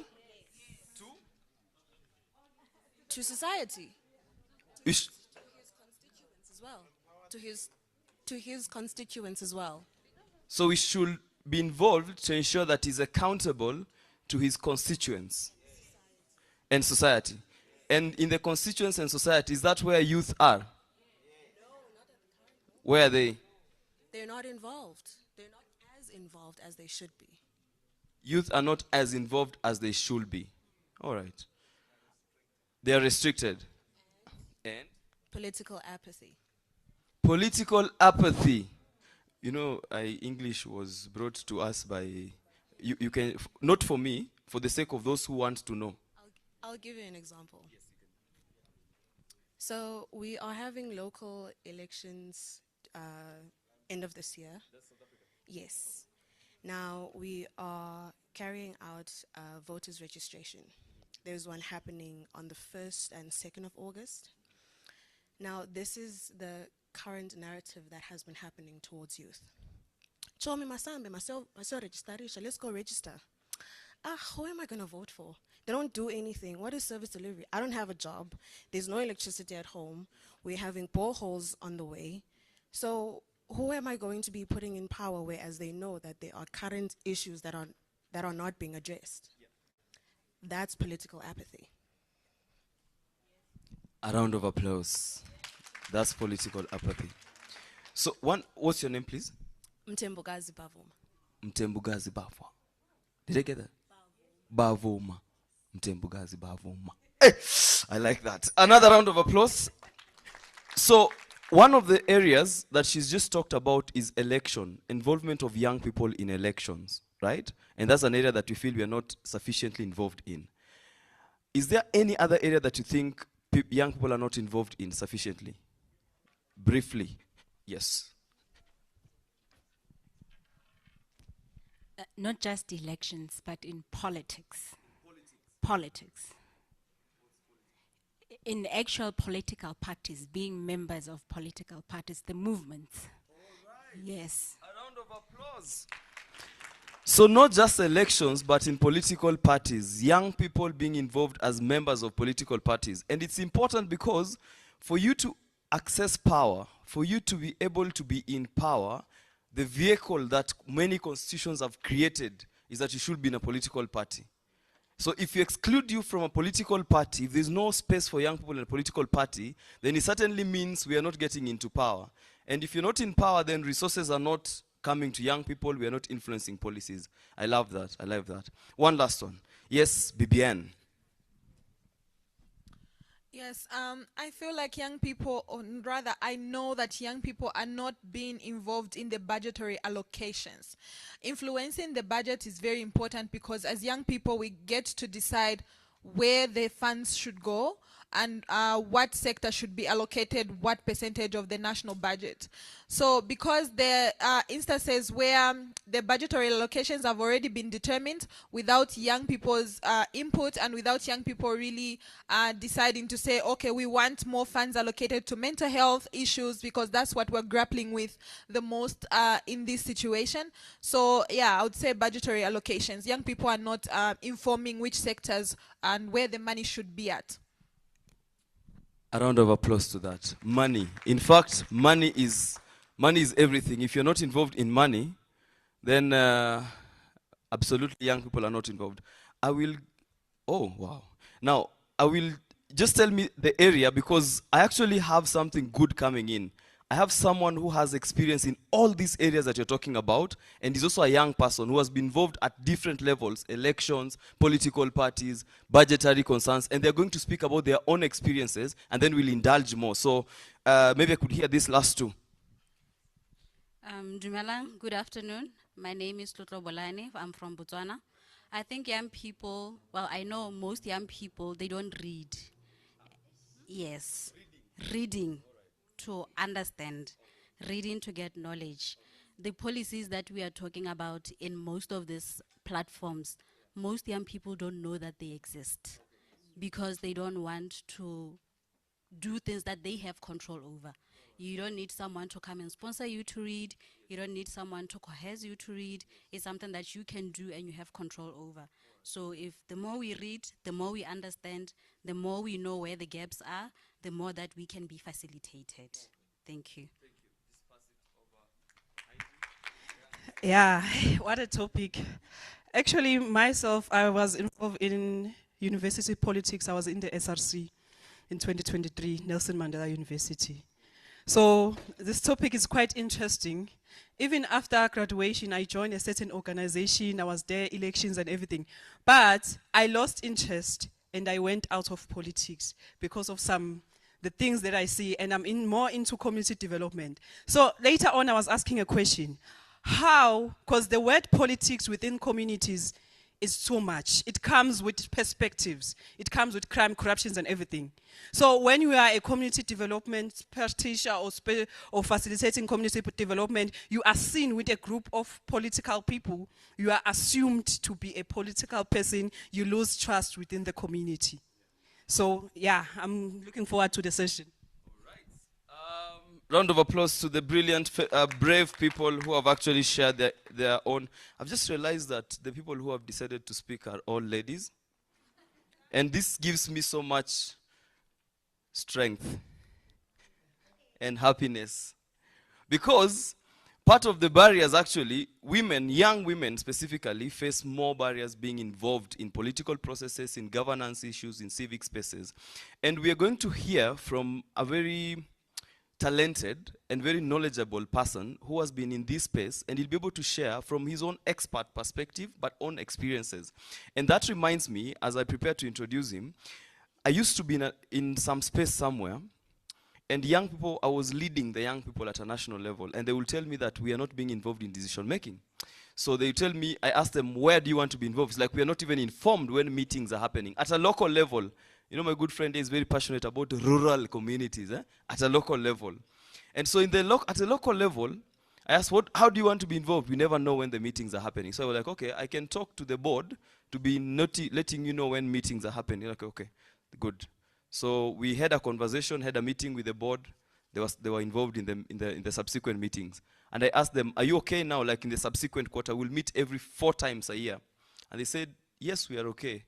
And so one day I decided to attend that meeting and read the minutes from the previous years. And I realized apparently our young guy was only involved in that meeting at the point where he would start with the opening prayers for the meeting and the closing prayers for the meeting. In between, in the minutes, he was not talking anywhere. And it was deliberate. So it was a question on, there are spaces for young people, but what exactly are they doing in the spaces that have been given? The little ones that you have been gotten. I think that's what she was trying to refer to around our own capacities. And all this cumulatively speak to the space for young people in leadership, in civic spaces, in the governance processes. And to set us off and to have this conversation, I'm going to invite my good friend, Dan. A round of applause. The Obama style, is coming. In fact, he's coming with the shirt, the Obama shirt. You see how he has done? Yeah, okay, good. A round of applause till he gets on stage. Thank you so much. He's going to set the stage for us to get to understand this space. And please keep as many questions as possible, because I also talked to him. He said he wants to hear more from us than us hearing from him. Karibu. Oh, I had a Sante. That's nice.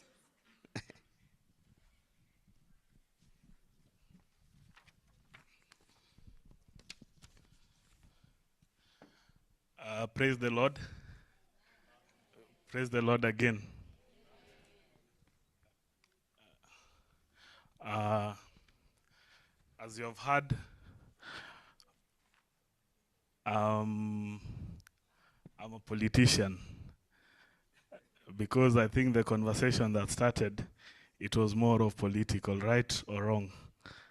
My name is Dan Nyibule, all the way from Kenya. And I'm so happy to have this opportunity to help us go through this wonderful topic of youth involvement in democracy, political and leadership processes. How many are happy to have opportunity for us to discuss this?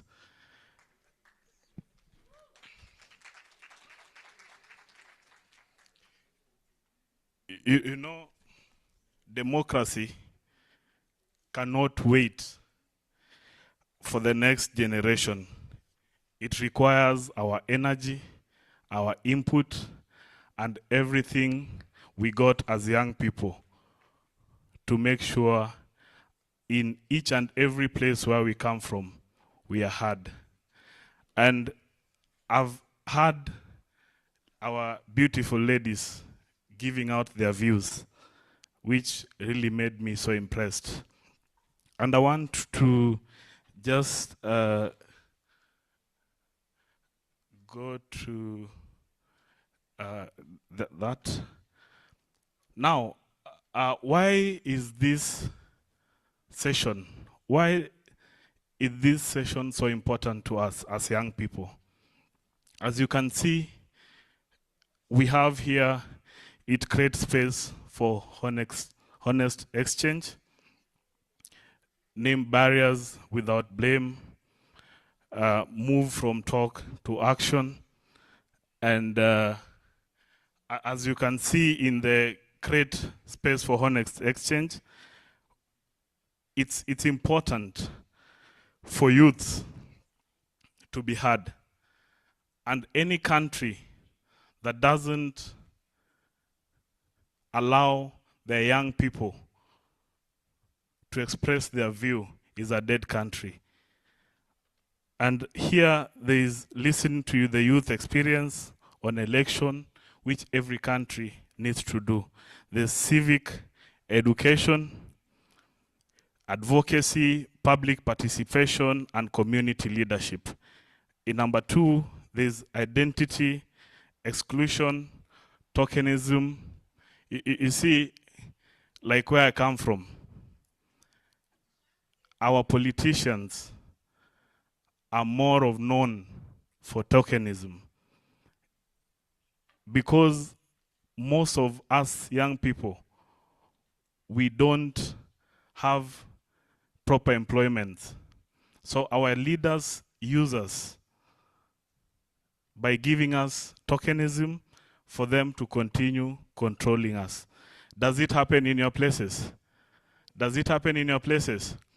Yes, so I think after this session, we all have to find a solution. People keep saying that we are leaders for tomorrow. Everyone says that, right? But I want from today, I want that to change. Because from today, we are going to be great leaders in our different countries.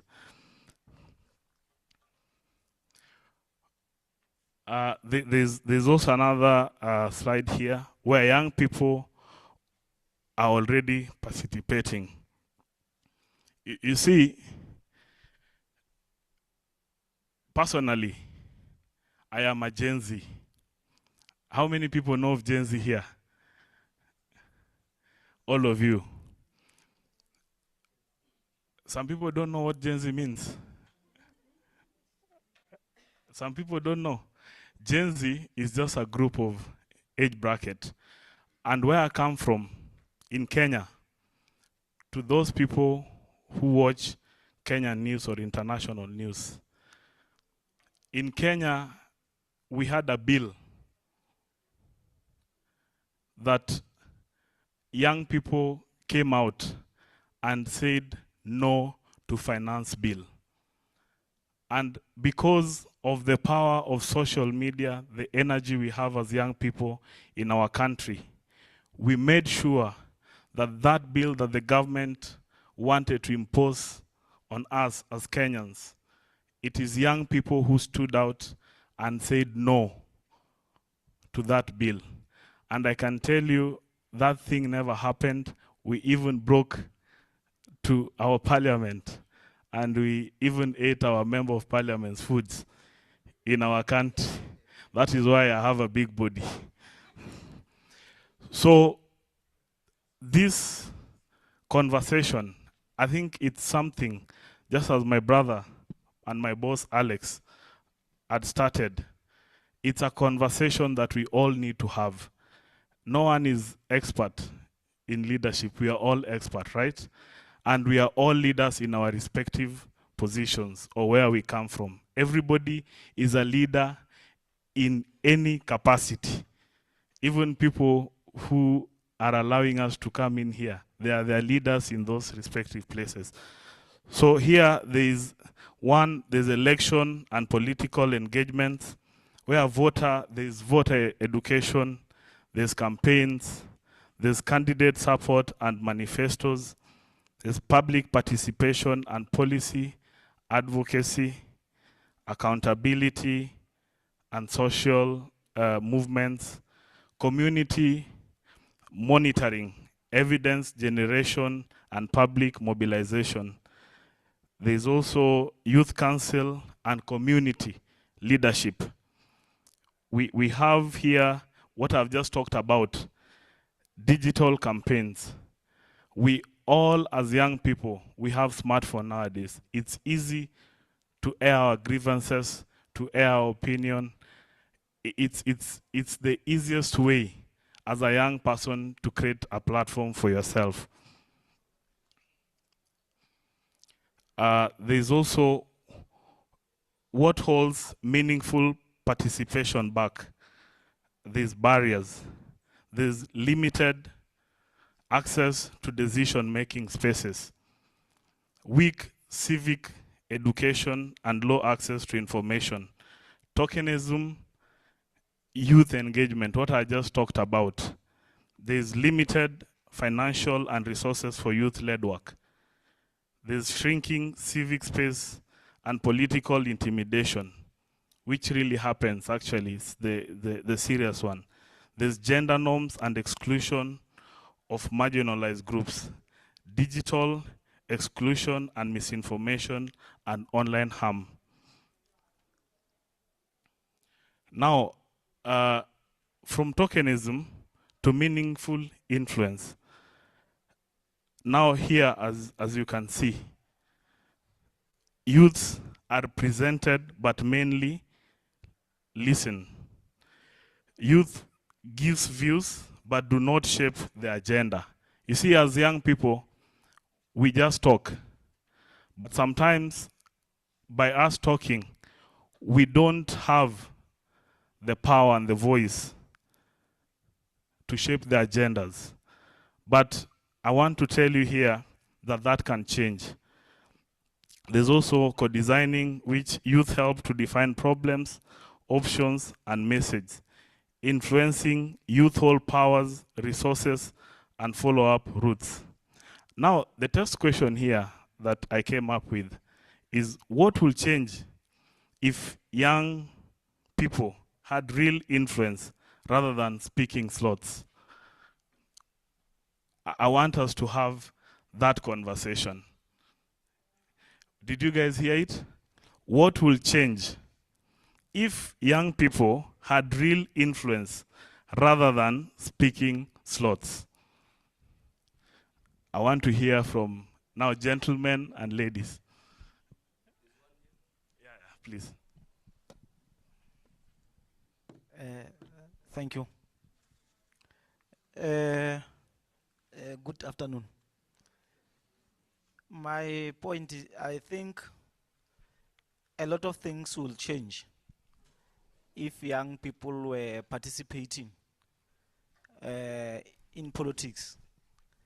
Like, for example, in South Africa today, majority of the people that are on the voters' roll are young people. But despite that, young people continue to be less when it comes to participation. When it comes to the numbers, there are more. But when it comes to the polls, it's less numbers. There is voter apathy amongst young people for various reasons. They've lost hope. They never believe in government processes to an extent that they feel like nothing is happening and nothing will never happen. So if young people were to participate fully in the political processes, a lot of things will change because they'll be able to determine who leads the country, and they'll also be able to change the trajectory of the country because young people will be at the helm. As things stands, young people are complaining, they are not participating, and those elders that are voting keep on voting for themselves. So young people can change the trajectory by participating in elections. Thanks. Clap for him. Give him a round of applause. Another part. Okay. There's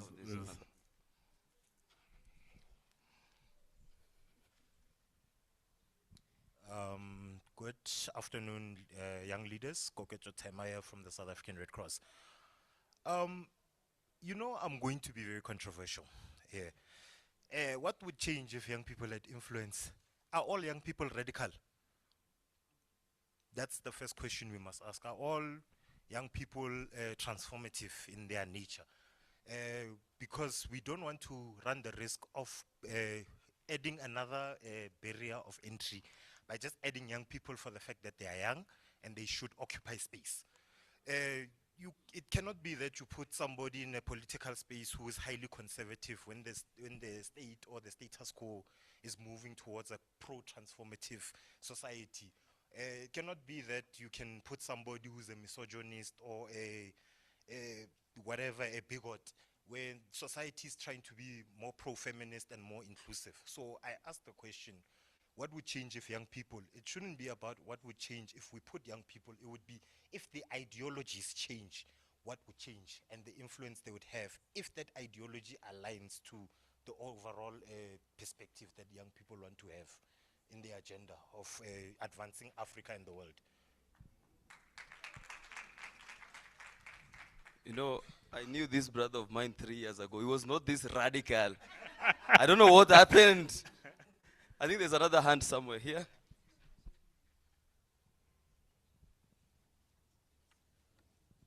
Good afternoon, everyone. My name is Theo. I'm from Botswana. This is actually a very relevant question for me because it's in line with what I'm researching on for my postgrad thesis. And I think that if young people were to participate more in political matters, it would really help to bring about strong government accountability, because I think that we are innovative and we know our needs. We understand our needs better than the older generation do. So I do think that it would bring a lot more accountability in terms of the issues that we bring up. Another round of applause.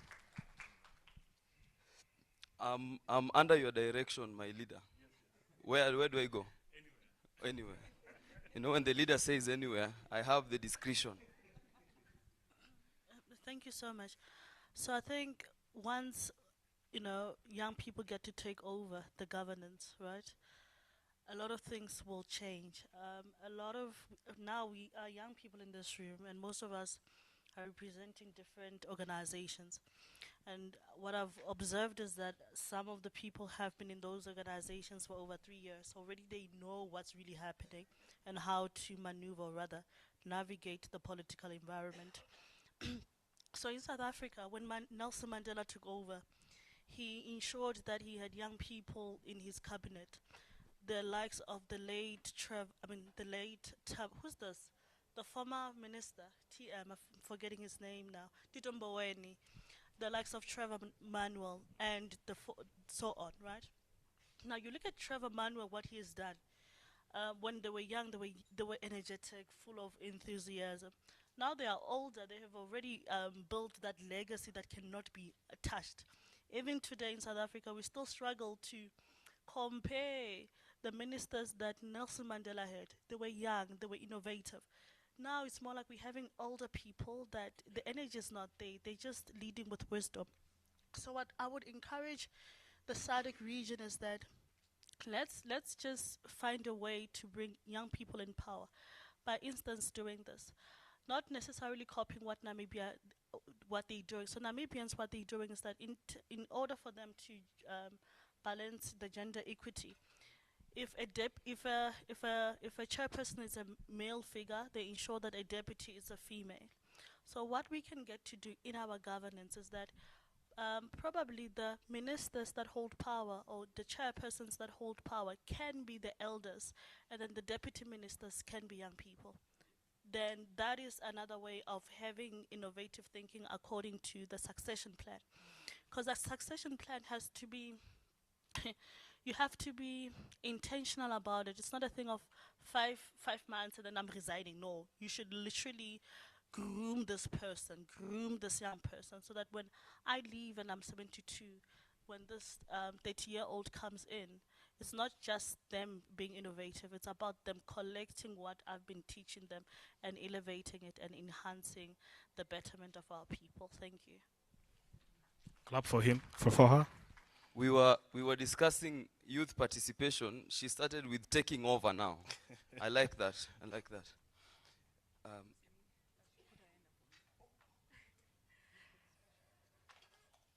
phone. Oh.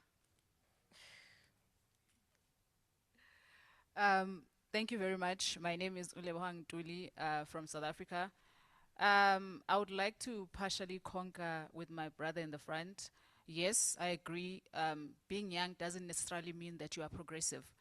But the same applies to being old. I mean, currently we are led by old people who were once progressive, but currently they are taking decisions that, regressive. But what I want to say is that what is more important is the fact that as young people, we are in majority in our numbers.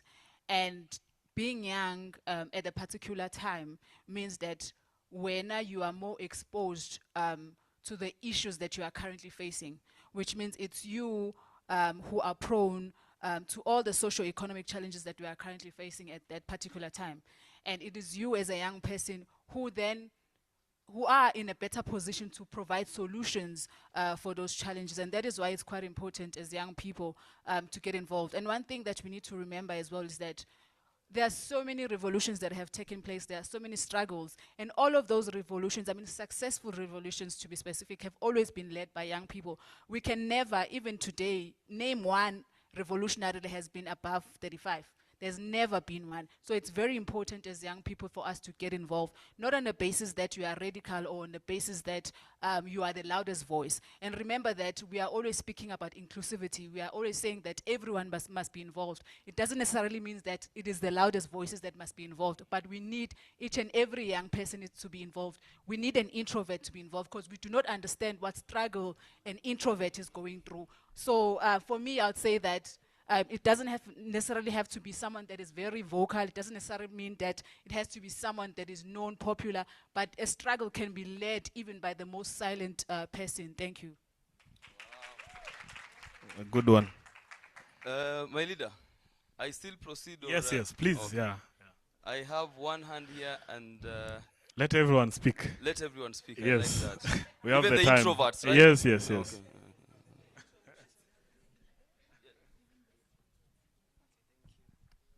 Thank you so much, leadership, for this opportunity.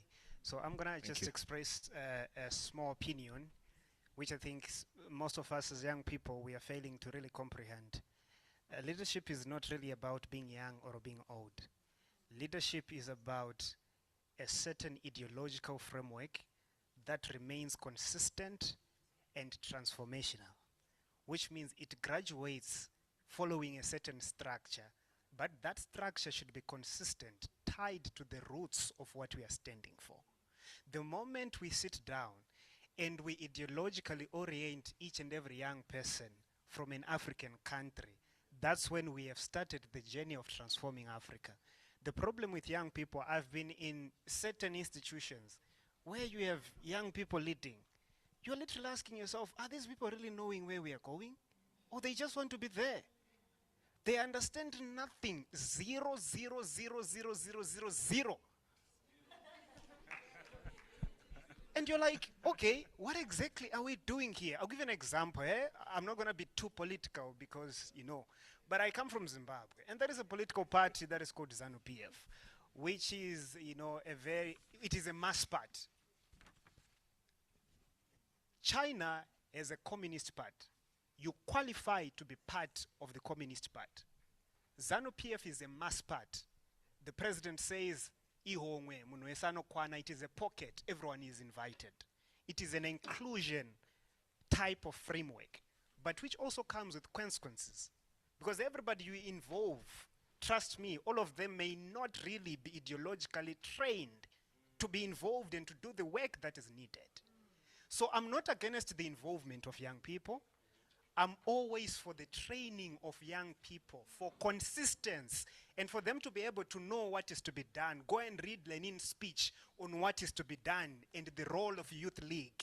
It is to maintain and to protect the ideology, which China has done up until now. So you find young people coming with new energy, with confused ideas which appear new and fresh, but they are retrogressive to the main ideology that we have. We don't want to bring that confusion.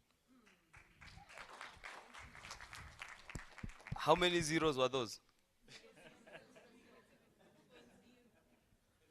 All right, thank you for the opportunity. I'm Maggie Sharira from Malawi. I'm representing GREMA, Youth and Women Empowerment Organization. I'm the founder and the director. and I'm a PhD student in agribusiness and entrepreneurship. Yeah, so to come in this topic, I feel that we, the youth, the young people, we have potential. It's just that we lack self-belief and self-confidence. You know, as it has been highlighted over the past days, that we hold a large percentage in our continent here. It means that more people in this African continent, they are the youth. So it means that we have the energy, we have the power in decision making. We have the power in making choices. We have the power in changing the world at large. So therefore, if we're given the opportunity, we can really portray the influence. We can really track this influence, that we can be able to make the right decisions because we know what we want. We know what we're standing for, and we know what the future holds for us. You know, we're always worried about these issues of we need financial grants. We're always worried about not being involved, being included in decision making in those platforms. If we are there in politics, we'll be able to choose ourselves. We'll be able to appoint each other because we know the skills that we have, we know the potentials that we hold. Therefore, I feel that maybe it's high time that we youth, we need to stand up. We need to stop being shy. We need to show who we are. Let's show the world what we have. Let's show our leaders that we can do it just like they do it. And we can even do it much better than them because we are really skilled. And we're now living in this technological era where we're talking about AI. This AI thing has brought in some new things that we can use. We can really tap some ideas, some strategies on how best we can even run the government. So we have the potential to be there in governance. We can really portray a good governance. So therefore, my concluding remarks should be, let's get involved. Whether you're a lady or whether you're a young man or a young woman, we are all the same. Let's be involved in politics so that we can create the world of our own and so that we can achieve our dreams. Thank you. Thank you. You know, I'm so happy that she said she's a PhD student and then her remarks colluded with mine. So I'm thinking like a PhD. I'm happy. Yeah. There is one comment that is online. There's someone who wants to give inputs remotely. So maybe you could just unmute them and allow them to. Yeah. That's fine. Hi, can you hear me? I'm not sure if I'm audible. They can speak. Okay, perfect. I just wanted to answer the question, what would change if young people had real influence rather than the speaking slot? And the fact is, nothing will change because our leaders were not born old people. They were also young people. They were also fighting for change. But now those same former young people, they refuse to give way. They refuse to let the young people take over. So what's important is not putting a young person in a slot because they're young. Like other people said, look at the character, the ideology of the young person. Personally, I've seen online a lot of young people praising our corrupt politicians, saying, oh, money doesn't like noise. He should have eaten in silence. He's eating our development money. And what it tells us is that if you were given the chance, you would do the same. So putting you there just because you're young is not a good enough marker. Thank you. Just because you're young enough is not a good enough marker. I'm here. Good afternoon. I support what the last submission that was made because the problem right now is that a lot of these leaders that are in spaces are hearing a lot of noise as far as us calling out for being included in the policy making and any other business that we feel like we have to be included. And they are doing it to tick the boxes. You may find that we are in these spaces, but they don't take our inputs. They don't consider what we are saying because they feel like we're inexperienced, or they feel like if they push what we want, it's going to, at some point, leave them out of the chunk that they are trying to take. So, but another problem that is fastly emerging is the fact that we as young people are also getting into those spaces and becoming the leaders that are in those spaces currently.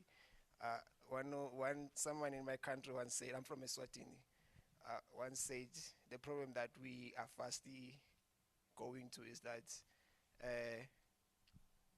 corruption is bad until we get a seat in the table, which is becoming a huge problem that we should look into as we are young people trying to get into those spaces. Corruption is bad. Can you allow me to give her first and then I come to you, because you had spoken earlier, right? Yeah. Okay. Yeah, thank you. I just wanted to say, I think there's a fundamental issue with the institutions themselves, right? Like we've looked up a lot to the likes of your Julius Malema in South Africa. They had what we felt was like young political activists that were from the university, so they like related to that niche. And then we get to see these leaders change when they enter the space.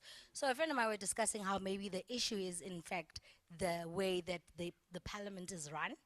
And I think there's just something about that space when these people enter that they come out as different from how we knew them, and they don't in turn translate or speak the same things they used to speak. So I think we're running on the same colonial institutions, but we're asking for different results.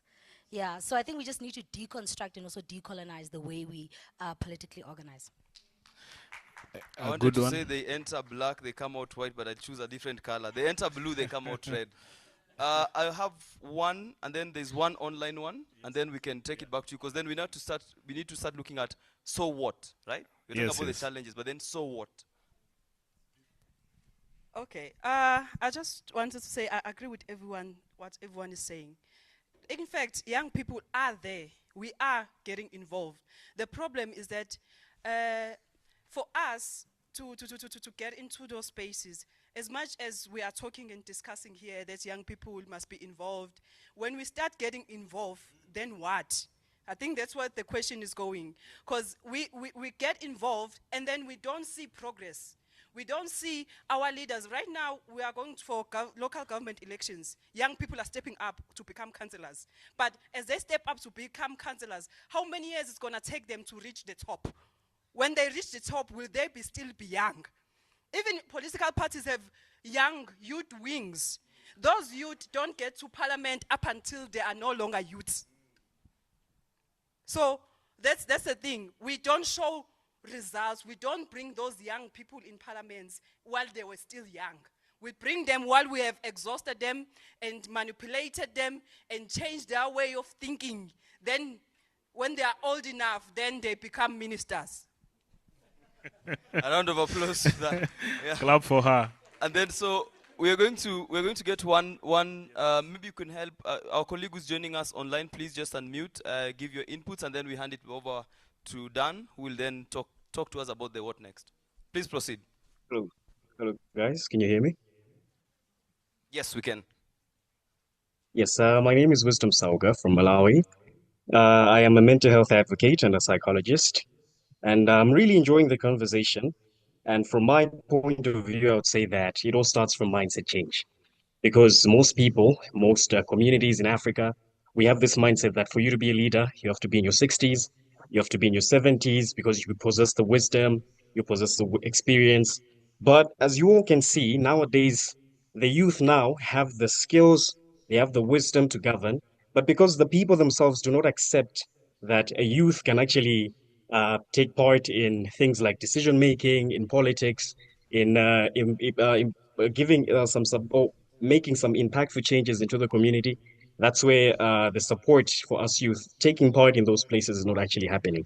So there is a great need in advocacy for mindset change so that most people can understand that youth also have a greater input and a greater impact on the development, uh, far even better than what the elderly people can actually do. So I wanted to say that. Thank you. Let's clap for him. Go ahead. Thank you. I'm so impressed. I can see in the next 10 years, I can see a president from Malawi here, from Zimbabwe here. I can see great leaders. I will also be a president in my country. So now I've heard what everyone has said, and I think we have all agree that they were making a lot of sense. So personally, what I feel as young leaders we need skills. True or not true? We need skills, and we also need networks, because leadership without network is not leadership. Also, as a leader, we need values. And values here is accountability, peace, inclusion, and integrity. A leader must be someone of integrity. And also, us as young leaders, we also need support. And this is where we have a problem as young people. Because with all of you will agree with me, where you come from, young leaders are rarely supported. Even I had my sister here from South Africa who said she was a student leader. And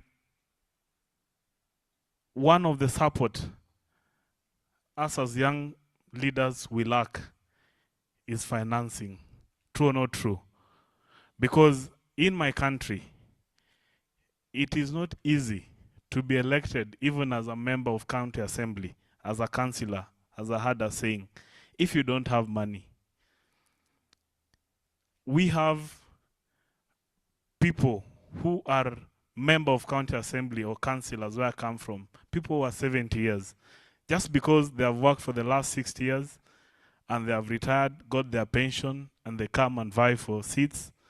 And now, as a young person, you can't compete with them. And I know it's not only in my place. I also know it's also here in South Africa. It's also in Malawi, in Mozambique, everywhere.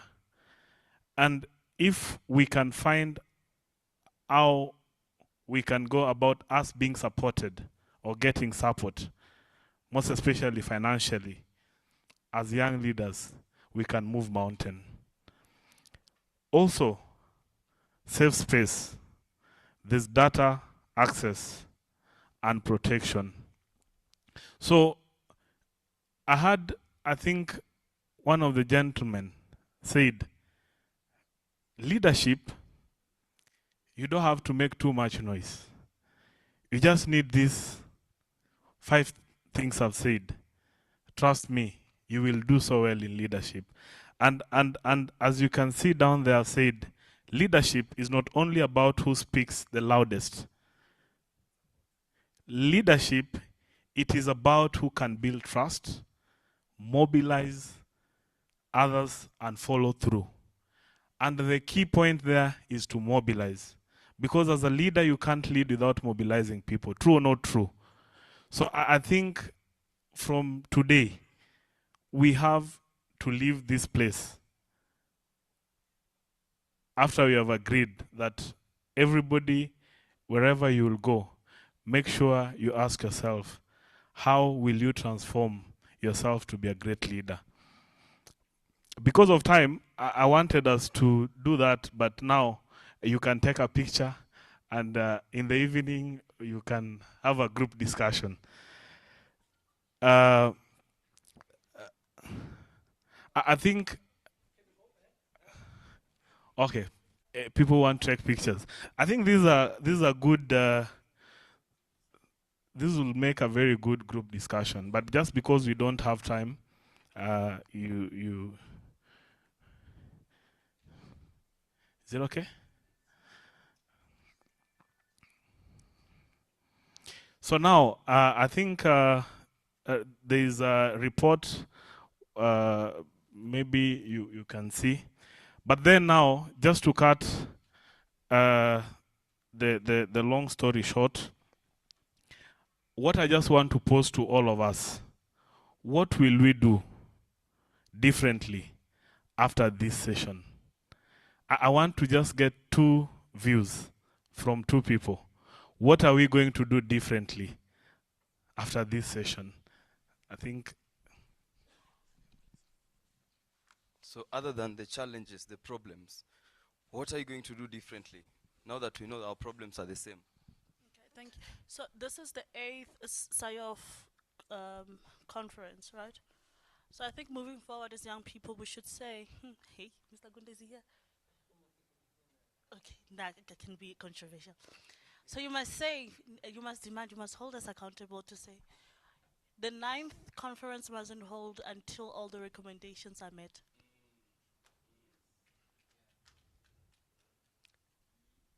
Make things to fall, or else we are going to be like all the SADC forum regions. Because they have the first one, nothing is implemented. The second one, nothing is implemented. Fight, collapse it next year. And so we're not moving. No, this is not going to happen. And that's what us, South Africans, we did last year with Y20. We collapsed it. We said, no, we're not taking anything. You haven't done anything since G20. Now it's the 4th one. Now it's this. No, we told them. They left. And now they're doing the correct things behind the scenes. Thank you. Clap for her. Did you guys hear that? That the 9th SIOF session should not happen if the recommendations from this meeting, the 8th session, have not been. So we'll be checking a list sometimes in March and April next year. That's a good one. Is there anyone who has attended all the 8 SIOF sessions and is inside the room? All of them, 8. Good afternoon. I am Zinta Ramano. I'm the founder and group CEO of Bad Media Group, where AI, digital, and humans thrive. I guess to answer your question of what we will do differently, I noticed he mentioned, a counterpart of leadership is your ability to mobilize people. So we work with a lot of NPOs that focus on youth development and women empowerment. Currently, we're working on an event happening on the 1st of August called She Fair Trades. It'll be taking place in KZN, and it is with the Department of Women, Youth, and People with Disabilities, and working with the Minister and the Presidency. So I guess I'm inviting everyone in this room to attend, if you can. Yeah. Yeah, thank you. Thank you. Part of the things we should do is actually, is it happening KZ? And KZN. It's here. Am I also invited? I'm from Kenya. Okay, I'm invited. So we will come. My boss online a gentleman, has had that. At least one gentleman. Yes, please. Yeah. It's one person. Yeah. For gender balance. Yeah, thanks, Chair. I think it's a good aligning with what you're saying about issue of pushing. But I think saying we are boycotting won't be a solution. There must be an assessment. Like, for example, in the recommendation, there must be short-term goals. Say, what is that we want to achieve as SIOF, and how do we achieve that? I'll give an example. Now in South Africa, we are going for local government elections. We will be voting in November. There should be something where organizations are saying, okay, as young people, we want to see ourselves representing our various communities in council. But not only representing our various communities, doing something. Because we're talking about skills. I differ with you with regard to skills. There are gaps there and there, but I can tell you that 70% of young people that are active do have skills. But it's an issue of saying that how do we then utilize our skills? If young people were to be given space or opportunities in council, they'll be able to display their skills. But on the second side of it, what we're saying, you have got people that are in council, that are young people, that are not delivering, that are not doing anything, and they're creating a bad name for young people. In South Africa today, the ANC Youth League has got a program they call Muchapa Loan, whereby they say that young people must be prioritized in council. There must be a quarter, a percentage, they're saying 40%. Now in the ANC, when they're talking about, they're saying that in the previous term, those that were there from 2021 until now, they've not delivered. So when start saying that young people must go to council, they're saying based on performance. Statistics are saying young people who are in council were just there in council, they did not deliver. You are the, like, attendance wise committees, you don't contribute, but you are there in council. You want to go back again as a young person. So I think the approach is what I was talking about earlier, so that we must understand our role as young people. This thing of being hotspotted by the elders and doing as they say, it's a problem. We have to wake up and understand that we've got the role to play.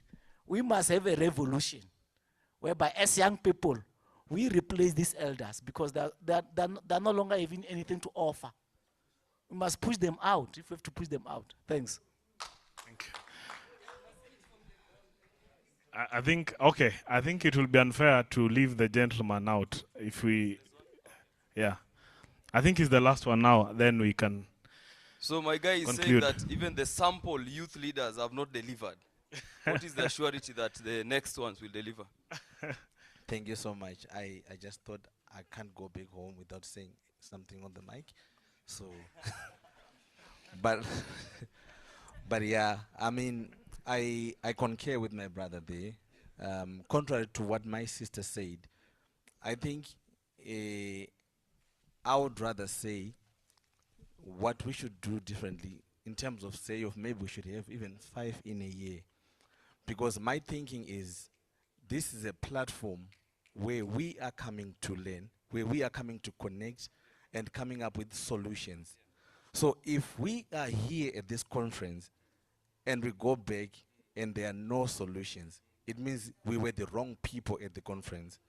We then need to change our mentality. So it will be a shame if you come here and you don't change and you don't go and take action back in your country. So I just think the honors is ours to take it up or to just leave it like that. Thank you. Thank you. Let's clap for him again. Thank you so much for this opportunity, and thank you for your inputs. Thank you for the conversation. And as you have said, let everyone who go back home, let's go back home and change home. Thank you.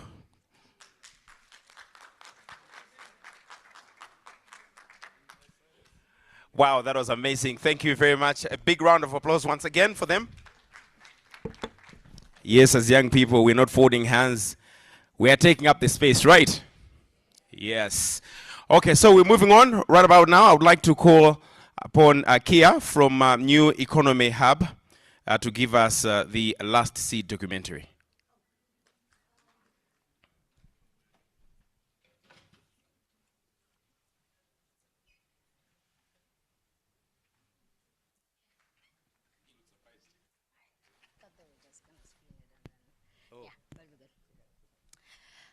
Oh, hello, Syrup. Hello, everybody.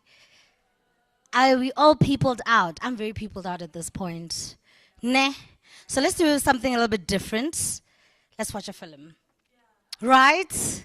Yeah, let's watch a film. So what we're going to do now is we're just going to screen a documentary that's related to what we've been discussing, and then afterwards just want to hear your thoughts and perceptions about it, and then how we can rethink how we do advocacy, rethink how we do campaigning, right? Ian, are we ready to go? Dim the lights. Yo, how am I going to find my way back now? Oh, I have to crawl. Thank you.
Forget what tree it was. The moment the pod fell down, as soon as it made contact with the ground, it popped. Because that's what it does. So, I mean, how does it know that? How does it remember that? That when this kind of impact happens, I need to come out and go into the ground and wait for the right environment and then grow. Boom.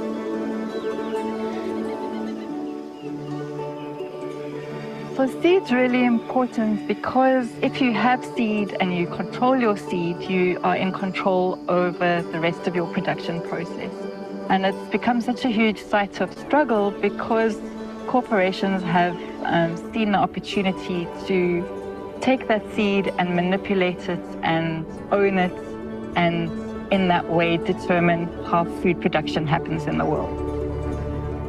Right now, there is a war being waged against African farmers. Africa is touted as the last frontier in the global economy for its natural resources and untapped markets, and this has brought new actors into African agriculture.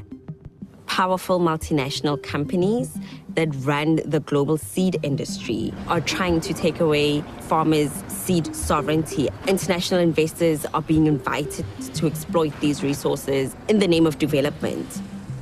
But really, it's just opening the doors for corporations to set up shop here, to be able to take Africa's resources and also to change our laws in the interest of business.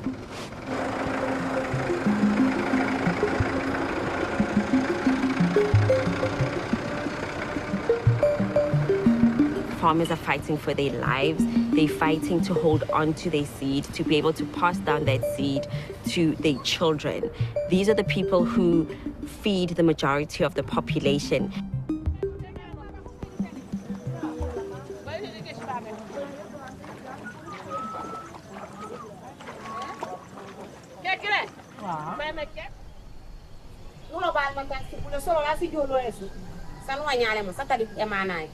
Olal du bisi tuba olal sigul du ha sala si jolo sa te mané jolo e mané jolo e yodu wanyale mo wonne na ngene nyole de sa te la kun ke ko ngalale mo e mané nan ku yole na mo ko man e joyang wonu jang bobo di bu yole na bu di ngamo du bu cha nu hankalu kana de ka te la ku nu te ba nu ja bodi bu di ngamo bu ko konya.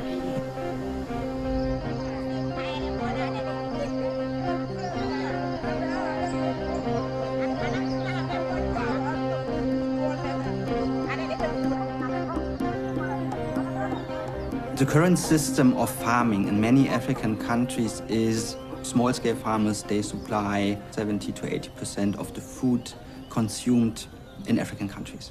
This is actually a system that is working, and it's these farmers, they also supply mainly local markets with indigenous food.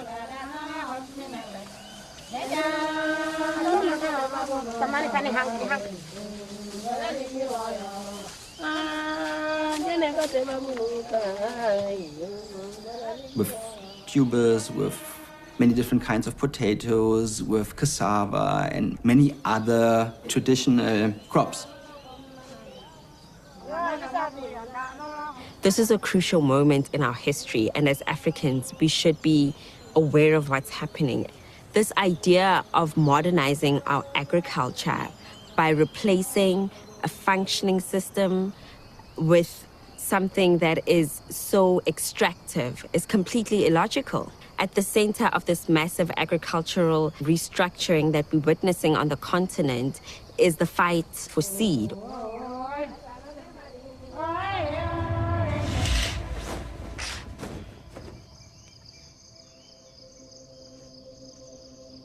Seeds are the beginning of all life. Seed is such a wonderful lens to look through to understand our relationship with the broader world and not see ourselves as separate to nature, but very much an inherent part of it. I love the way that seed is everywhere, but often invisible. And so because we know it so well, it's like we've almost forgotten it. If we look at civilization, man was a hunter-gatherer for 300,000 years. And it's only in the last 10,000 years that he switched to being a farmer. And the basis of that was collecting superior seed. And we can find that seed in settlements across the world, but particularly where civilizations start, West Africa, parts of Central Africa, and then the Fertile Crescent, which is Iraq today.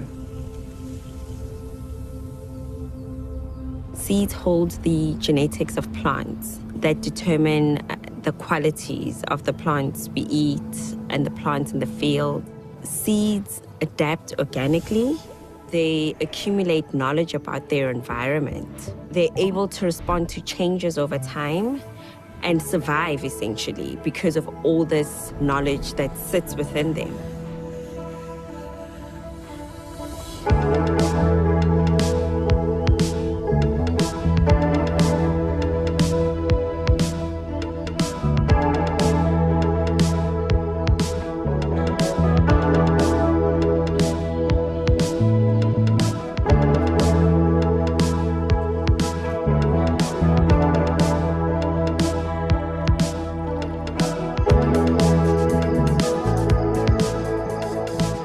Life on Earth is unimaginable without seeds. Seeds contain intelligence. I mean, to think that a grain of amaranth, for example, remembers that it is amaranth, right, from the seed. It knows from the seed that from here I shall grow and become an amaranth again. And when I seed myself, I will produce from one little plant 10,000 seeds. I don't think that we have the ability to understand the genius, the godliness, the wonder that is inside each little seed.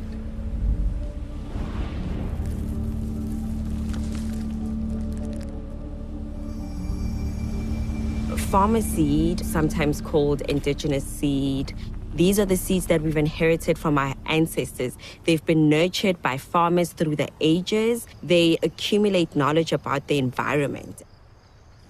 In contrast, you have commercial hybrid seeds. These seeds are bred for particular trades and for profit. They cannot adapt to change as quickly because that information is not stored inside them.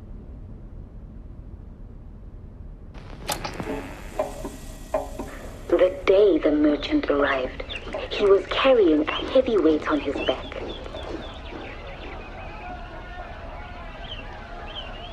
You must master the forest. You must gain the upper hand, he cried. As he spoke, beautiful gems spilled out onto the fertile earth. Lifeless stones in thousands of colors glistening in the sun.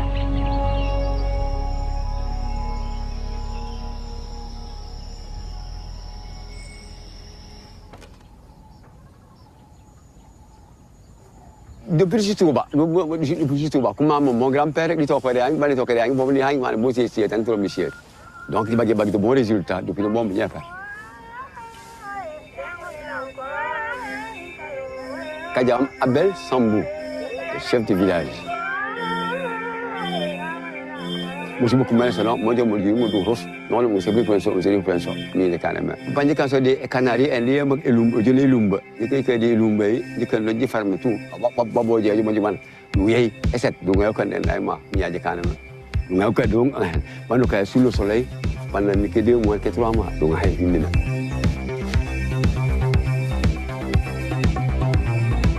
Si vous avez le goût de conseiller moi disoli ça mon c'est ça local c'est à Majak. Ça c'est qui dit parce que ça comment dinga c'est qui bobo buyo mo le campa dinga so que nous dieu nous essayer.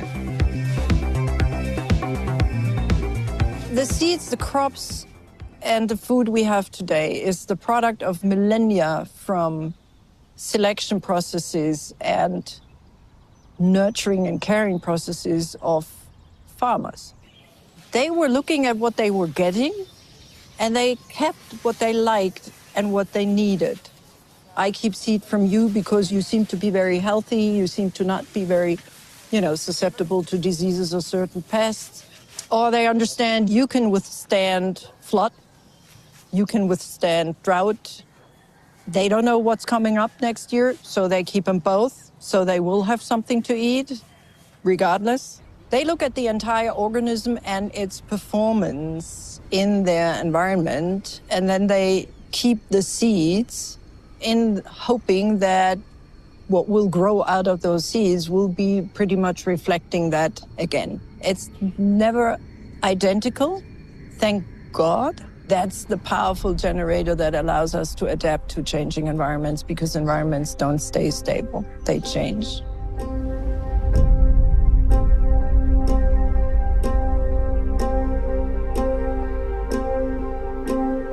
The agriculture system that we know really came about quite recently. So people were farming or producing food actually in a multitude of ways.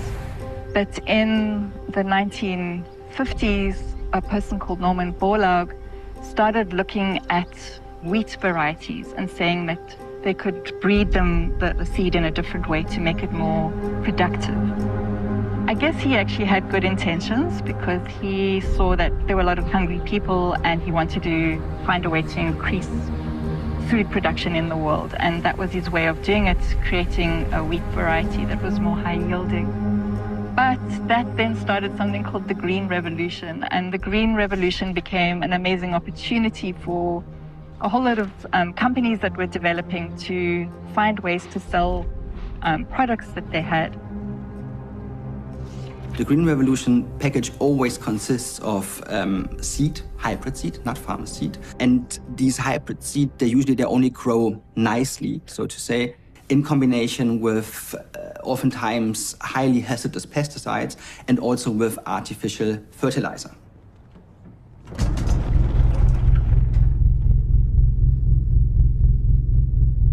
There are three main sort of crops. Okay, the first kind is a self-pollinating plant. Then another kind of crop is a potato or sweet potato, where we grow it from the tuber or the root. So in both of those cases, it's quite hard to make hybrids.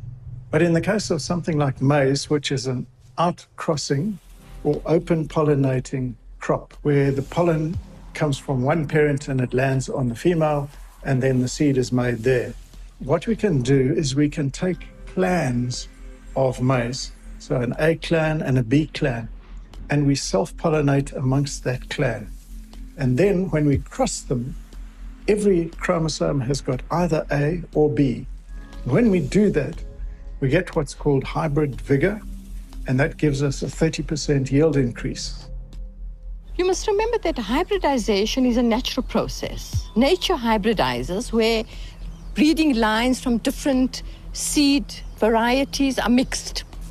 Small-scale farmers have been experimenting for 10,000 years in Mexico with maize, 12,000 years with wheat in the Fertile Crescent, 12,000 years for rice in China, and all over the world, small-scale farmers have domesticated seed, and they experimented, so they crossed the lines to produce a more enhanced variety, to maybe give more nutritional content to the seed, will be insect resistant, or will combat certain diseases and pests. It's as old as agriculture itself.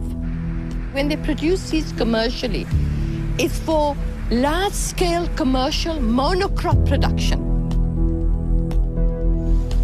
When you know that you're looking at a hybrid maize field is when all maize plants look the same. They're all the same height, they have the same, kind of phenotypic look. Then you know that's a hybrid field. If you've got 10,000 hectares of maize, you want it all to germinate on the same day, you want it to grow at the same speed, and you want to be able to harvest on the same day. You can't have things happening higgledy-piggledy.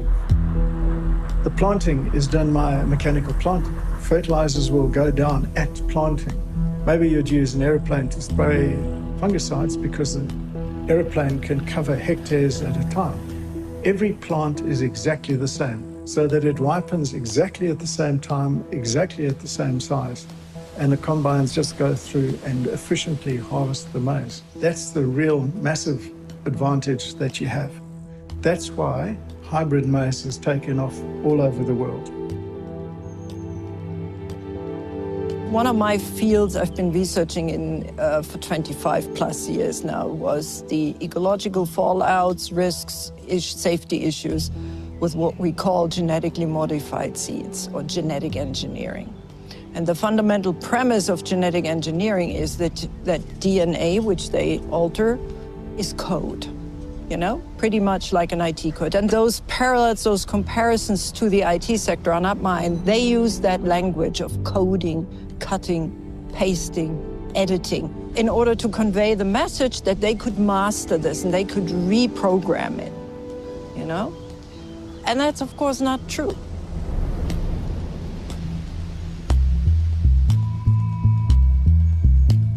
We run all John Deere tractors and forage harvesters. They have the latest technology in them. They have yield mapping. They have technology that allows John Deere to monitor the machines remotely, and then they will phone me and tell me if it needs a service or if there's a problem with the machine.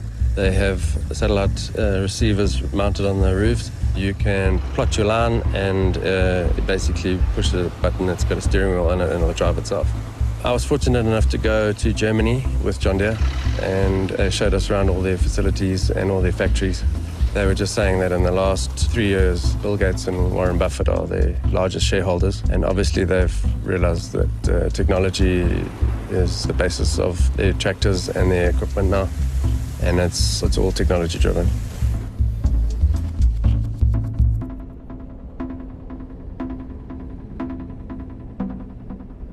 You know, when you drive through the countryside, you see these fields of one crop only. Many people will say, oh my God, it's so beautiful, because they see green. We see monocrops. This is anti-nature.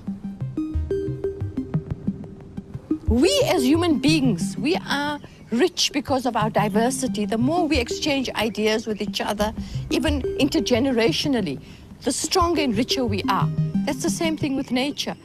Producing diverse crops in a field attracts the pollinators that are so essential for food production. It doesn't contaminate our soil systems and our water systems. We're not protectionists. We believe that we need to live in harmony with nature. We can't do battle against nature. These companies are in a war against nature. In Europe, we redesigned the entire landscape completely. Make it fit for that understanding, you know, for that kind of agriculture. And chemistry should replace functions that we were knocking out by just growing a monoculture of a fairly uniform crop. If you grow a uniform crop, you're inviting unwanted guests, you know, microbes, insects, whatever. And since you're offering that really at a huge scale, you know, they're coming in at a fairly large scale. Then you have to, you know, keep them in check, because you knocked out the diversity that was keeping them in check. And then you did this with chemicals. Then these insects and these microbes, if there's one thing they can do, is adapt to the changing environment. They're masters of survival. So they adapt to everything, to the worst chemicals you can possibly think. They adapted to all of them. Now you have to come with more powerful chemicals, sprayed more frequently, in higher doses, different ones in mixes. You know, and here we are, stuck at the dead end of this, where resistance is rampant everywhere. We can see the end of it is in sight, and our environment is destroyed.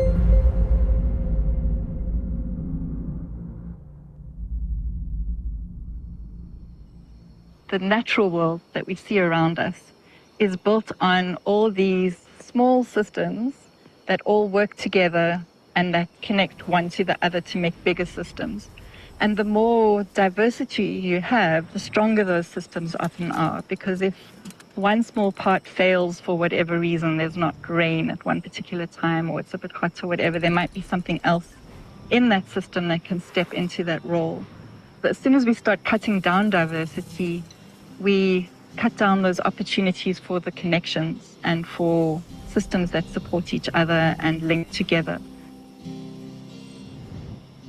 It is very obvious that this Green Revolution model of farming is not sustainable at all. And there are alternatives. There are alternatives. For instance, the concept of agroecology is an alternative. Especially in African countries, the system that exists already is functioning. Wakati wangu wa furaha kukulia shambani ni wakati ambapo tumeshalima, tumevuna, baba anatuchukua, tunaenda mjini kufanya shopping, tunanunua nguo. Alafu chakula wakati huo tulikuwa unapikwa wali na samaki. Samaki mkubwa, watoto wanafurahi, wanacheka. Nimelima zaidi ya miaka 40 au 45. Kwa kweli kwa kulima ninalima kiasi kikubwa. Nalima kama approximately 3 acres.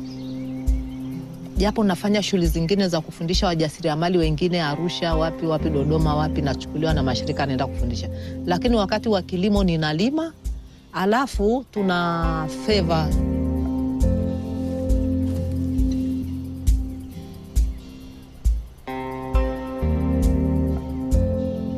Nimependa kujishughulisha na kilimo hicho kwa sababu nimeolewa kwenye familia ambayo mama mkwe wangu amekufa akiwa na miaka 115. Kwa sababu nilikuta mama mkwe wangu anatumia vyakula vya asili, ndio sababu akaishi muda mrefu. Nimejishughulisha pia sana kwa sababu baba yangu alikuwa mkulima wa kahawa na alikuwa anapiga sumu za viwandani na bila kutumia vifaa vinavyotakiwa, na alikufa kwa ugonjwa wa kansa akiwa na miaka 52.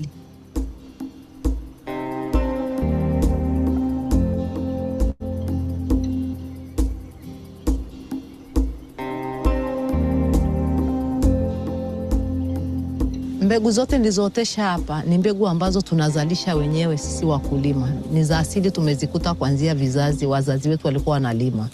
Na sisi tumeendelea kuzihifadhi. Na zao langu kubwa ambalo la utafiti nafanyia kazi sasa hivi ni mushroom. Nalima mushroom kwa wingi, pia nazalisha mbegu ya mushroom na nasafirisha ndani na nje ya nchi.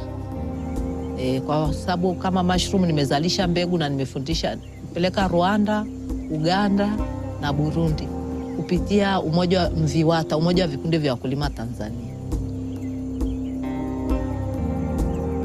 Lakini government hawahangaiki. Kwa mambo haya ya hichi kilimo cha kisasa sawa na madawa, government huwa inatoaga kama vile unapata, walikuwa wanasema ni voucher. Unapewa voucher, unawezeshwa labda kwa bei nafuu mbegu wakati wa kilimo na mbolea, lakini sio hivi vya asili.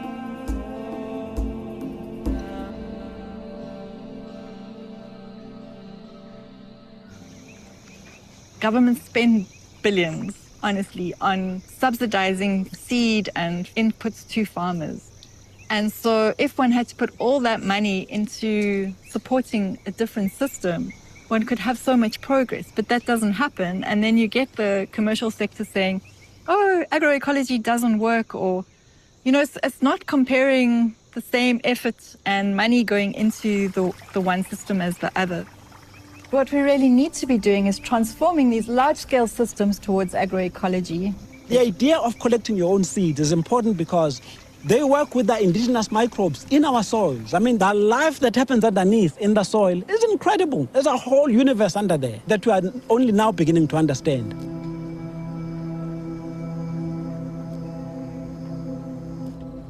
Kuna ugonjwa ambao hakuna dawa kabisa hata za kisasa. Hata dawa za madukani hakuna, hizi za kuponyesha mnyauko. Mmea ukishapata ule mnyauko hakuna dawa. Kwa hiyo mimi nimeweza kutengeneza dawa ya kuponyesha mnyauko na mimea yangu inaendelea vizuri.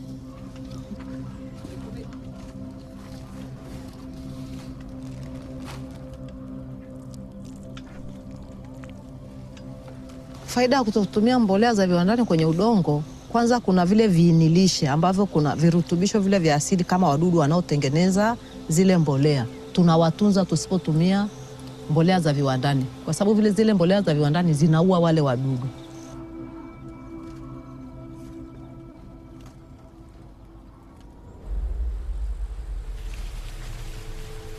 You do everything correctly, which your consultants tell you to do, and you've spent a lot of money on putting fertilizer in the ground. But what we're starting to see is that the plant can't access the nutrients in the soil. It's only using what you're feeding it.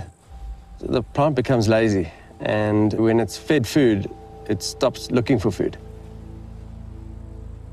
We thought that we need to put more fertilizer in the ground to get more yields, but all you're doing is literally destroying your soil at the expense of trying to get a crop.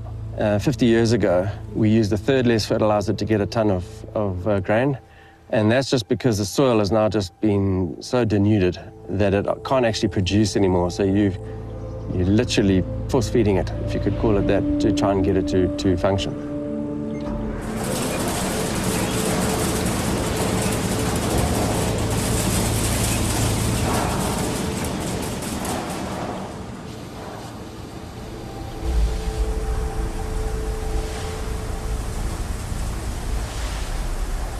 We talk about the seeds, the different varieties of the seeds.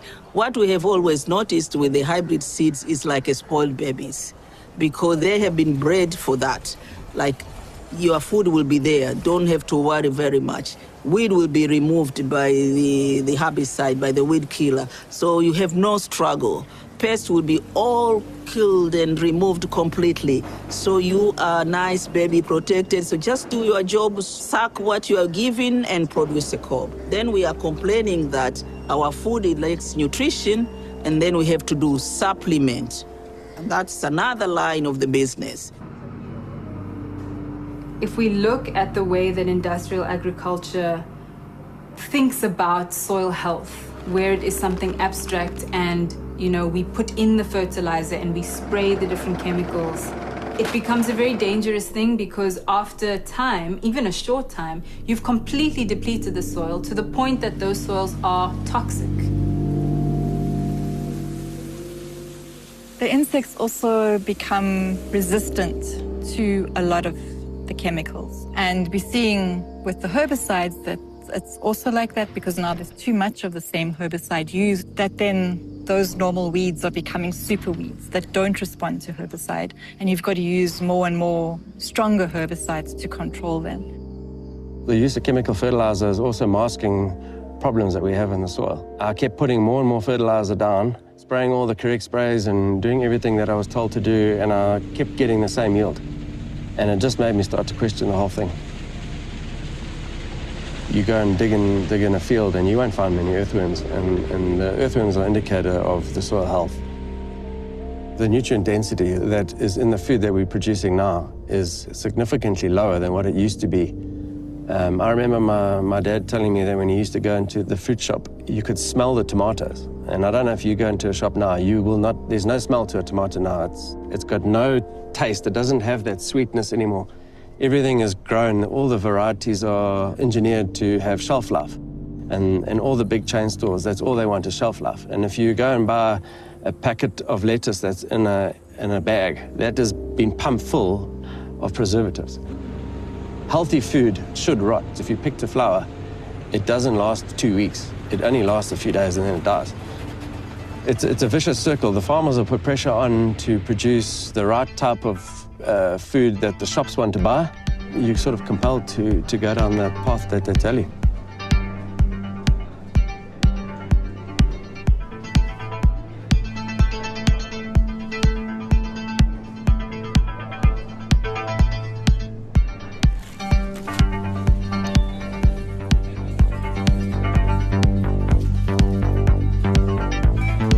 So you think you're buying apples from your local supermarket, but sometimes those apples come from Spain, they come from Egypt. You're not aware of the miles or the kilometers that the food that you're eating had to travel, how long it's been refrigerated. In fact, just yesterday, I discovered that these apples actually have a fridge life of 2 years.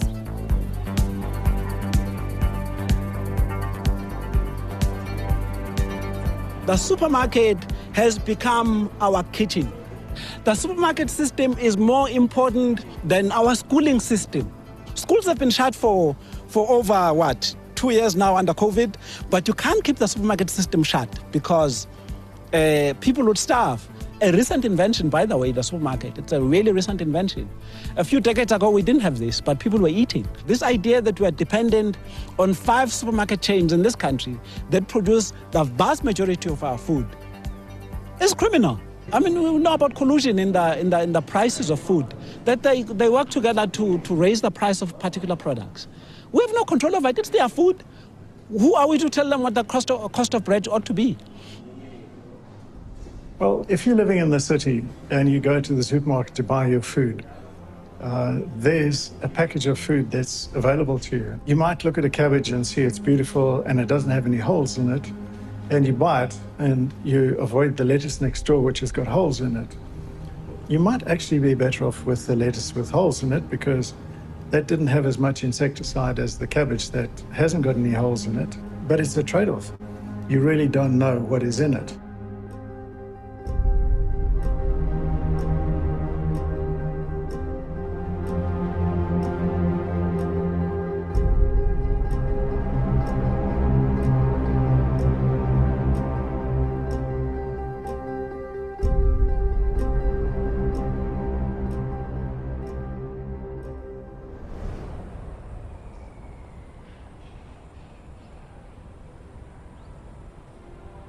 Anyela nale, njanare, jam, pena yisum. Jakke ma jak. Mata emana ye ka joyo ma, ye ka joyo ma, ye ka joyo ma. Loli babe mulom emana ye hange ma wany. Inje di bulonga bumbum depuis no disitu bawli nanji buki inji commencé e wany. Jaay fana lobi mata sigul anale sigul so sommo sata anale non injetati e baytu sigul yo mo kama itay e jobake bare ololi hane o baytu teng mais sigul letum su teng so si kanka wo mak di ololi o baytu no bajeti wa non do kandi hale bare sigul su letu goso fanu nga hay so jak bodi bi tab oli jetati sigul kanka wo nyeye nyi wajake itu eji mu jitu ketuk so jak fanu kan so jak préparer so jak nu conserver so jak wa ayen so jak ololi simita on se kata gouvernement na ku ngalo sigul bare babe maatun ku ngale mu sigulasu ololi babe sigulon su jimeng tin ji ngale so parce que sigula sololi di suma letsano kangale so mon ko kandi tabu e mana eno ko ledit bandu juke uli babe tamay jolo e baje mana ndo ha se yo tamay soxlay ngame mano ya keno astu kanto lete jak e je sigula solo liso jase. From the seed is where we get our food, and if we control the seed, we control the food, and if we control the food, you control the people. If I have to sell you my seeds, then you are almost like you have nowhere else. Then you have to come to me, and then I can sell you whatever I want. If we cannot plant our seeds, and we have to buy these seeds what they want us to plant, then they control the type of the plant that we plant and the produce that comes out of that, and then our livelihood. We are prisoners.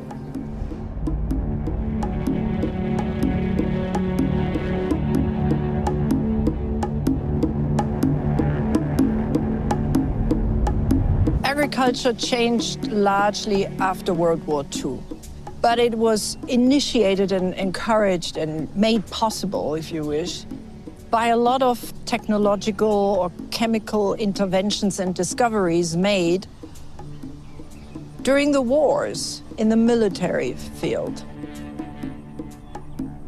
In the search of chemical weapons, how you can knock out your enemy, they found all kinds of nasty substances that once the war was over, you know, and you couldn't kill people with it anymore, they were looking for good uses, and it still killed insects. So there's some nasty and very dark history in some of our insecticides being used in the Holocaust.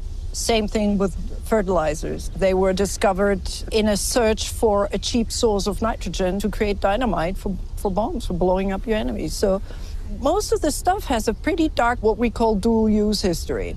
With it came a certain mindset, you know. I mean, these things don't fall from the sky and pop from the trees or something. They do evolve in a certain phase of society where we're in. And, you know, we were really effective in creating weapons of mass destruction in the last 150 years. So, and these tools were fundamental to it, you know.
There is this Alliance for Green Revolution in Africa. AGRA was founded 2006 with actually a great objective.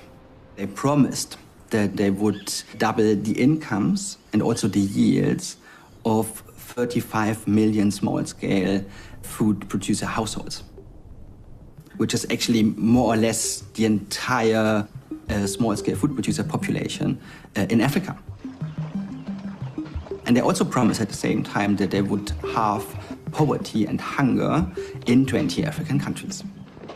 They introduced the entire Green Revolution package on African small-scale food producer.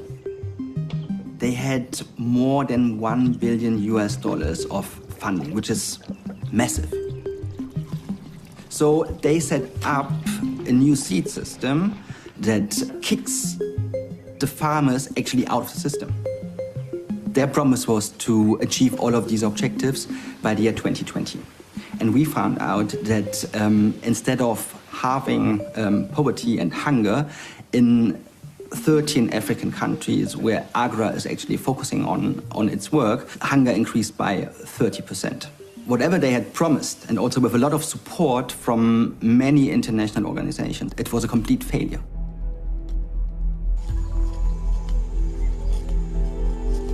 These are not seed companies. When you're talking about Monsanto and Bayer, who merged, ChemChina, and you're talking about Corteva, these are the three main companies. They are not seed companies. Who are they? They are agrochemical companies. These are pesticide companies.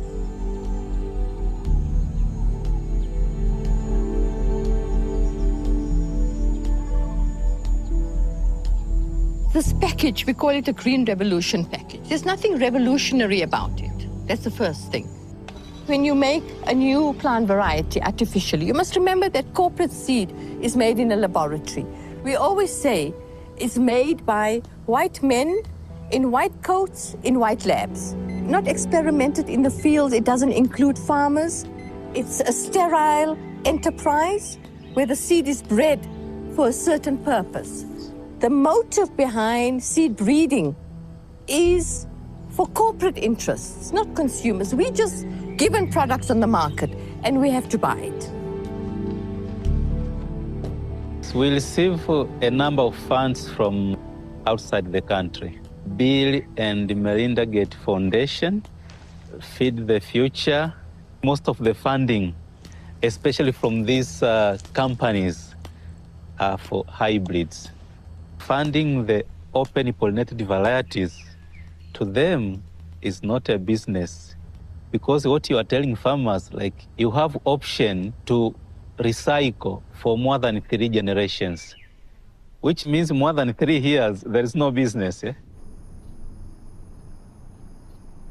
the government provides a subsidy towards the costs of the seed, the commercial seed, the pesticides, and the inorganic fertilizer. Because if you buy it on the open market as a commercial farmer, it will cost a fortune. So the government puts the money on the table. But whose money is it? It comes from the public purse. Our money goes towards subsidizing the purchase of industrial seed and war chemicals. At least between 54 and 70 toxic chemicals are being dumped on Africa that's banned in the European Union and exported from the European Union to us. Sacrifice zones. How can we not be a sacrifice zone?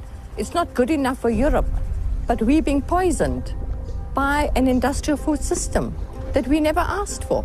Nobody consulted us. What have these governments done for us since the end of colonialism?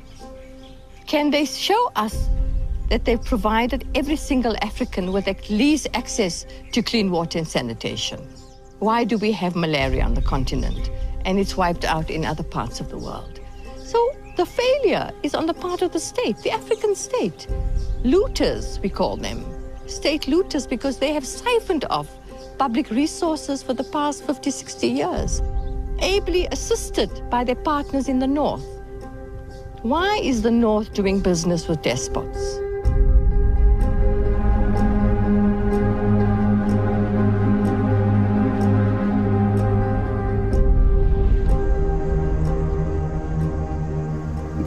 Politique, parce que politique, donc, comme un des chef arrondissement plus chef de village. Il faut que tous les chefs de village fassent paix, c'est tout, c'est mentionné, c'est noté. Tant les chefs de village, quoi, c'est village.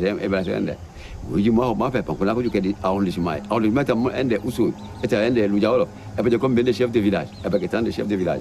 Donc, pour nous, on fait, c'est arrondissement, qui vit dans la communauté. Communauté, bien pour communauté, mais c'est commune. Donc, tout ça fait là, on dit que l'État qu'on fait, commune.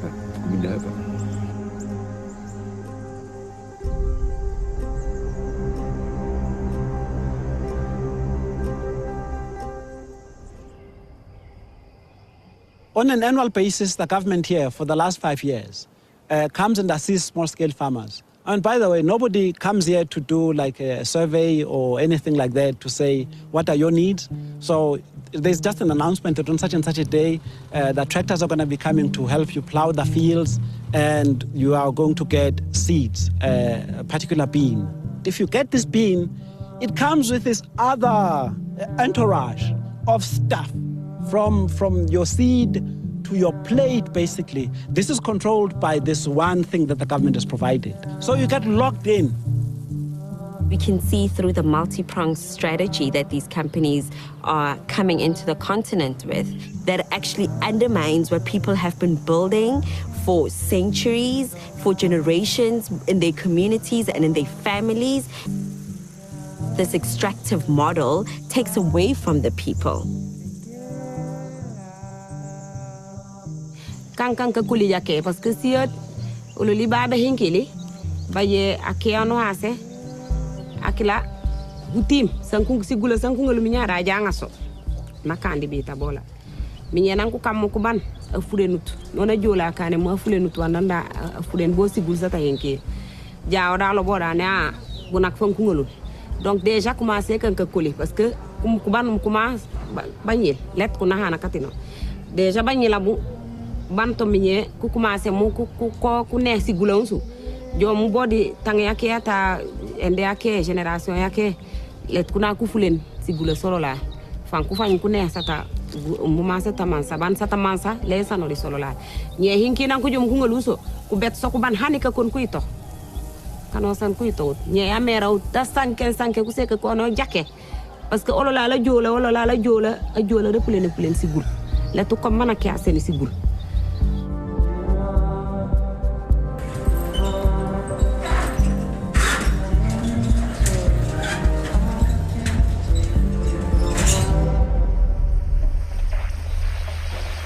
These crystals, the merchant exclaimed, they are what you need With them, you can have power over the forest. Slowly the villagers approached, drawn to the colorful crystals, which seemed to emit their own strange and intoxicating song. And the crystalline song grew, sending wave upon wave of chemical energy through the villages, through their rivers and their roots.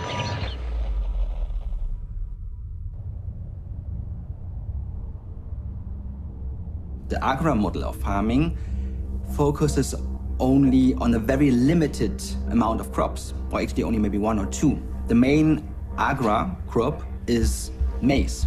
We have a massive diversity in many African countries. And then all of a sudden what we create with Agra is just a desert of monocultures, maize, maize, maize, maize, maize. And that's neither supporting, so to say, the environment and supporting biodiversity, nor is it making sure that we can consume and enjoy and eat a diverse and healthy diet.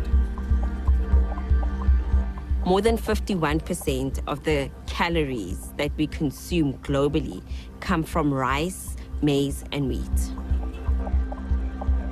The aim is not to save the people, because the aim is to get money. Of course, they are talking about saving the people, but of course, how can the companies run without having money?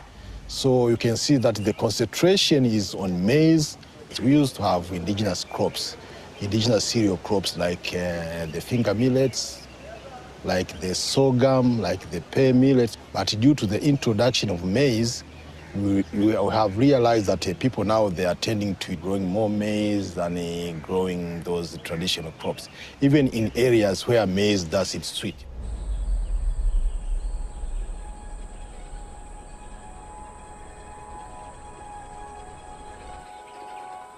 So it's a big lie, basically, to make you think that this is food, that is not food. This is a weed, this is a plant, right? You need to consume this, this is poisonous, this is bad, this is dangerous. You have no reason to go to bed hungry. Why? Because nature produces in abundance, that is food. Food is not the thing that you buy in the supermarket. That's something else. It's been over-processed, it has no nutrients, etc. The stuff that is nutrient-dense is actually the stuff that just grows wild here. Imbuya, ukatolo, umbilikicane, these are indigenous crops that grow here.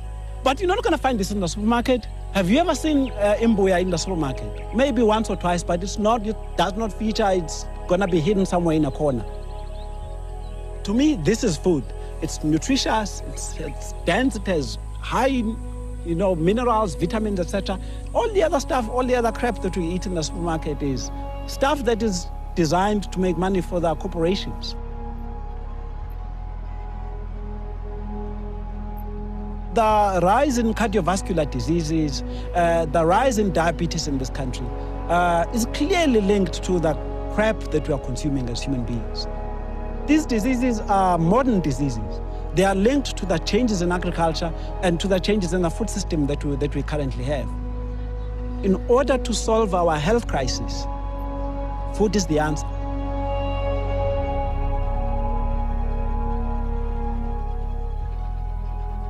It's clear that the food that we're eating doesn't have the nutritional value for a young child to develop the way they meant to. Maize flour is fortified with vitamin A and with iron because of the high stunting levels. The Department of Health in 2018 actually reported stunting levels almost reaching 30% among young boy children under the age of 5. It's in the bread, it's in the maize, it's in some of the canned food also.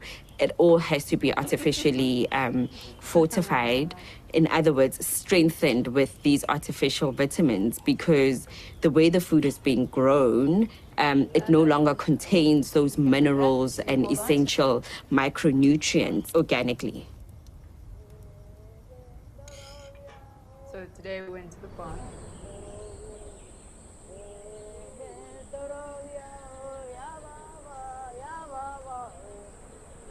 Okay. Yeah, I think we can pause it there for today. The film is produced by the Rosa Luxemburg Foundation. They're here in Johannesburg. You can get in touch with them to get the film, screen it, and use it for advocacy purposes. It's not for redistribution. You have to report back on what you did on it. So I want to get a sense of the feel in the room. I know we touched on very touchy subjects. We called each other out here and there. I heard some names that I was like, ugh. I want to get underneath the chair at this point. But can I just maybe get some hands? What are your first immediate thoughts about this? Yeah, great. Break the ice.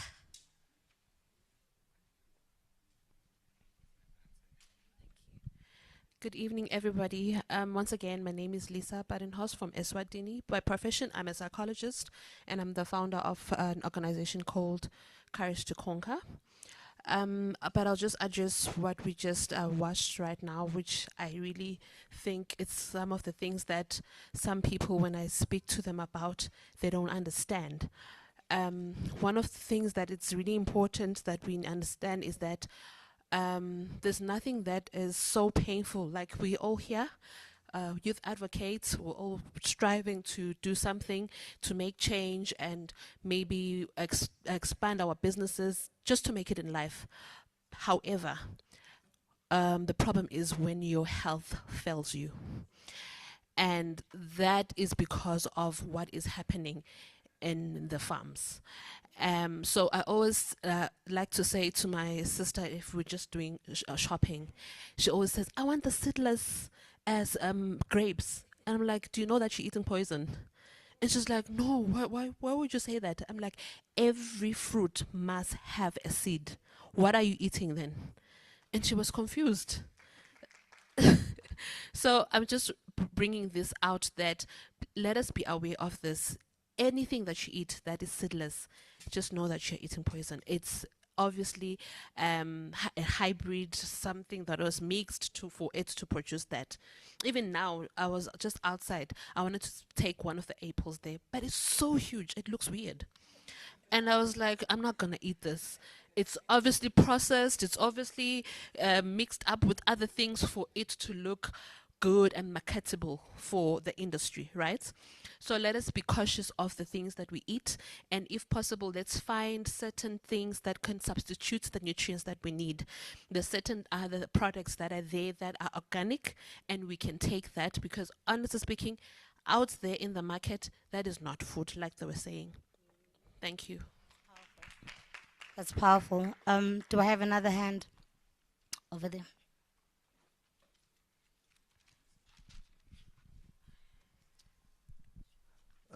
Hi everyone. My name is Lusanda Zondo from South Africa. I come from KZN.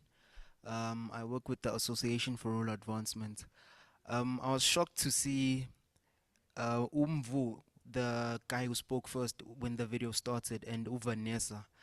We work closely with them at Upayo Watch, promoting agroecology, which promotes indigenous methods of farming. We consider agroecology to be a method of liberation to our people because, as Usisi shared, the things that we're being fed at the store are nowhere near good for our health. So we have to go back to our indigenous methods of farming that we were originally taught growing up. So I just wanted to advocate for that and share that sentiment as well. So we're trying to strive for an Africa that has food sovereignty, right? We don't have a hunger problem. We have a problem of adapting to food systems that aren't acclimatized to our regions. So we need to start thinking, I think now as farmers, around the revolution on food itself. Thank you. Good, is it almost evening, youth? Night, yeah. Koketo Tema from the Red Cross, yeah, South African Red Cross. When we're looking at the issue of food, it's very clear that humans have a very close relationship with food. You will look at even the relationship we have with food. It's both economic, it's also very emotional. I think one of the most important things is when we are going back to organic, we must also look at one of the biggest things when we're looking at food insecurity. I'm currently busy with my paper where it looks at the role of food waste and in food insecurity. And what I'm seeing so far is that there is a large like somebody said, South Africa doesn't, particularly South Africa, we don't have necessarily a food access problem. We also have a problem of storage of food. So where where you store your food, some people don't know that this certain food must be stored here. I mean, because food has been fortified, unfortunately, and there's fridge life, there's shelf lives, and there's those things. That a lettuce must go into the fridge, or it loses that crunchiness or that iceberg feeling, or tomatoes must go into certain things so that they stay fresh. So one thing that I've seen and observed so far from my research is that the most important thing is being able to use the whole part of the plant. I think that's something that we tend to forget when we're looking at food consumption and also its use, because not only should we look at the seeds per se, like looking at the banana plant. It's got one of the highest yields of phosphorus and potassium. We all know how good that is for soil. So, and also for plant health. So being able to use the whole plant in its entirety, being able to reuse, using the plants that, the organic material that you use, making compost bins, the use of other methods such as permaculture. And I'm sure some of the agricultural people would be very familiar with the permaculture method. Yeah. So those kind of methods, and just being able to kind of, have that mix. Thank you. Okay, 2 hands.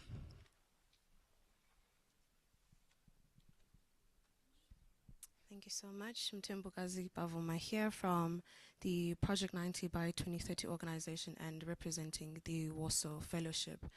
I think for me what stood out was the forms of resilience that came from intergenerational sharings where big corporations had failed.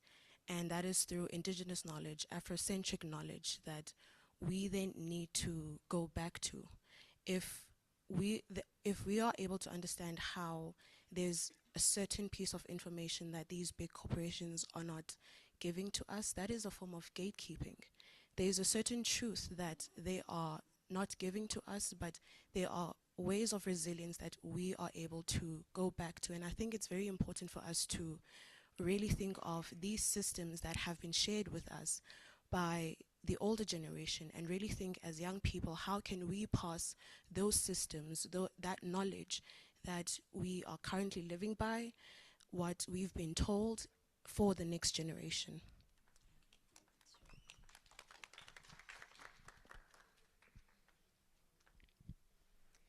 Good afternoon, everyone. My name is Sonala Banda. I'm from ActionAid Zambia.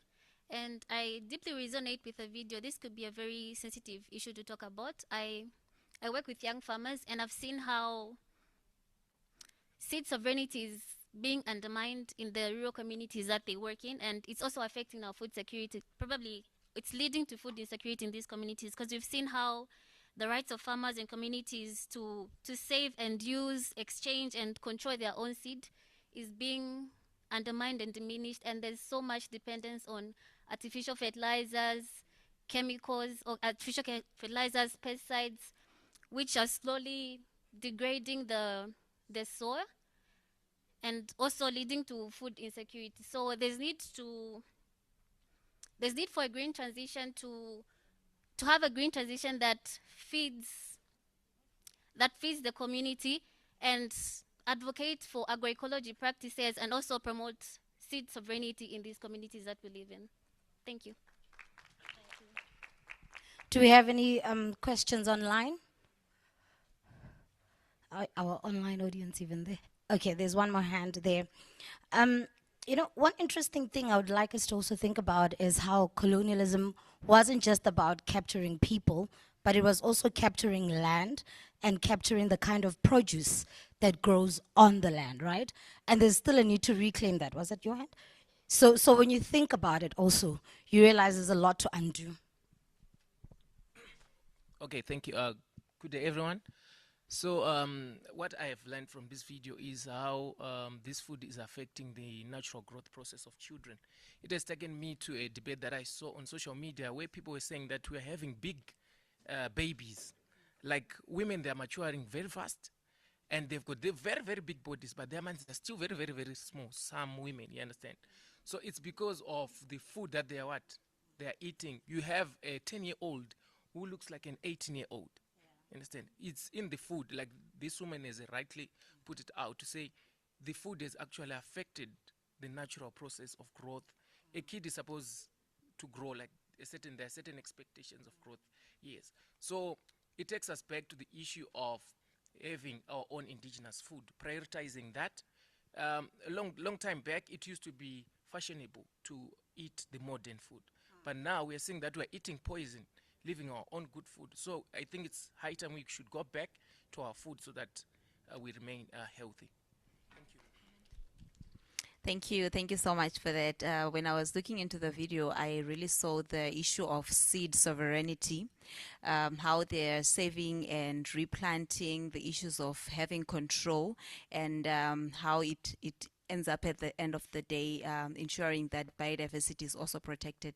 It got me thinking about my grandmother. Each and every year she plants and each and every year she harvests, but she's living in one of the provinces in the country which has like the least rainfall.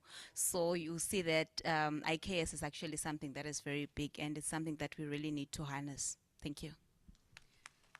Can I take someone online, and then I'll take the last two hands? Please. Yes, Can hello, we have hello Wisdom guys. first, I please? hope Go you can ahead, hear me. Wisdom.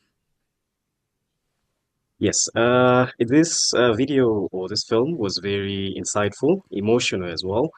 What I got out of this is how most Africans are actually ignorant about the dangers of the products that are actually being brought up by these big corporations, because we don't really know like what is in it. We're just seeing the good promises, the green revolution that is actually being said, but we don't actually know what is in the chemicals that are actually being sold to us, because these big corporations, what they're doing is they're marketing, they're sending or actually advancing these seeds to us, these products to us, which honestly speaking, as one of the speakers already said, that they are hiding the truth from us, of which there is a greater need for most Africans to be aware, to know that this is not what is actually good for us, but we need to stick to the products, the seeds, and everything else that is actually good for us. So it's a very inspiring video, and there is need for advocacy, because in as Yeah. much as we have problems, in as much as we're being sold these seeds, but then at the end of the day, we still don't know the dangers of these things. So how can you tell a Malawian farmer that this is bad when it's bringing up that big fruit? I like what one of the speakers said about the big apple and how she did pick it up, because now she saw that video and she actually knew that, oh no, this is actually what is coming out of this. So it's 100%. really very important that we need to advocate as youth who are participating in this sale right now. We really need to be those torch bearers to our communities that no, this is not actually what is being sold. They're selling us what is fake, what is outside, but what is inside, the seeds are not there. You get? So it's a very Yeah. inspiring video, and I really loved it. Thank you. Thank you so much. I already see IMC is looking at me. Maybe in the interest of time, can I just take Zachariah's question next, or just comment? Let's keep it brief, please. Maybe we can like borrow 3 minutes so that the other three can like give us 1 minute, please. Go ahead, Zachariah, please.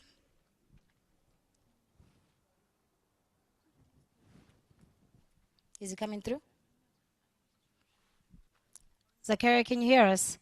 Okay, maybe in the meantime, I can just keep it, please, brief and concise, and we can. Hello, delegates. My name is Tanyara Zwamatongo from Zimbabwe. Unfortunately, I was outside when the video was being played, but my worry and concern lies on our grounds, on our land, that you see nowadays we have we, we have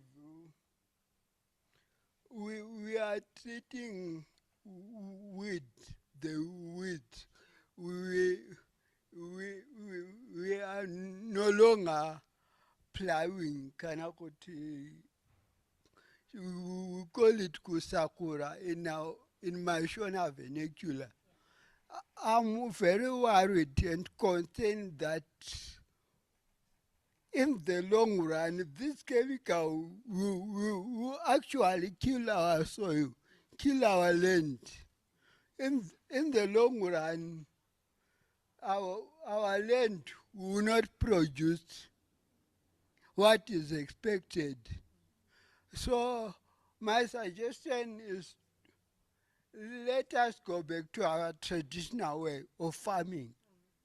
Thank you.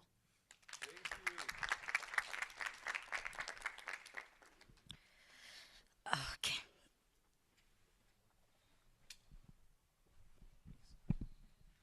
Yeah, I think for me personally, I think this session has been the highlight of the forum.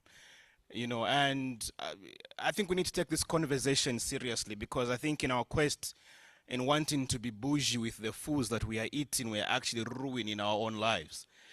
You know, I think about, you know, I have a 3-year-old boy, and I think when he turned 1, I started noticing that there were delays in his milestones.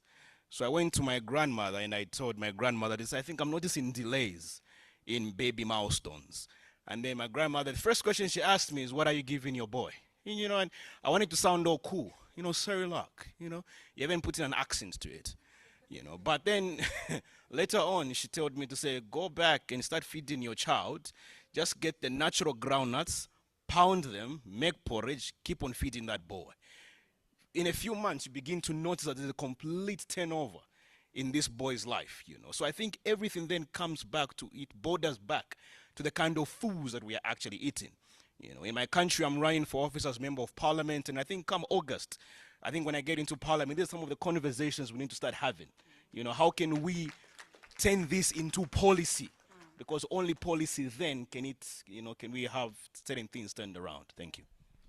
Right, so I won't be taking any more questions, but just to round it off, what's very important for us to remember is that fertilizers and all these chemicals that we're using to farm is actually supporting big business and not really for the people. So when we're doing farming, we need to think about how we're going to de-link our farming practices from the carbonized markets. We need to sway away from the petrodollar and move out of this volatile US market, because that's how you're going to see the rise in fish oil, the rise in maize. This is all due to the fact that we're dependent on other continents and we're not producing for ourselves.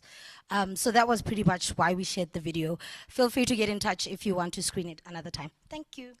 Thank you very much.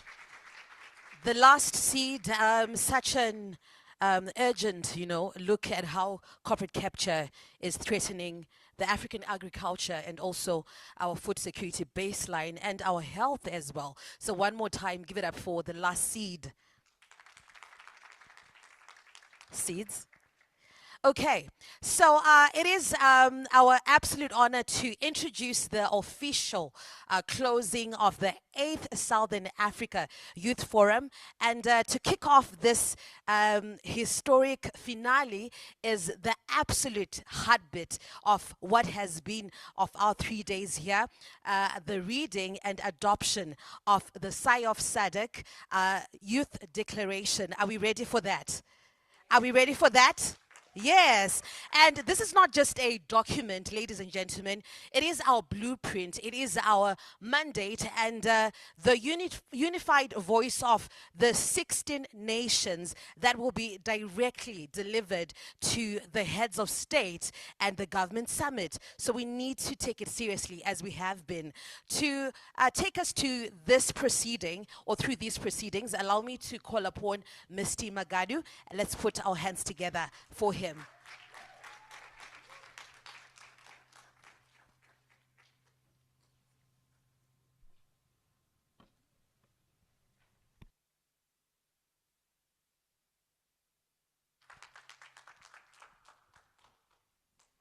SAF 2026, are you with me? When I say youth, you say power. Youth! Youth! Thank you very much. The media team, may I please have the document on screen? Esteemed delegates, partners, and honored guests, my name is Gerald Leroy Magadu, a small boy from Harare, Zimbabwe. I'm the founder and chairperson of an organization based in Zimbabwe that is there to advocate against drug and substance abuse. Back at home, they call me the dreamer or the somniator because I believe every youth dream can come true and every youth can achieve their dreams. So I'm going to present on the declaration of the 8th Southern Africa Youth Forum. It's such an honor to stand in front of you because this is my first time standing in front of a huge crowd.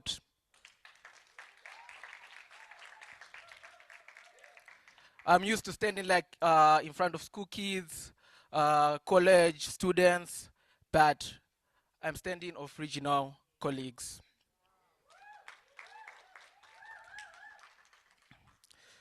Together, we gather under the 8th Southern Youth Forum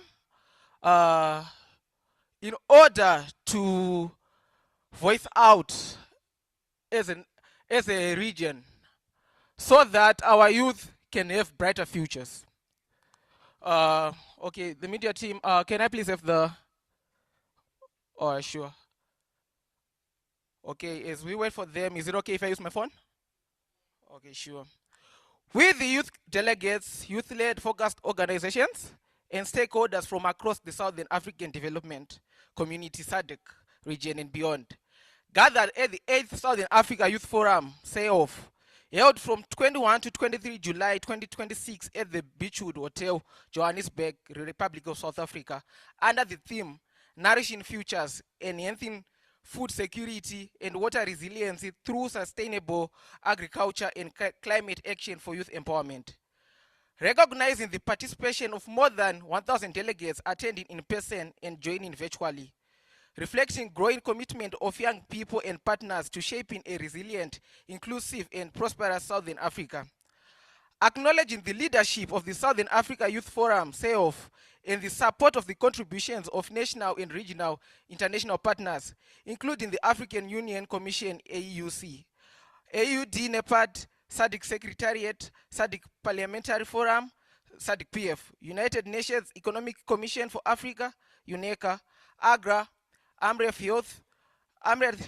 Health Africa through Y-Act, Equality Now, New Economy Hub, SADC Business Council, International IDEA, Pan-African Youth Union, Afro-Arab Youth Council, AAYC, Be Relevant Africa, Africa Livestock Academy, Urban Farmer, Afrocentric Local, Southern East African Forum for NGOs, Sefongos, Open Space ZW, Institute for Legislative and Policy Studies, or issue.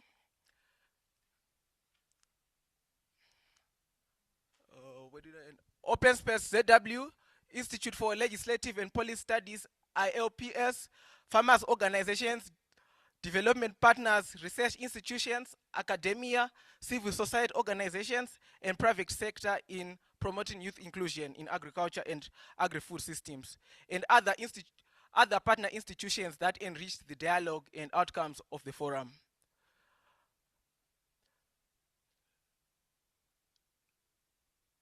Acknowledging that young people are not merely beneficiaries. Sorry? Okay. Recognizing that climate change, environmental degradation, water scarcity, food insecurity, and limited investment continue to threaten sustainable agriculture production and youth employment opportunities across the region. Welcoming the establishment of Youth in Agri-Food Systems Desk within the SADC Secretariat's Food, Agriculture and Natural Resources, FANR, Directorate with the support from AGRA through the Youth Entrepreneurship for the Future of Food and Agriculture, YEFFA program, as an important milestone towards institutionalizing youth participation in regional agriculture development. Acknowledging that young people are not merely beneficiaries of development, but are innovators entrepreneurs, producers, leaders, employers, and strategic partners, whose participation is essential to achieving food security, economic transformation, climate resilience, regional integration, and sustainable development.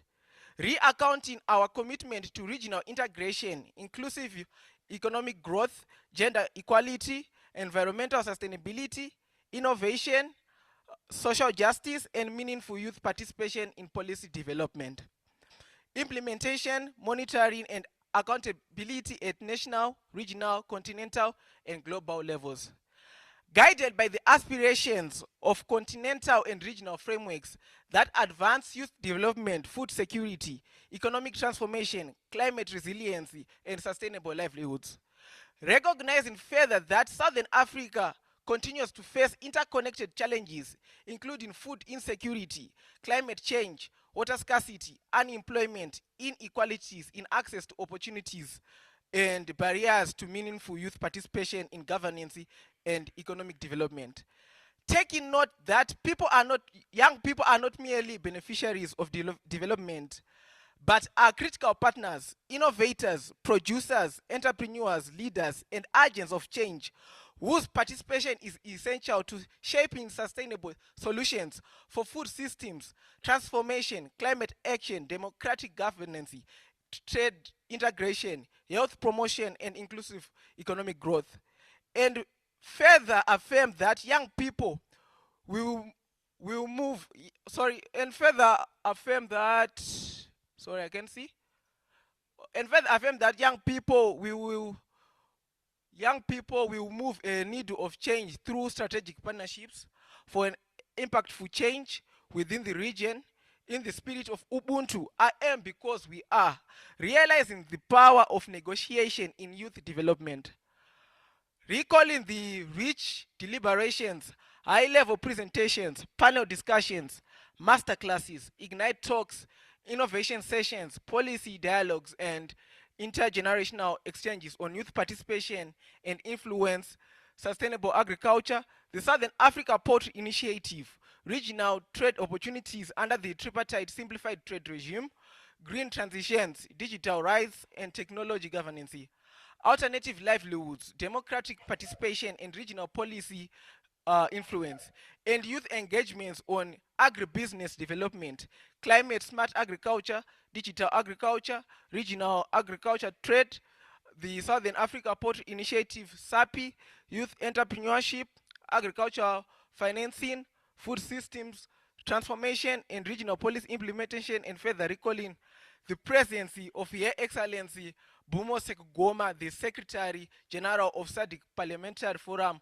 as the guest of honor and the support by the SADC Secretariat, African Union Commission, UNECA, and partners. Affirming our commitment to regional integration, solidarity, innovation, inclusion, gender equality, social justice, environmental sustainability, and meaningful and sustainable engagement of youth in decision-making processes at local, national, regional, continental, and global levels. Celebrating the milestones attained from the recommendations of the past forums and programs formulated to include and empower youth in Southern Africa. Further celebrating the inaugural Southern Africa Youth Awards to honor champions in youth development and mentorship. Hereby adopt this 8th Southern Africa Youth Forum declaration and commit ourselves to advancing the recommendations and actions contained herein for the benefit of present and future generations. We therefore on youth in agri-food systems transformation, guided by the Comprehensive Agriculture Development Program, CAADP, Kampala Declaration, the African Agribusiness Youth Strategy, AAYS, Agenda 2063, the SADC Regional Indicative Strategic Development Plan, RSIDP 2020 to 2030, the SADC Regional Agricultural Investment Strategy and Plan, RSIP, the African Continental Free Trade, AFCFTA, and the 23rd Agenda for Sustainable Development. We therefore commit We therefore commit to promoting, can you please come back? We therefore commit to promoting the meaningful participation of young women and men in agri-food systems, policy formulation, implementation, monitoring and accountability processes at national, regional, and continental levels.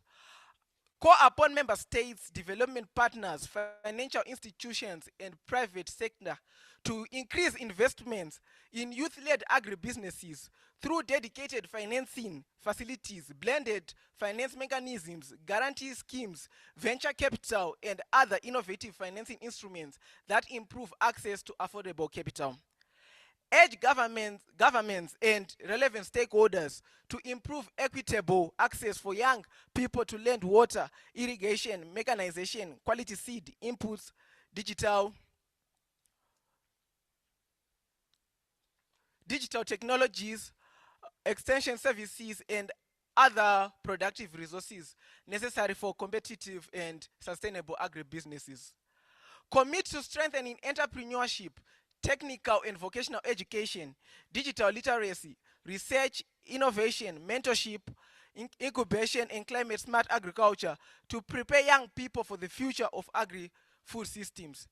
Encourage member states and regional institutions to promote youth participation across strategic regional value chains, including poultry, livestock, horticulture, fisheries, aquaculture, seed systems, agro-processing, agricultural logistics, and agricultural services as drivers of employment creation and industrialization. Support the adoption of sustainable agricultural practices that promote climate resiliency, biodiversity conservation, renewable energy, water security, and environmentally sustainable food systems. Call upon member states to strengthen youth participation in regional and continental agricultural trade by reducing trade barriers, improving market access, harmonizing standards, and expanding opportunities under the SADC Trade Protocol and the African Continental Trade Area, AFCFTA. Recommend the integration of youth responsive indicators to implementation and monitoring of the CAADP Kampala Declaration, National Agri-Food Systems Investment Plans, and the CAADP biennial review process to strengthen accountability and evidence-based decision-making. Promote stronger partnerships among governments, youth organizations, research institutions, university, farmers organizations, development partners, financial institutions, and the private sector to accelerate youth-led agri-food systems transformation. Commit ourselves to becoming innovators, entrepreneurs, employers, and responsible custodians of Southern Africa's agri-food systems, contributing to food security, decent employment, regional economic integration, and shared prosperity.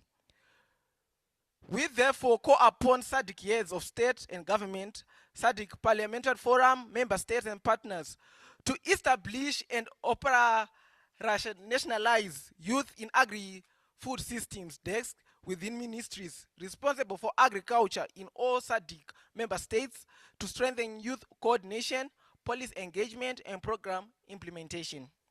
Increase public and private investment in youth-led agribusinesses through dedicated financing windows, concessional lending facilities, blended finance, guarantee schemes, and youth-focused investment funds. Improve access to land, funding, irrigation infrastructure, mechanization, quality agricultural inputs, digital infrastructure, climate information services, and emerging agricultural technologies for young agropreneurs. Scale up investment in entrepreneurship development, technical and vocational education, business incubation, mentorship programs, digital skills, and innovation ecosystems aligned with priority agri-food value chains. Support youth participation in strategic regional value chains by strengthening agro-processing, market systems, regional value addition, and cross-border trade opportunities. Accelerate investment in digital agriculture, climate-smart technologies, renewable energy, artificial intelligence, precision agriculture, and youth-led agri-tech enterprises to improve productivity and resiliency. Strengthen regional agricultural trade by removing barriers to intra-SADC trade, harmonizing standards, improving market information systems, and expanding youth participation under the SADC Trade Protocol and AFCFTA. Integrate youth responsive indicators to regional and national agricultural monitoring frameworks, including the CAADPA biennial review and national agricultural investment plans, to strengthen accountability and measure progress on youth inclusion. Support the establishment of SADC regional youth in agri-food systems platforms and regional youth agri-food innovation hub, a regional youth agribusiness digital portal, a regional youth agribusiness investment platform, and a SADC youth agri-food systems scorecard to strengthen coordination, innovation, investment, knowledge sharing, and accountability. We commit to working in partnership with governments, regional institutions, parliaments, development partners, the private sector, academia, farmers, organizations, and communities to build resilient, inclusive, competitive, and sustainable agri-food systems that create decent jobs, strengthen food and nutrition security, advance climate resilience, and promote shared prosperity across Southern Africa.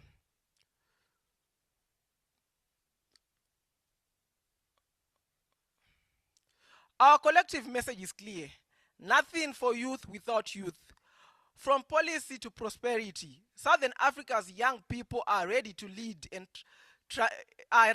lead the transformation of agri-food systems. We call upon SADC member states and partners to match this ambition with bold investments, enabling policies, accountable institutions, and strategic partnerships that unlock the full potential of Africa's next generation. Therefore, on tripartite simplified trade regime, TSTR, call upon member states, regional economic communities, development partners, youth organizations, and trade support institutions to undertake sustained capacity building, sensitization, and awareness raising initiatives on the tripartite simplified trade regime, particularly targeting youth, women, informal cross-border traders, and border communities to enhance understanding and utilization of the opportunities available under the regime. Further, call upon governments, regional economic communities, the tripartite secretariat, and the development partners to support the establishment of operationalization and sustainability of trade information desk officers through adequate financial, technical, and institutional and logistical support to improve access to trade information and facilitate compliance with trade procedures. Urges member states and relevant stakeholders to facilitate the establishment, strengthening, and capacity building of cross-border trade associations, ensuring the meaningful participation and leadership of youth and women. Welcome and adopt the draft TSTR Youth Engagement Mechanism developed during the Policy Dialogue Forum for Women and Youth in Trade held in Nairobi, Kenya from 20 to 21 May 2026 as a framework for structured, inclusive, and sustainable youth participation in the implementation, monitoring, and governance of the tripartite simplified trade regime upon calls upon the tripartite secretariat, COMESA, EAC, SADC, and member states to support its operationalization. Commend youth-led innovation in advancing regional integration and cross-border trade, including the development of electronic platforms which seek to bring together stakeholders across African markets through digital solutions that facilitate trade, market access, and business linkages.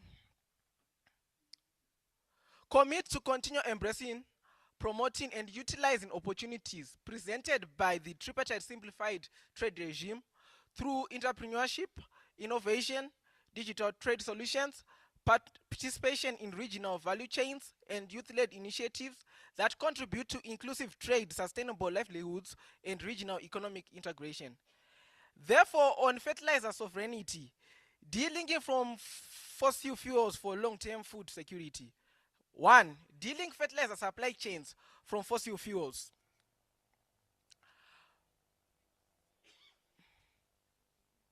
Prioritize fertilizer sovereignty by reducing dependence on gas-based global input chains, for example, urea and ammonia, to protect African farmers from price shocks and availability disruptions linked to geopolitics, such as Gulf supply volatility.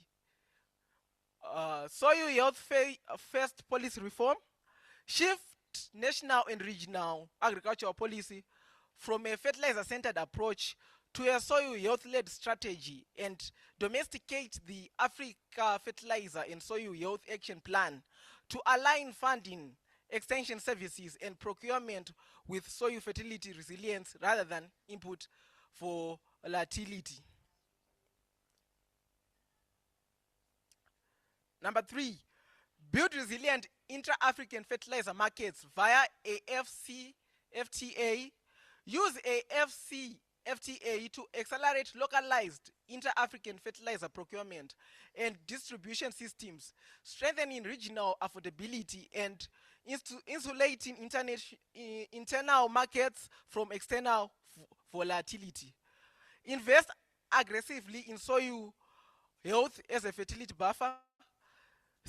Scale soil health inventions, for example, organic matter management, improved soil structure, integrated nutrient practices, to reduce vulnerability to fertilizer price inflation and ensure continuity through planting seasons. Support nature-based and alternative fertilizer production. Promote nature-based lower carbon fertilizer production models, including locally suitable blends and nutrient recovery approaches to expand access to improve long-term sustainability.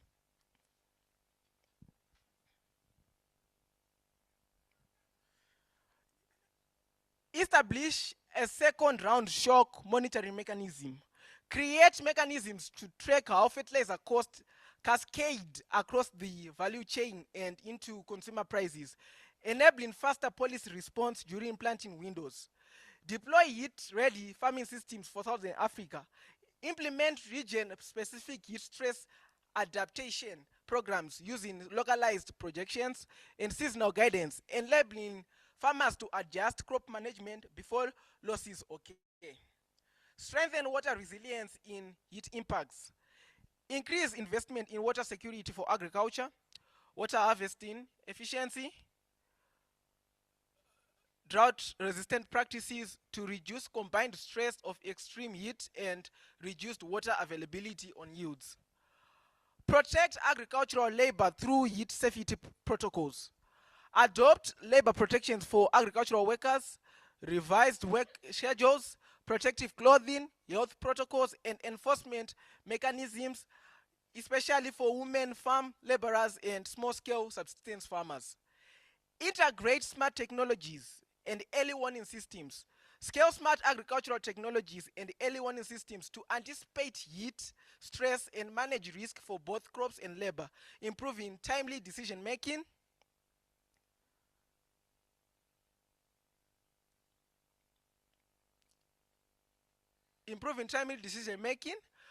Institutionalize adaptive labor policies in agrarian communities.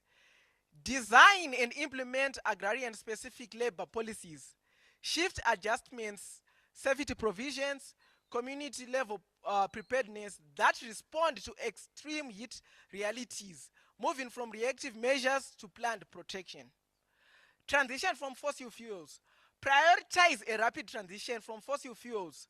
Move out of petrol to a renewable energy systems to enable rural enterprise, safeguard food and water systems, and strengthen ecological resilience, because no energy means no economy. No ecology means no economy. Therefore, on recommendations from SADC PF Committee on Trade, Finance, Industry, Finance and Investment, TIFI, member parliaments should institutionalize youth participation by ensuring that at least one youth representative addresses every plenary assembly on issues affecting young people in the SADC region. SADC PF and member parliaments should promote youth-responsive economic policies that address barriers to finance for youth-led SMEs, including blended finance mechanisms and de-risking instruments tailored to young entrepreneurs. SADC institutions and member states should harmonize trade and investment standards to build resilient regional value chains that support both food security and responsible mineral development, ensuring that corridors save food and agricultural inputs as much as mineral exports. Member states should adopt legal frameworks that protect farmland and water resources to ensure meaningful consultation of mining affected communities and integrate tools for community-driven accountability, such as environmental and social grievance platforms. Parliaments should prioritize domestication and implementation of SADC and AFCFTA trade, industry, finance and movement protocols, ensuring that laws and regulations explicitly include youth and women's participation pathways. Committees should apply a practical test for domestication, whether it reduces barriers to business registration, improves market access, and expands procurement opportunities for young people and SMEs. Therefore, on digital rights, TFGBV, and feminist AI governance. Background and introduction. Digital technologies are reshaping every dimension of youth life in the SADC region. Education, livelihoods, civic participation, and climate action. Yet an unregulated digital ecosystem continues to expose young people, particularly young women and girls, to technology facilitated gender-based violence, TFGBV, discriminatory AI systems, and exclusion from the institutions that govern digital life, guided by Audrey's digital principles, the gender principles of Global Digital Compact, the SADC Model Law on Gender-Based Violence, the Maputo Protocol, and the Convention on the Elimination of All Forms of Discrimination Against Women. The 8th Say-Off Youth Declaration calls on member states and relevant stakeholders to commit to the following actions. End technology-facilitated gender-based violence. Domesticate and fully implement the SADC Model Law on Gender-Based Violence with explicit enforceable provisions covering online sexual harassment, non-consensual image sharing, deepfake abuse, and technology-facilitated trafficking. Resource specialized survivor-centered reporting, protection, and redress pathways, including cross-border cooperation to address TFGBV cases. Advanced AI and algorithmic accountability. Adopt binding standards, not to voluntary codes, requiring gender-responsive impact assessments and transparency of training data and algorithms before AI systems are deployed. Establish enforceable redress mechanisms for algorithmic bias and discrimination, with particular attention to women, girls, and other marginalized groups in the global majority. Guarantee youth participation in digital governance. Secure institutionalized meaningful resource participation of young people and youth-led feminist organizations in national, SADC, AU, and UN digital governance and AI policy processes. Recognize youth knowledge, leadership, and partnership in shaping the laws and institutions that govern digital life, rather than merely as users or beneficiaries of digital technology. Uphold fundamental digital rights. Protect freedom of expression, privacy, peaceful assembly, data protection, and informed consent online. Applying an equality by design approach across all phases to digital technology development. Close the digital divide through affordable, accessible, and safe internet access for all youth, with particular attention to rural communities and persons with disabilities. As youth delegates, we commit to carrying this declaration across national, SADC, AU, and UN advocacy spaces, while holding our countries and institutions accountable for translating these commitments into meaningful, lasting protection for all. Therefore, on rural entrepreneurship, agriculture, food value system, and innovation for development in marginalized youth, drawing inspiration from Terry Maposa of Kwateri and the Big Two, among others, the ethos of practical entrepreneurship plus locally rooted innovation. These recommendations aim to develop marginalized youth through rural entrepreneurship, agriculture, food value systems, and innovation.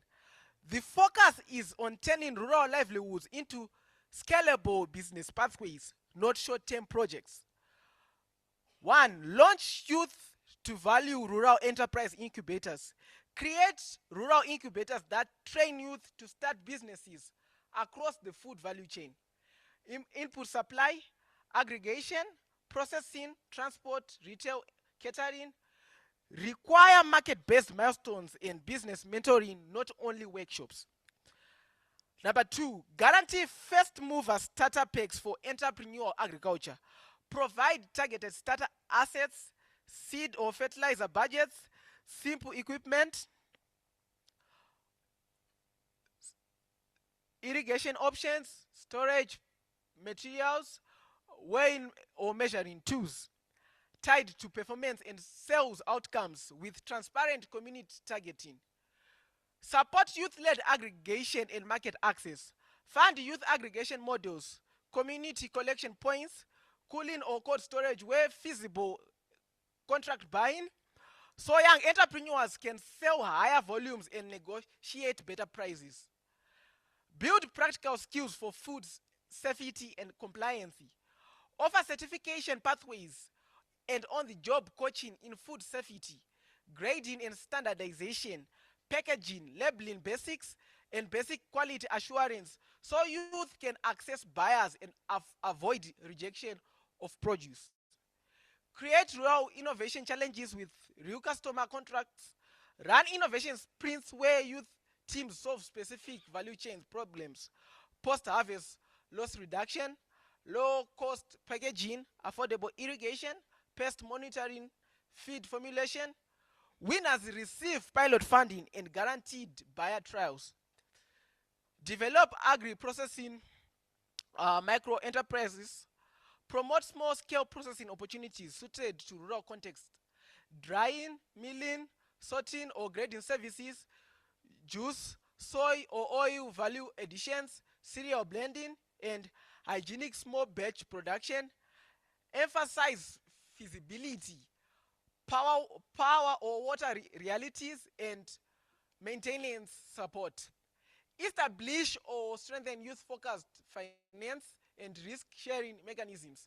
Partner with MFIs, banks, cooperatives to provide youth-friendly credit with low collateral alternatives, crop and business risk-sharing tools, repayment schedules aligned to harvest cycles, transparent credit histories, and coaching. Strengthen digital market platforms for marginalized youth. Enable youth traders and producers to access prices, buyers, and logistics via offline or low data tools and community kiosks.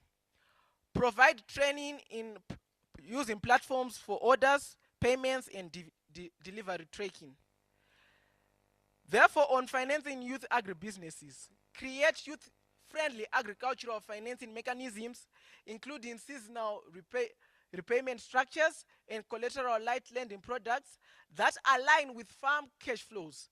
Also develop regional poultry lending and insurance mechanisms to manage risk related to feed, disease outbreaks, mortality, and input price volatility, so youth can invest with greater confidence and stability. Mentorship and producer-led talent development. Incentivize commercial producers to mentor young farmers through structured outgrower or co-production models. Support mentorship with clear responsibilities and performance indicators such as survival rates, production quality, and market linkages. So knowledge transfer translates into measurable and enterprise outcomes. Digital compliance tools for youth market access. Support the development and scaling of AFRI, trade exchange, and similar compliance apps to reduce barriers that youth face when entering markets. Prioritize simplified guidance for documentation, standards, grading, and packaging using low data or offline-friendly options where necessary. Alternative livelihoods beyond tobacco. Invest in non-tobacco enterprises for youth with guaranteed markets and input support. Pair financing with reliable offtake arrangements, contracts or procurement commitments, and starter inputs, seed, feed, equipment, and extension, so youth can shift into profitable and resilient livelihoods. Youth participation across the policy cycle. Institutionalize youth participation throughout the full policy cycle design, budgeting, implementation, monitoring, and evaluation, so youth voices are reflected in decisions that affect agriculture, trade, and employment outcomes. Stronger data to guide youth inclusive agriculture. Strengthen data collection on youth involvement in trade and agriculture by improving youth disaggregated indicators and monitoring systems. This should capture barriers to entry, enterprise performance, market access, and employment results to guide better targeting and policy improvements. International exchange and learning for agri-youth. Promote international exchange through initiatives such as Agri-Youth Without Borders, enabling youth entrepreneurs and innovators to learn from regional and global best practices. Use structured exchange models that include mentorship pairing, market systems exposure, and return to home implementation plans to scale that works. Institutionalize meaningful youth participation in decision-making processes at all levels, ensuring youth have real influence in agenda setting, policy design, budgeting, implementation, and monitoring. Increase financing and investment for youth-led organizations, enterprises, and innovations through youth-specific funding windows, concessional credit, grants, and blended finance mechanisms that reduce risk for first-time entrepreneurs. Protect civic space and create enabling environments for youth engagement by safeguarding participation rights, reducing barriers to organizing, and improving access to information, platforms, and local decision forums. Invest in climate resilient agriculture, agroecology, and food sovereignty, supporting youth to access climate smart inputs, soil health solutions, water efficient systems, and locally controlled value chains.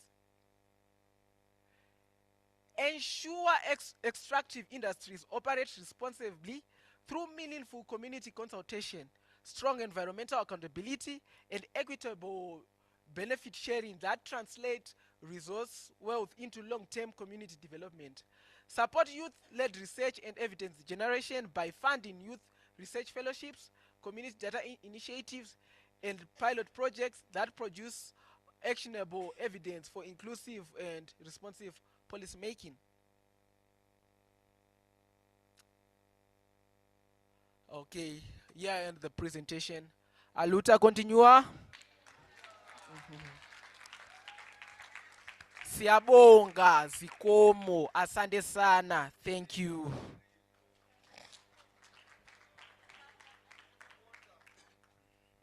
Thank you. Let's give it up for him, Mr. Magadu. Wow.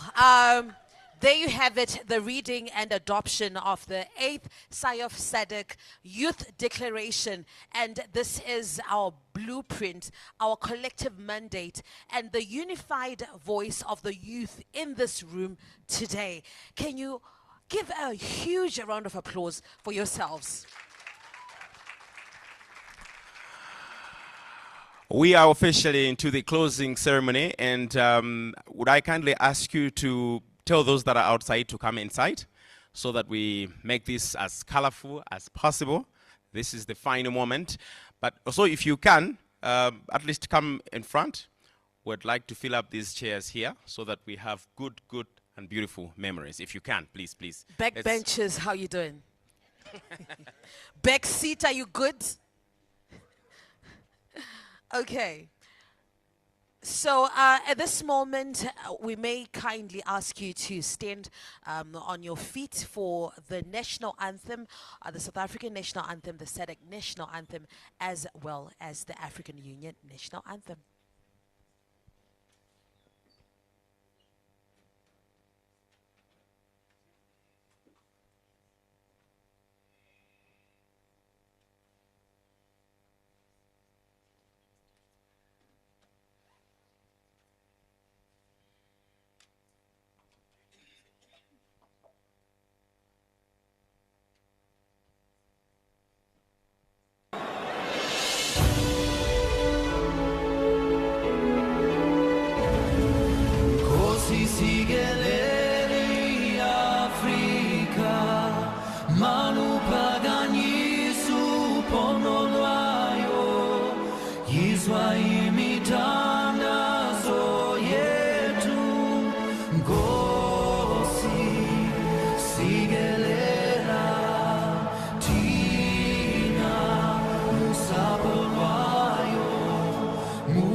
Sounds the call to come together, and united we shall stand. Let us live and strive for freedom in South Africa, our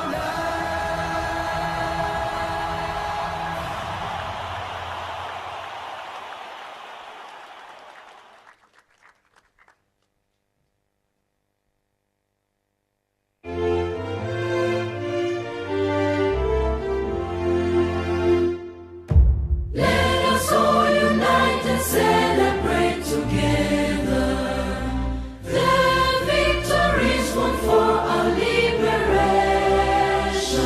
Let us dedicate ourselves to rise together to defend our liberty and unity.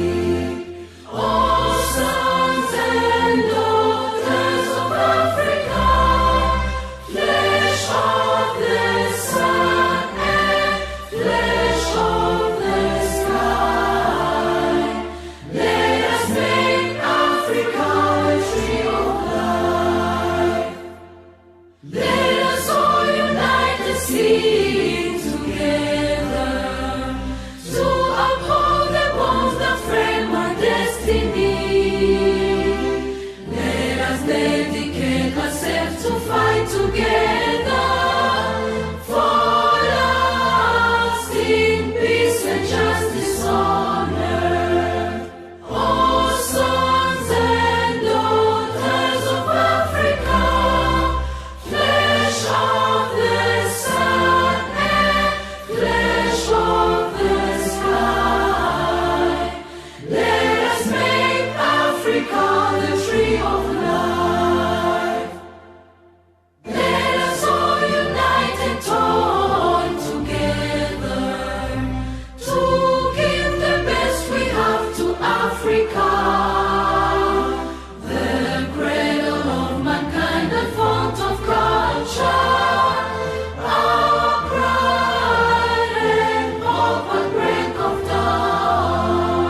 original and universal integration to all the people's unity and all harmony. Cradle of humanity, cradle of our ancestors.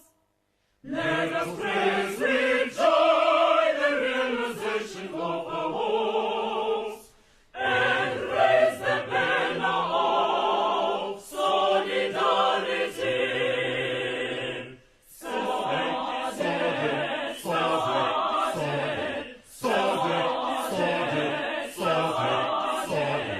Dawn of uncertainty.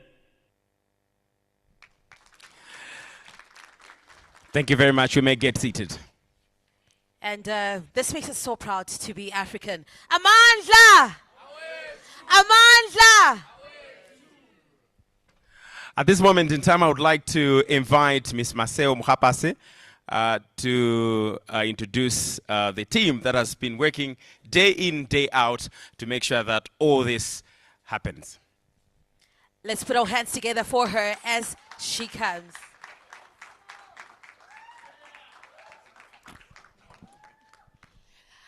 Viva SADC Youth, viva. Viva SADC Youth, viva. Amandla.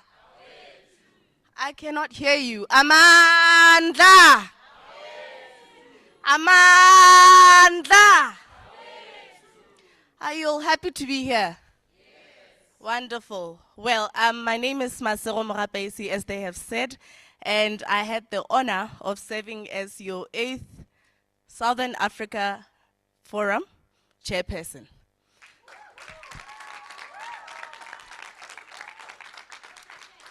So I did not work alone. 5 months ago, the Secretariat of SIOF asked 7 phenomenal young people who have been in this space to come and make this forum a reality. And they raised their hand and said yes.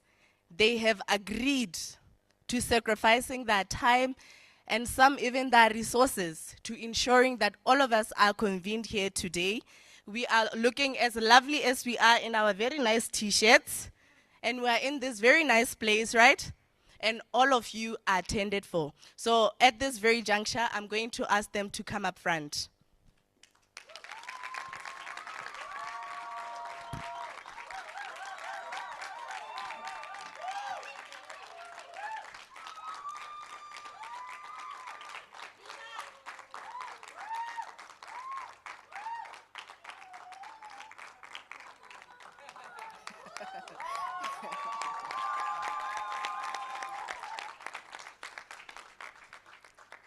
So allow me to say this. These young people are not too different from you guys. Some years ago, they were in these very seats that you are seated on. But their dedication to regional integration and advancing youth empowerment and development in SADC has brought them to the other side of the room. And I'm saying this because we're not going to be here forever. So next year, there's going to be others who will be here. And it could be you too.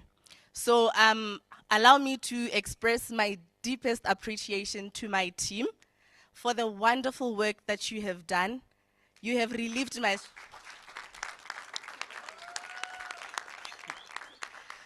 You have relieved not only my stress, but Mr. Gondo, you've been chilling. Because the Secretariat knew that everything is taken care of, from the registration to the merchandising to this very room, everything. And some to even the lovely pictures that you are posting online. So please, blessings from Malawi, Faith from Namibia, Ngamiso from Eswatini, Piroska from Tanzania, and lastly, our beautiful translator, Celestine from Mozambique.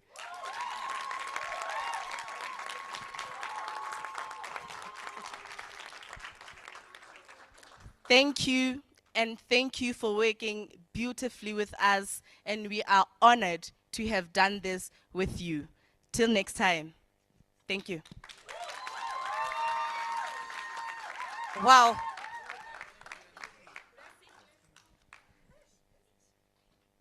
A group picture. We can continue to give an applause. Amazing.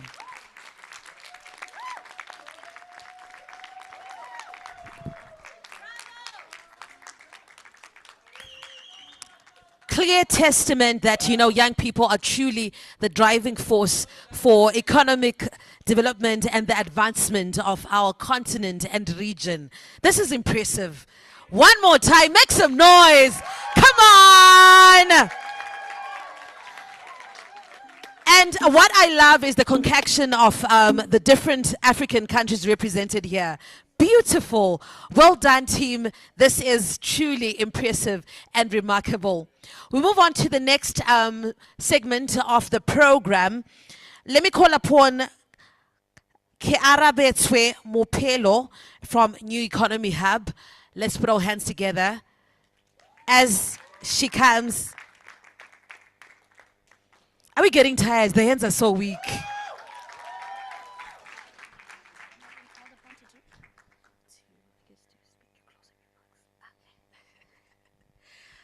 Thank you so much, everyone. I really did not want to do this. I feel like you've seen enough of me and heard enough of me. But really, just in our closing remarks, I would like to thank the SIOF team for just the seamless partnership. They knocked at our doors in the last hour, and I can tell you the whole African Climate Foundation did what it could in the time that it had to convene with you in this way. And I'm just really so impressed with the people here. You know, you're so vibrant, you're so lively, and I think I'm also sharpened now. I'm really, really so looking forward to working with SIOF again in the future. We want to build more partnership, we want more feet on the ground, and we want to realize this Africa together. So as we've said before, no energy, no economy, and no ecology, no economy. So young people, please, we need to restructure, think about our economies, and we can build it. We have the capacity in this room. You're also wonderful. Looking forward to see you in the next year. Thanks.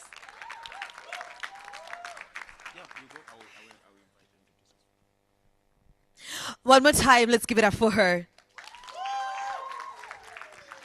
So what I also learned the past days is that young people in this room are constipated with ideas.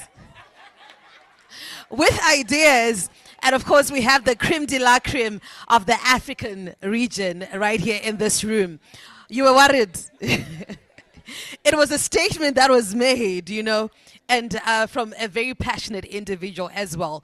One of the highlights of the past days was the award ceremony where we celebrated the change makers, the innovators, the movers and shakers in the region. And one of them was Terry Maposa from Village 6. We await for you guys to come to Village 6 in Zimbabwe. Who's going to come?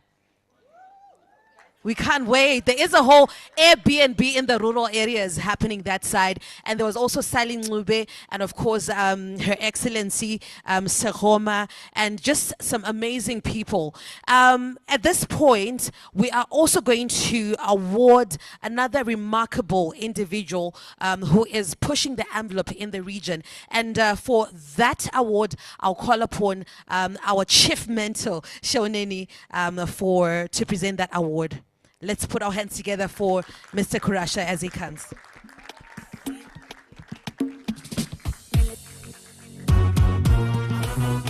Okay, this is Zimbabwean. Ah, ah, ah, ah, ah, ah, ah.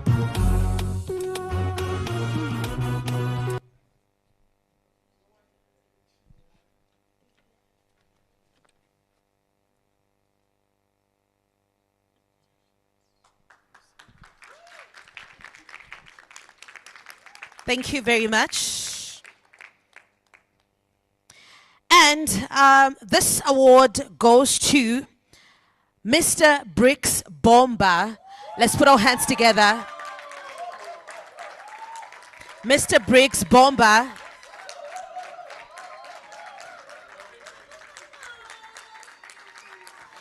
We can do better than that. Put your hands together.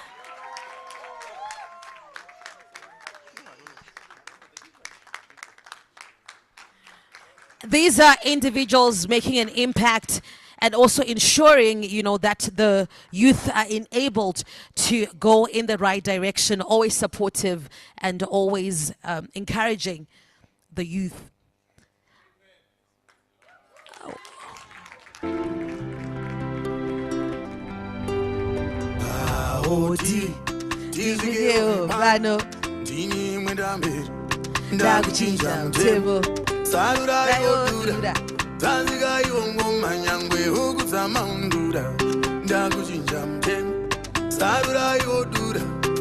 One more time, Mr. Bricks Bomba. Let's put our hands together.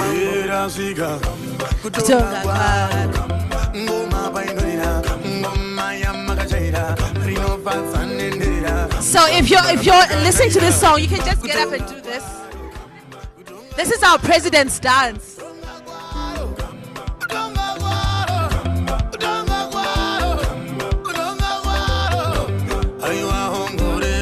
Our president's dance.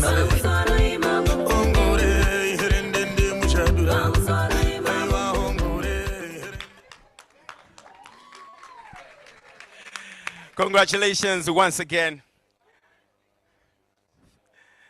Congratulations once again.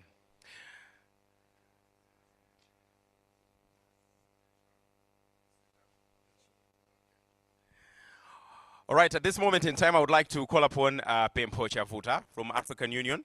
He's going to make a statement on behalf of Ms. Prudence Ngwenya, who is the Director, Women, Gender and Youth Directorate, African Union Commission.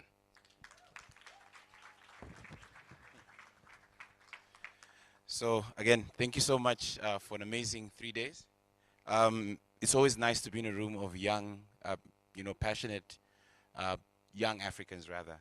I just so happen to also come from this very region, so it's also very close to my heart to be able to participate and collaborate with the Southern African region, and to also just to note, in fact, in the room that no other rec or region actually does what Southern Africa Youth Forum does. So I wanted us to just also commend ourselves for that.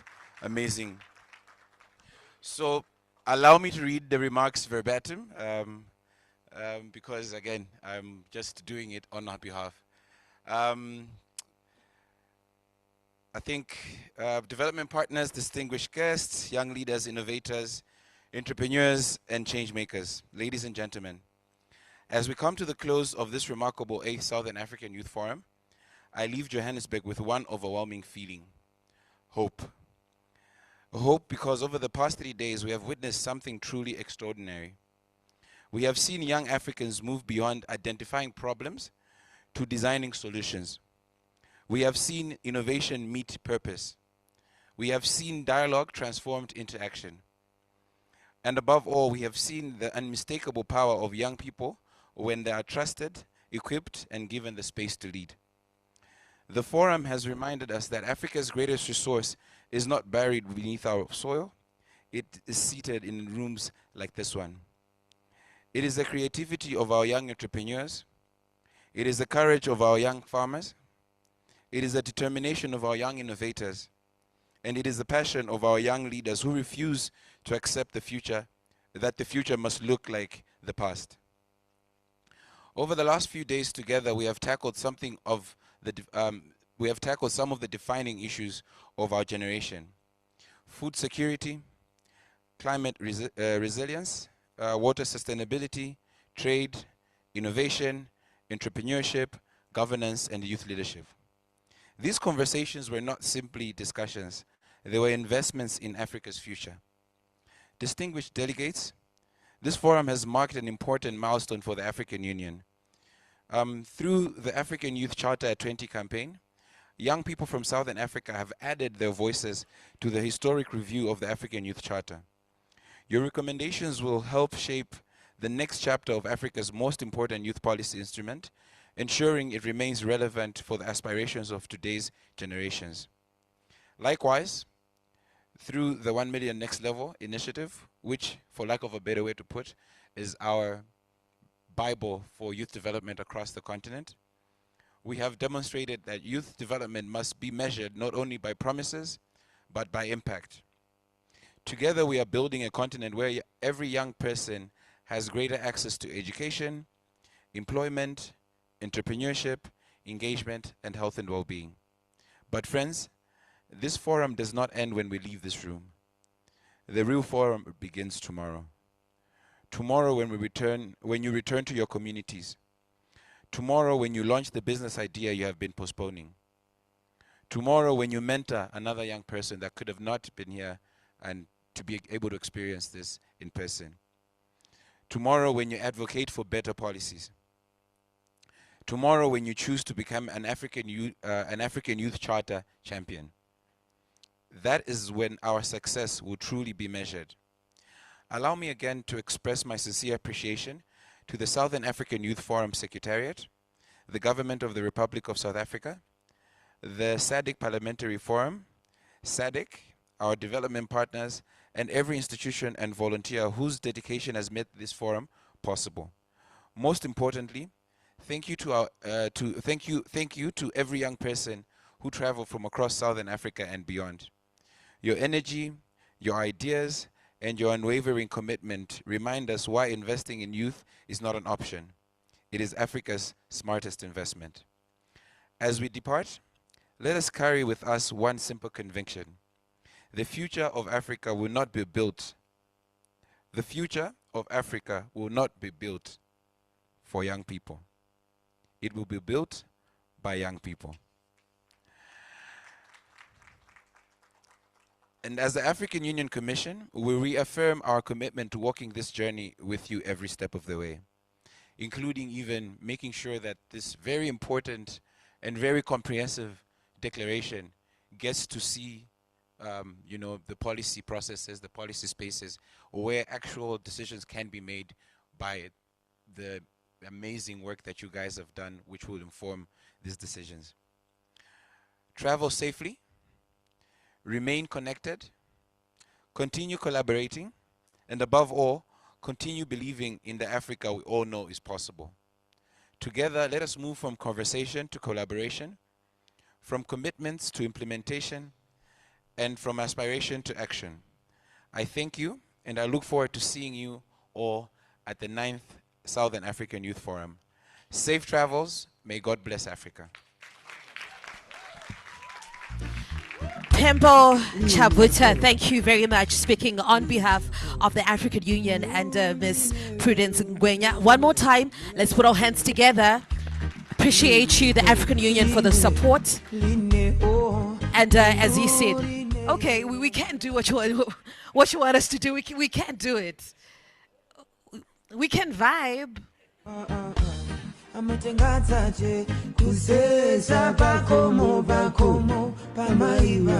Hey, hey. Early morning. Oh, it's a Malawian song. Okay. All right. Thank you. I guess we're going to do more of that. Okay. So for the closing remarks again, allow me to... I'm getting a signal, but then I'm short-sighted. I can't see what he's saying.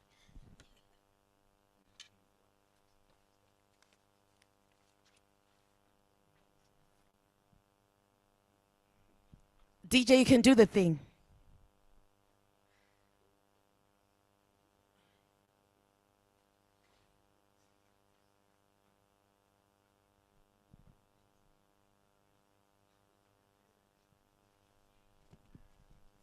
So if you signal me, it'll be a waste of time. I'm short-sighted.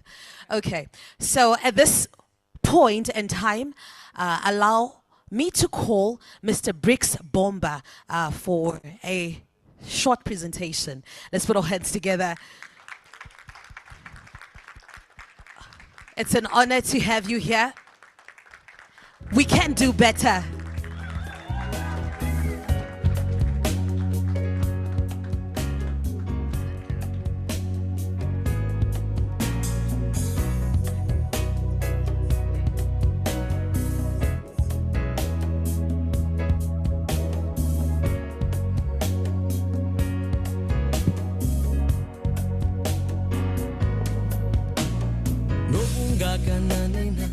Amandla. Amandla. Viva African youth, viva. Viva Africa's youth, viva. Viva Southern Africa youth, viva. Long live SIOF, long live. Long live SIOF, long live. Wow, thank you. Thank you. I think like my brother who was just here, I am walking away carrying the blessing, the unique gift, the most special endowment of hope. And that is just from the few minutes that I've sat in here, listened to the reading of the declaration, and the energy that I felt in the room. So I want to thank all of you, appreciate all of you, celebrate all of you for giving us such a special, unique gift of hope. I'm carrying hope from the 8th Southern Africa Youth Forum. My name is Briggs Bomba. As has been said, I serve as the Director of Programs for Trust Africa. We are a foundation. We are headquartered in Dakar, Senegal. But we have a Pan-African vision, a Pan-African commitment, a Pan-African mission. We work presently in more than 40 African countries in terms of individual engagement. But our vision touches from Cape to, we like to say Cape to Tunis, because we have a bit of a left leaning. So once we get up north, we turn left. So from Cape to Tunis, but you can say Cape to Cairo. It's exactly the same thing. From the southern tip to the northern tip of the continent, there's not a single inch of this continent that is not part of our mission, that is not part of our commitment, that is not part of our vision, that would not want to see advance and move forward. So we are Pan-Africanist in that genuine sense of the word. We were founded 20 years ago, so we are celebrating our 20th anniversary this year, and I hope that a lot of you will be part of our celebrations as we build up to a massive celebration that will be in Nigeria, in Abuja, in November. But it will come together from individual engagements in several African countries as we build up towards that. Poetry sessions, music sessions, workshops, different things that are happening as we are moving towards that. We were founded from a deep conviction that we needed to place African agency at the center of shaping Africa's future. And this was at a time, if you go back the preceding period before our founding, you'll even find a headline from The Economist saying the hopeless continent with Africa's map, because it was a time of civil wars, massive conflicts, poverty, all sorts of things. And then there were people who were coming from the global north who would say, look, Africa cannot find its way out of the challenges that confronts Africa today, whether it's food security, whether it's climate issues, whether it's education, it's healthcare. Africans do not have the capacity. So there was a lot of talk about capacity building, capacity strengthening, capacity development. And you have very big names who came forward and made propositions to say, give us the money and we'll go and we'll do it for Africans. We'll solve for them the problems that confronts them in health, in education, in health, in in agriculture, all the issues that we are discussing here. Give us the money, we'll go and do it for Africans. So Trust Africa emerges as a counter narrative to say those closest to the problems that we are seeking to solve are also closest to the solutions and must be at the center of shaping solutions that define pathways to desirable futures. So that's how the idea, the mission of centering African agency emerges. Africans must be at the center of defining problems that matter to us and defining the solutions that can get us from where we are. It's not even a very unique and innovative idea. Old liberation movements had the same essence in saying liberation was self-activity. It's not something that will not be done on behalf of you by others. You needed to be engaged in that process. So I'm very inspired to be here today and to witness the same energy and the same resonance with you all. I have a few remarks to share with you. And first of all, protocol. So Chairperson, Madam Masejo, I saw you coming up here, and your team, the 7 really inspiring young people from across the region that you showcased and celebrated here.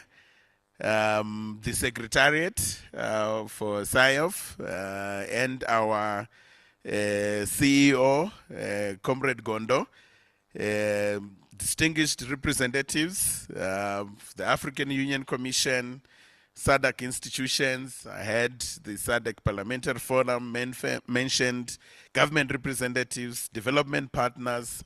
I had our good friends from the Africa Climate Foundation coming forward and sharing their own inspiration and solidarity here. Honored guests, young people who are in the space, young women, young men from Southern Africa. Good evening. It is both a privilege and an honor to stand before you as we bring to a close what, even though I've not been in here in these last 2 days, 3 days, has been an extraordinary and inspiring 8th Southern Africa Youth Forum. Some of us were able to follow online, and we were inspired by how you managed to make these issues trend above some of the celebrity and escapism issues that we usually run to. You made concrete, real concrete issues that matter for shaping the future of the region trend. So we celebrate you. So I want to extend my heartfelt congratulations and appreciation to the SIOF leadership and all of you, the partners, the sponsors, the volunteers who've worked to make this whole energy that we are feeling a reality. In my sense, just engaging with you now, this forum has not merely been about important conversations. I think V. Kendi took us into that realm, so I can speak that language.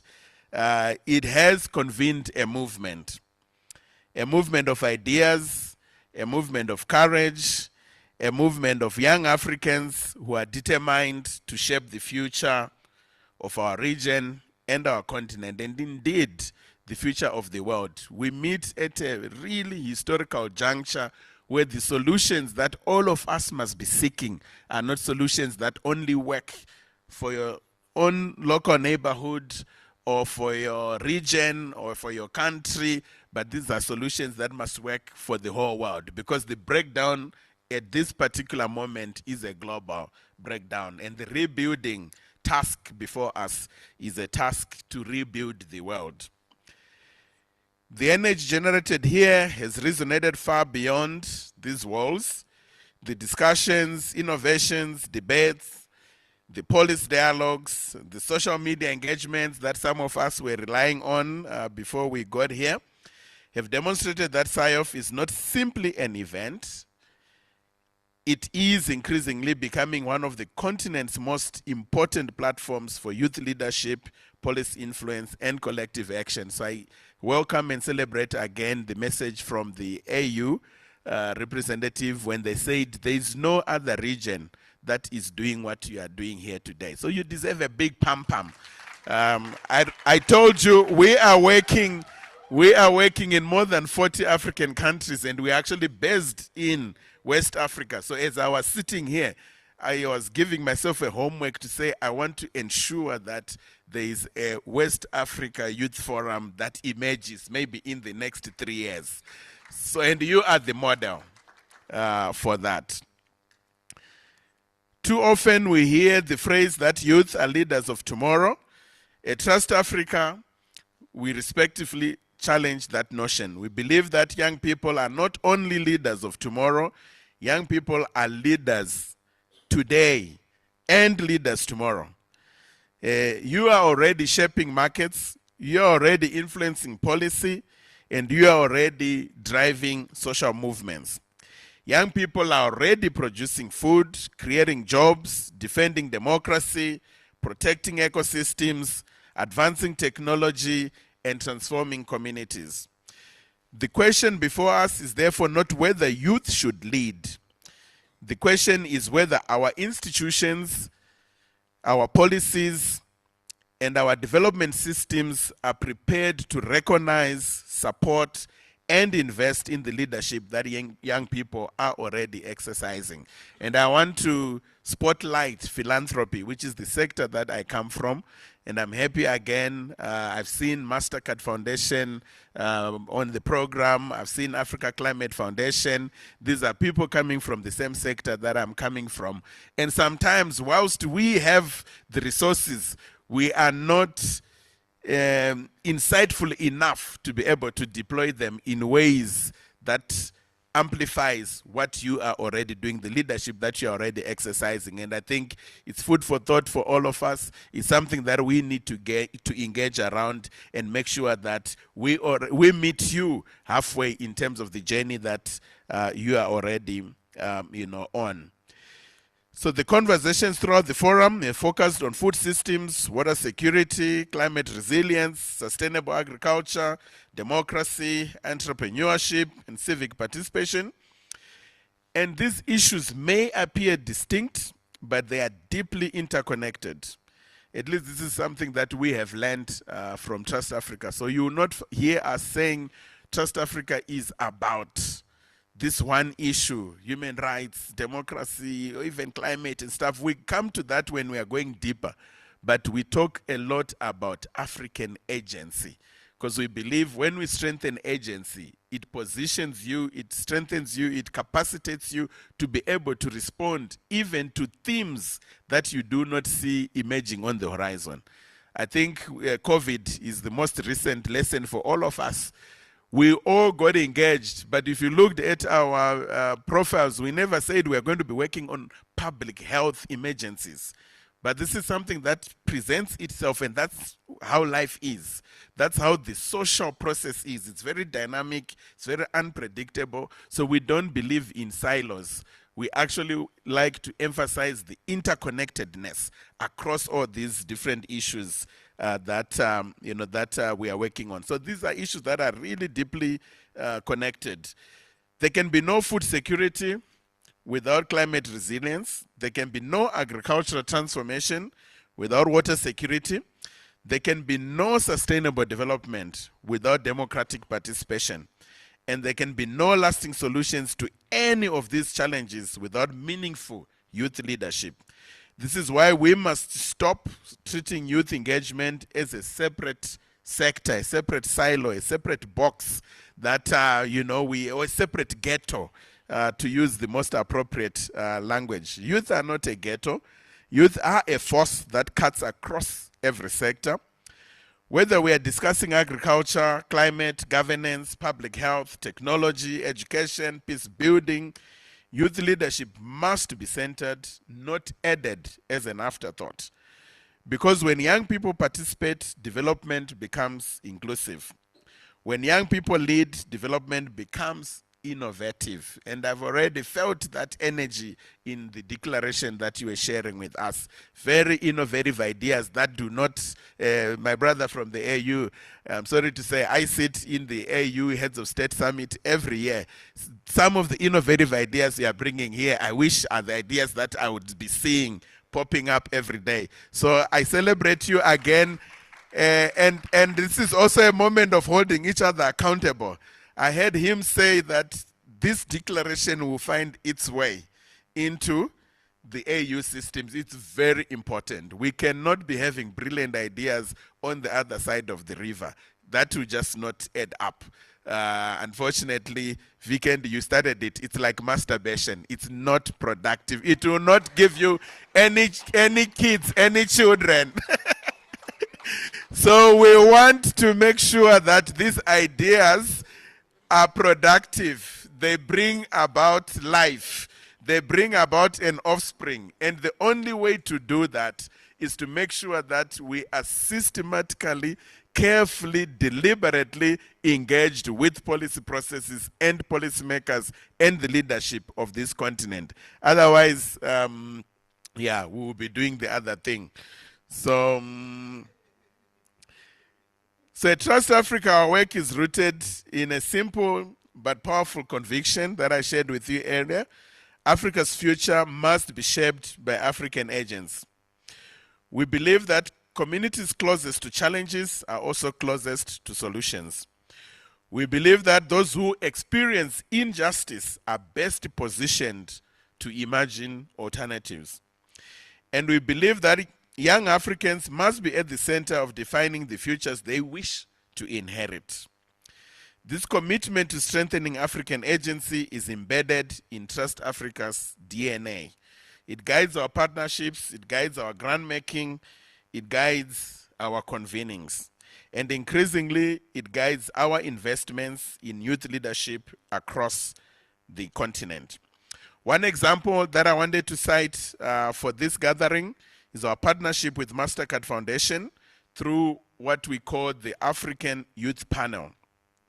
This is a panel that is in 10 African countries where we have put together 20 dynamic, inclusive, diverse young Africans, panels of 20 in each country. So we're talking of 200 young people, and provided them with capacities to be able to engage around the question of what futures do young people desire, what obstacles present themselves, and what opportunities present themselves in pursuing these desirable futures for young people on the continent.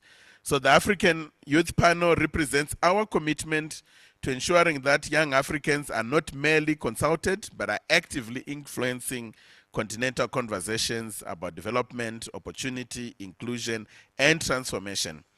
It is a platform designed to amplify youth voices and strengthen youth influence in shaping Africa's future. Similarly, through the African Social Movements Baraza, that we hope to see a lot of you participate in. Some of you have already been in that process. Trust Africa is supporting efforts to strengthen collective action, civic engagement, and social movements that are advancing justice, accountability, inclusion across the continent. At the heart of all of these initiatives is a shared belief that young people are not passive beneficiaries of development, they are architects of desirable futures. And our responsibility as institutions is to create the conditions under which that leadership can flourish. And I'm going to begin to converge our input into this. And I wanted to cite a very important continental blueprint, Agenda 2063, the Africa we want. I really hope that all of us have this like somewhere, you know, even in your photos, take images like we have it somewhere close. Madam Zuma, please, let's give her a big hand. She led the effort to develop this vision. And we cannot always be recreating visions, ideas. A lot of the things that we want are already captured in Agenda 2063 the Africa we want. So as we think about the future, we must anchor ourselves in this continental vision. Agenda 2063 remains Africa's most ambitious framework for transformation. It is the blueprint for the Africa we want, an Africa that is prosperous, an Africa that is integrated, an Africa that is peaceful, an Africa that is driven by its own citizens, and importantly, an Africa whose development is powered by its young people. This is what Agenda 2063 already says. Visions alone do not transform societies. Implementation does, accountability does, citizen participation does. That is why I'm pleased to be sharing with this gathering that as Trust Africa, we are excited to be partnering with the African Union ECOSOC in developing what we are calling the African Citizens Scorecard on Agenda 2063, which will be launched at the African Union Heads of State Summit in 2027. I hope some of us will be there as part of that process. The purpose of that is very simple. It's to strengthen citizen ownership of Agenda 2063. It's to elevate citizen voices in monitoring progress and to ensure that ordinary Africans, especially young Africans, are not observers of continental development, but active participants in assessing and shaping it. Because the Africa we want must also be the Africa that citizens help build, monitor, and improve. And I want to make a call to all of you who are here. Let's not underestimate the significance of our voices. Let's not underestimate the value of our ideas, the brilliant ideas I saw in that declaration. Let's not underestimate the power to influence institutions that we hold. History teaches us that transformative change rarely begins in boardrooms. It often begins with citizens who dare to imagine something different, something better. It begins with young people who refuse to accept exclusion, who refuse to accept inequality, who refuse to accept the destruction we are seeing all around us and the collapse that we are seeing all around us, who refuse to accept governance systems that do not serve the people. Every generation is presented with defining questions. I think it's Frantz Fanon who says every generation rising out of relative obscurity must discover its mission and either fulfill it or betray it. And we must pose that same question to ourselves. What is our generational question?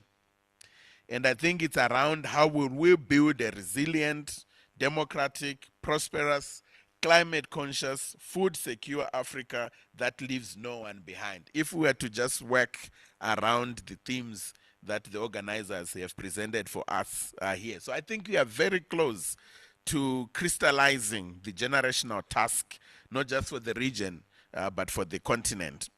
And the answer to that question will not come from any single government, institution, or development organization. It will come from collective leadership. And young people must be at the center of that leadership. And in closing, as we conclude this remarkable forum, let us live with renewed conviction. Let us live believing that youth leadership is not optional, it is essential. Let us live believing that African Agents is not a slogan, it is a necessity. Let us live believing that Agenda 2063 in bold is not merely a vision, it is a responsibility. And let us live believing that the future we seek is not something that will happen to us. It is something that we must build together. I think it's Martin Luther King who said, well, I'm paraphrasing, but he says something like, the future that we want will not roll in on the wheels of inevitability. It will take dedicated efforts by determined men and women of good conscience. And I think that's worth remembering. It is something that I think as this forum, we need to place at the center. So thank you, SIOF, for creating this platform. Thank you, the different partners who have invested in youth leadership, and to the delegates who are here. Thank you for your passion, your courage, your commitment, your solidarity, your vision, your determination. And to the young people of Southern Africa and the continent, we say, organize, don't agonize. So continue organizing, continue innovating, continue participating, continue leading, because the future of Africa is not waiting for any of us. As we leave this forum, let us remember that Africa's future is not a destination for us in 2063. As much as I have put Agenda 2063 on the agenda, Africa's future is not a destination in 2063. It is a future that must be manifest every single day, in every single action that each and every one of us is taking. In fact, around a certain platform that we were organizing around, we developed a mantra that said, it's about every day, it's about everyone, and it's about everything. So every day, everyone, everything.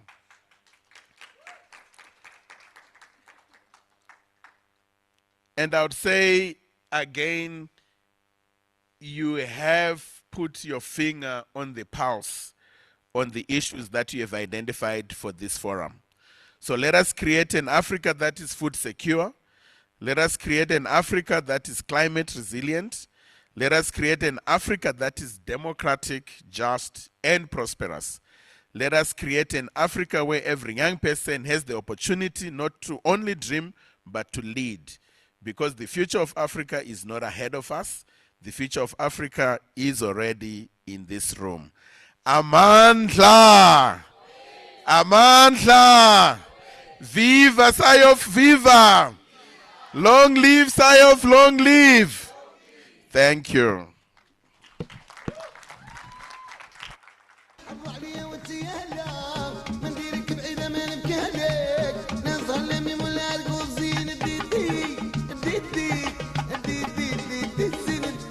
One more time, you can give it up for Mr. Bricks Bomba. And I feel like calling him Dr. Bricks Bomba. Thank you very much for the agenda that you're pushing at Trust Africa, the Pan-African agenda. And, you know, as you promote democratic governance and equitable development from Cape to Tunis, as you said. One more time, let's put our hands together for him. I'm not sure about the Shen though. I had my own Shen. In Zimbabwe, we have a song called Mashen, Shen, Shen, Shen, Shen, Mashen. So I had my own Shen. He had his own Shen. Connection, right? Promotion, right? Constipation. I'm not sure about Dr. Bricks Shen.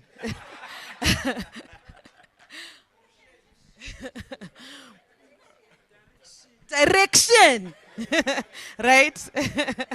Give me another Shen. Okay. I don't want to be involved.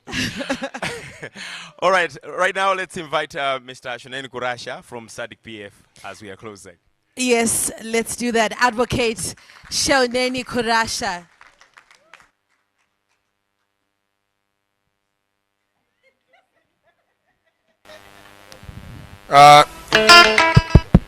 Thank you very much. Amandla.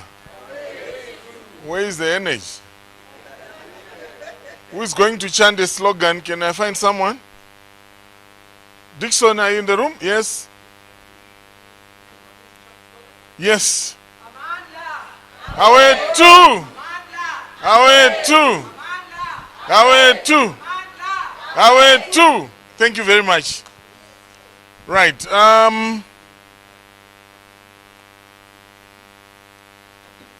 Allow me to read my remarks on behalf of the SADC Parliamentary Forum as we come to the close of the 8th Southern Africa Youth Forum. And as I do that, only by millions gathered in this room, but by the boundless possibilities you will carry over the past. You haven't simply discussed the food security.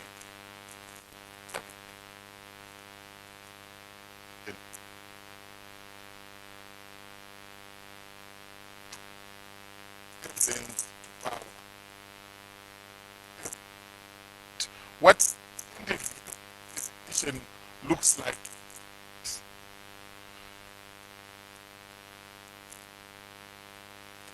Key reflection. This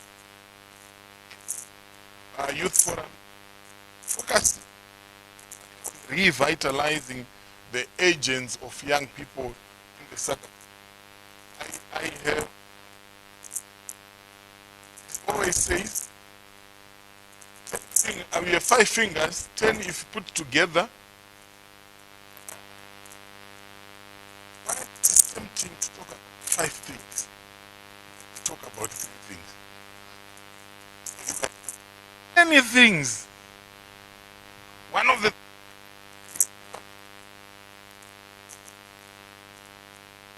that does forces you to synthesize and to crystallize. This is me. Remember, next time when you get home, they say, how was the forum? About me. One of the things that I want to see our communication in the coming days, that track you about the agents of young people. Here I might be as your chief mendo. Don't just become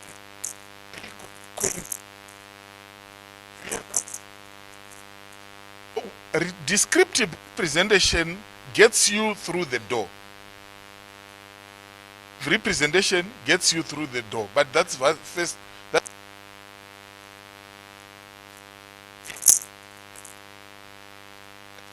inside. It's not enough to be listed in programs or to sit on panels. You must shape budgets, propose policies,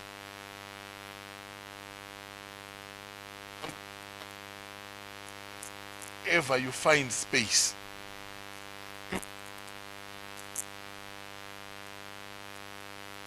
Had on the SADC on election, I mean SADC model law session.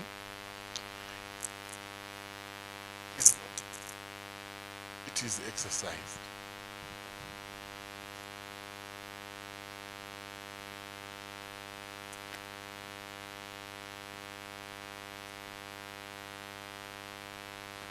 Strengthened through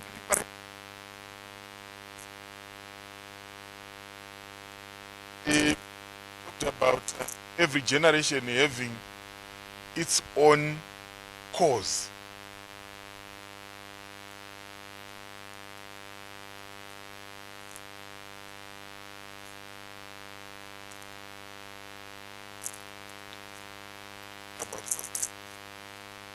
It's not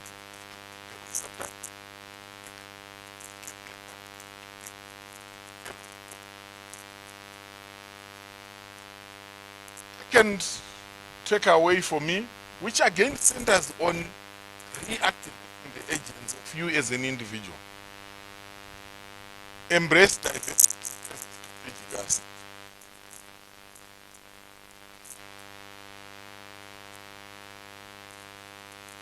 Lingua, multiracial, differently enabled, and different giving employ.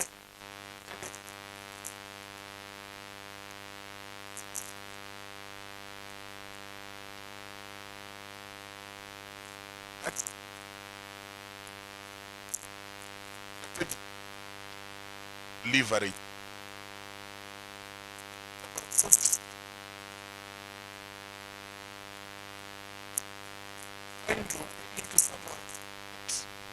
So that as you live, you have genuine connections.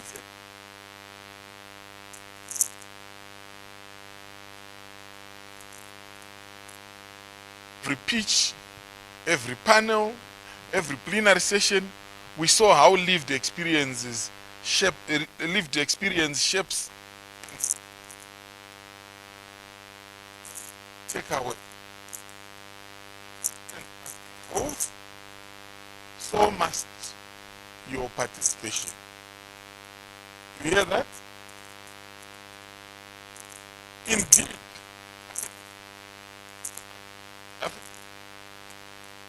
institutions are increasingly opening access.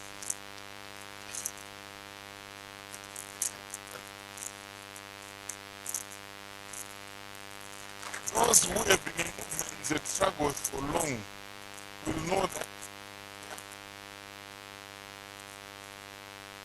until they are accommodated. In my language, they say, a dog that is holding a bone. Because they want to lose the bone. And sometimes some dogs are barking because they simply want the bone. So the test of your resolve is how you leverage your participants to see. Must evolve from participants to participants, and from invited guests to institutional. Not simply to be included, but to lead, influence, and co-create this that will define our region's future and the future in that region. On a parting note, as I close on my reflections, to do so with a moment of spiritual reflection, one that mirrors what many of you may be feeling at this moment. In Matthew 17, verse 4, at the Mount of Transfiguration, Peter, overwhelmed by turns and says, Lord, it is good for us to believe. If you wish, I will put up 3 tents. One for Elijah. For Peter, it was a natural instinct to want to remain in that moment, to hold on, to and stay on the mountain. But Jesus knew their mission was not on the mountain. It was in the valley where people were waiting, where systems were broken, where it was required.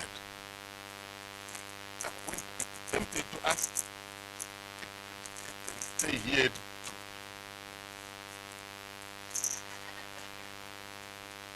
The answer must be this place,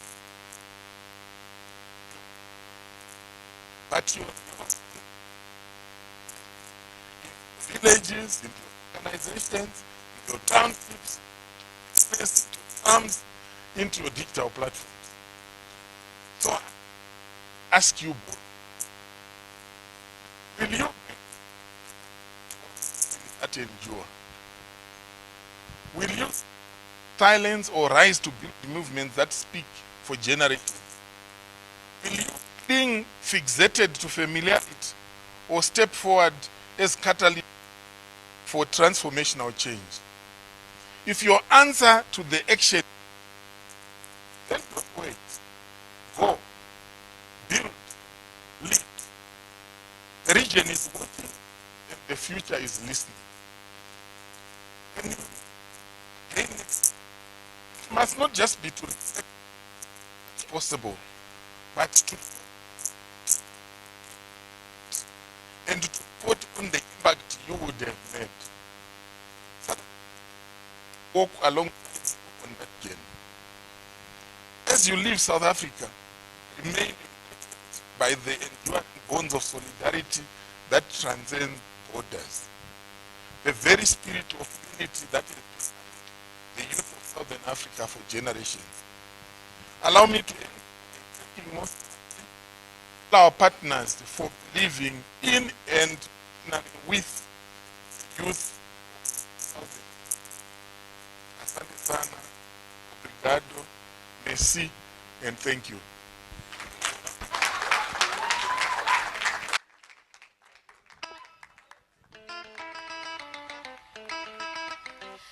Thank you very much, Advocate Shoneni Kurasha.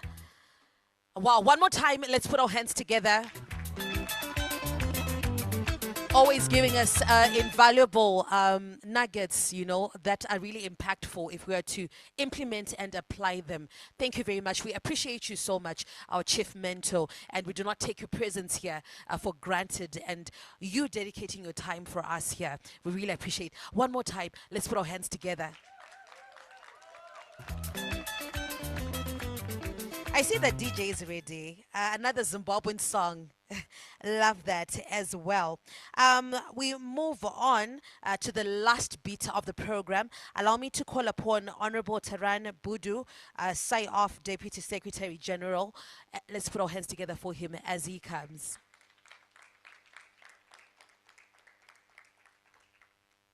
We can do better.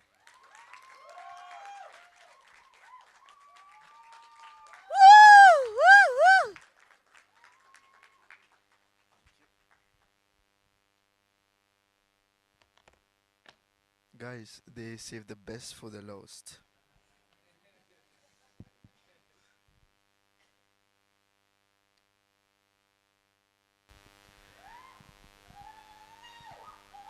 Thank you, thank you.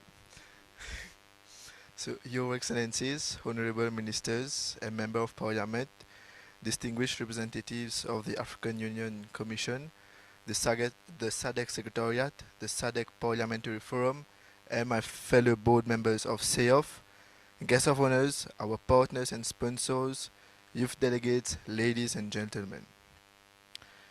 Before I share my closing thoughts, I want to begin by saying that it is genuinely an honor to be here once again. I have had the privilege of being part of this forum over the years, and every time I return, I see something I think it's incredibly important. I see young people being given a real platform. I see the conversations evolving, and I see the space of youth voices growing stronger year after year. So I want to take a moment to thank Mr. Gundu and the entire team behind this forum for creating that space, and more importantly, for continuing to create it year after year. Because, thank you. Because organizing a youth forum is not easy. You bring young people together, hand us microphone, and then somehow trust us to stay within the time limit. That, ladies and gentlemen, is already a very ambitious youth empowerment program. And I do not say this as a courtesy this room owed. I say this because I am a living proof of it. A few years ago, I sat in forums exactly like this one, as a delegate with an idea and very little else. Today, I stand before you as the youngest youth parliamentarian ever selected to the SADC Youth Parliament, and now as the Deputy Secretary General of SAIOF Regional Board. I did not arrive at this podium in spite of this forum. I arrived here because of it. SAIOF does not simply talk about youth influence. It builds the staircase for it. One delegate, one platform, one opportunity at a time. I am not the exception this forum likes to point to. I am the evidence of exactly what it was built to do.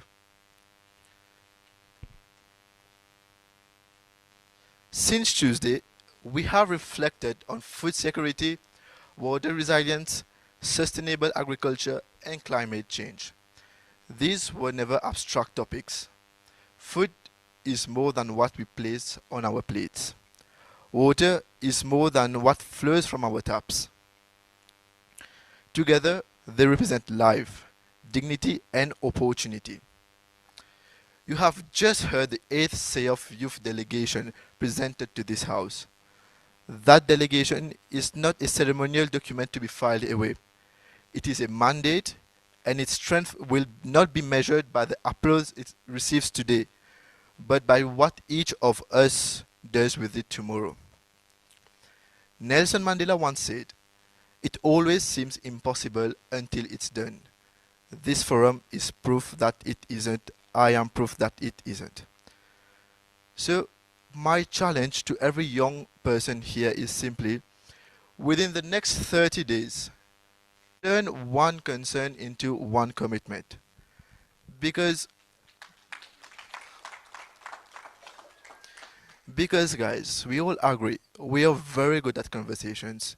We can have a conversation about a problem, then have a second conversation about the first problem, and eventually form a committee to discuss whether we should have a third conversation.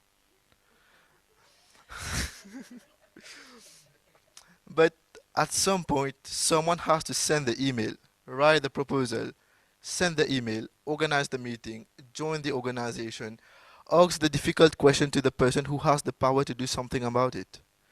Because forums like this can create incredible energy, but energy without actions disappears very quickly.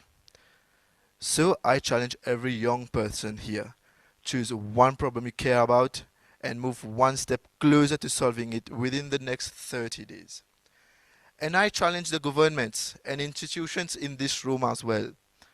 When young people take this step, make sure there is somewhere for them to go, because young people are already participating. The question is whether that participation will be converted into influence. I do not believe the future of Southern Africa will be transformed by young people waiting to be invited into the room. I believe it will be transformed by young people prepared to build, organize and lead, and by institutions prepared to finally share the power required to let them do it. Allow me to close with words of thanks to the SAYOF Secretariat, to our Chief Mentor Advocate Mr. Kurasha, the guests of honors, the distinguished speakers, our partners and sponsors, the moderators and facilitators, and our two tireless masters of ceremonies for making this forum lively. The media team, and every delegate who contributed to these days of discussion. Thank you. This forum belongs to all of you. But before I conclude, there is one person whose name cannot go unmentioned. Behind every successful gathering is someone who works tirelessly behind the scenes, who leads with humility and serves with dedication. Today, that person is none other than Mr. Michel Gundu, CEO of SAYOF.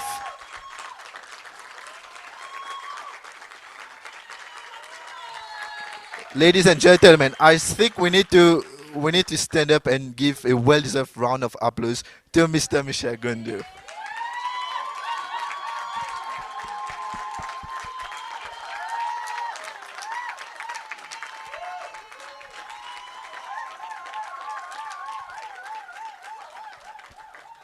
Sir, on behalf of every young delegate in this room, and on my own behalf, as someone this forum helped carry into public service, thank you for believing in us before we had a reason to believe in ourselves. I leave you all once again with the words of Nelson Mandela. May your choices reflect your hopes, not your fears. It was my honor as the Deputy Secretary General of the SAYOF Regional Board to declare the 8th Southern Africa Youth Forum officially closed, and I look forward to seeing you all again at the 9th, not only to reflect on what we discuss here, but to report back on the impact we have carried into our communities in between. Thank you, and may we continue to be the generation that turns platforms into power and hopes into long-lasting action. Thank you, everyone.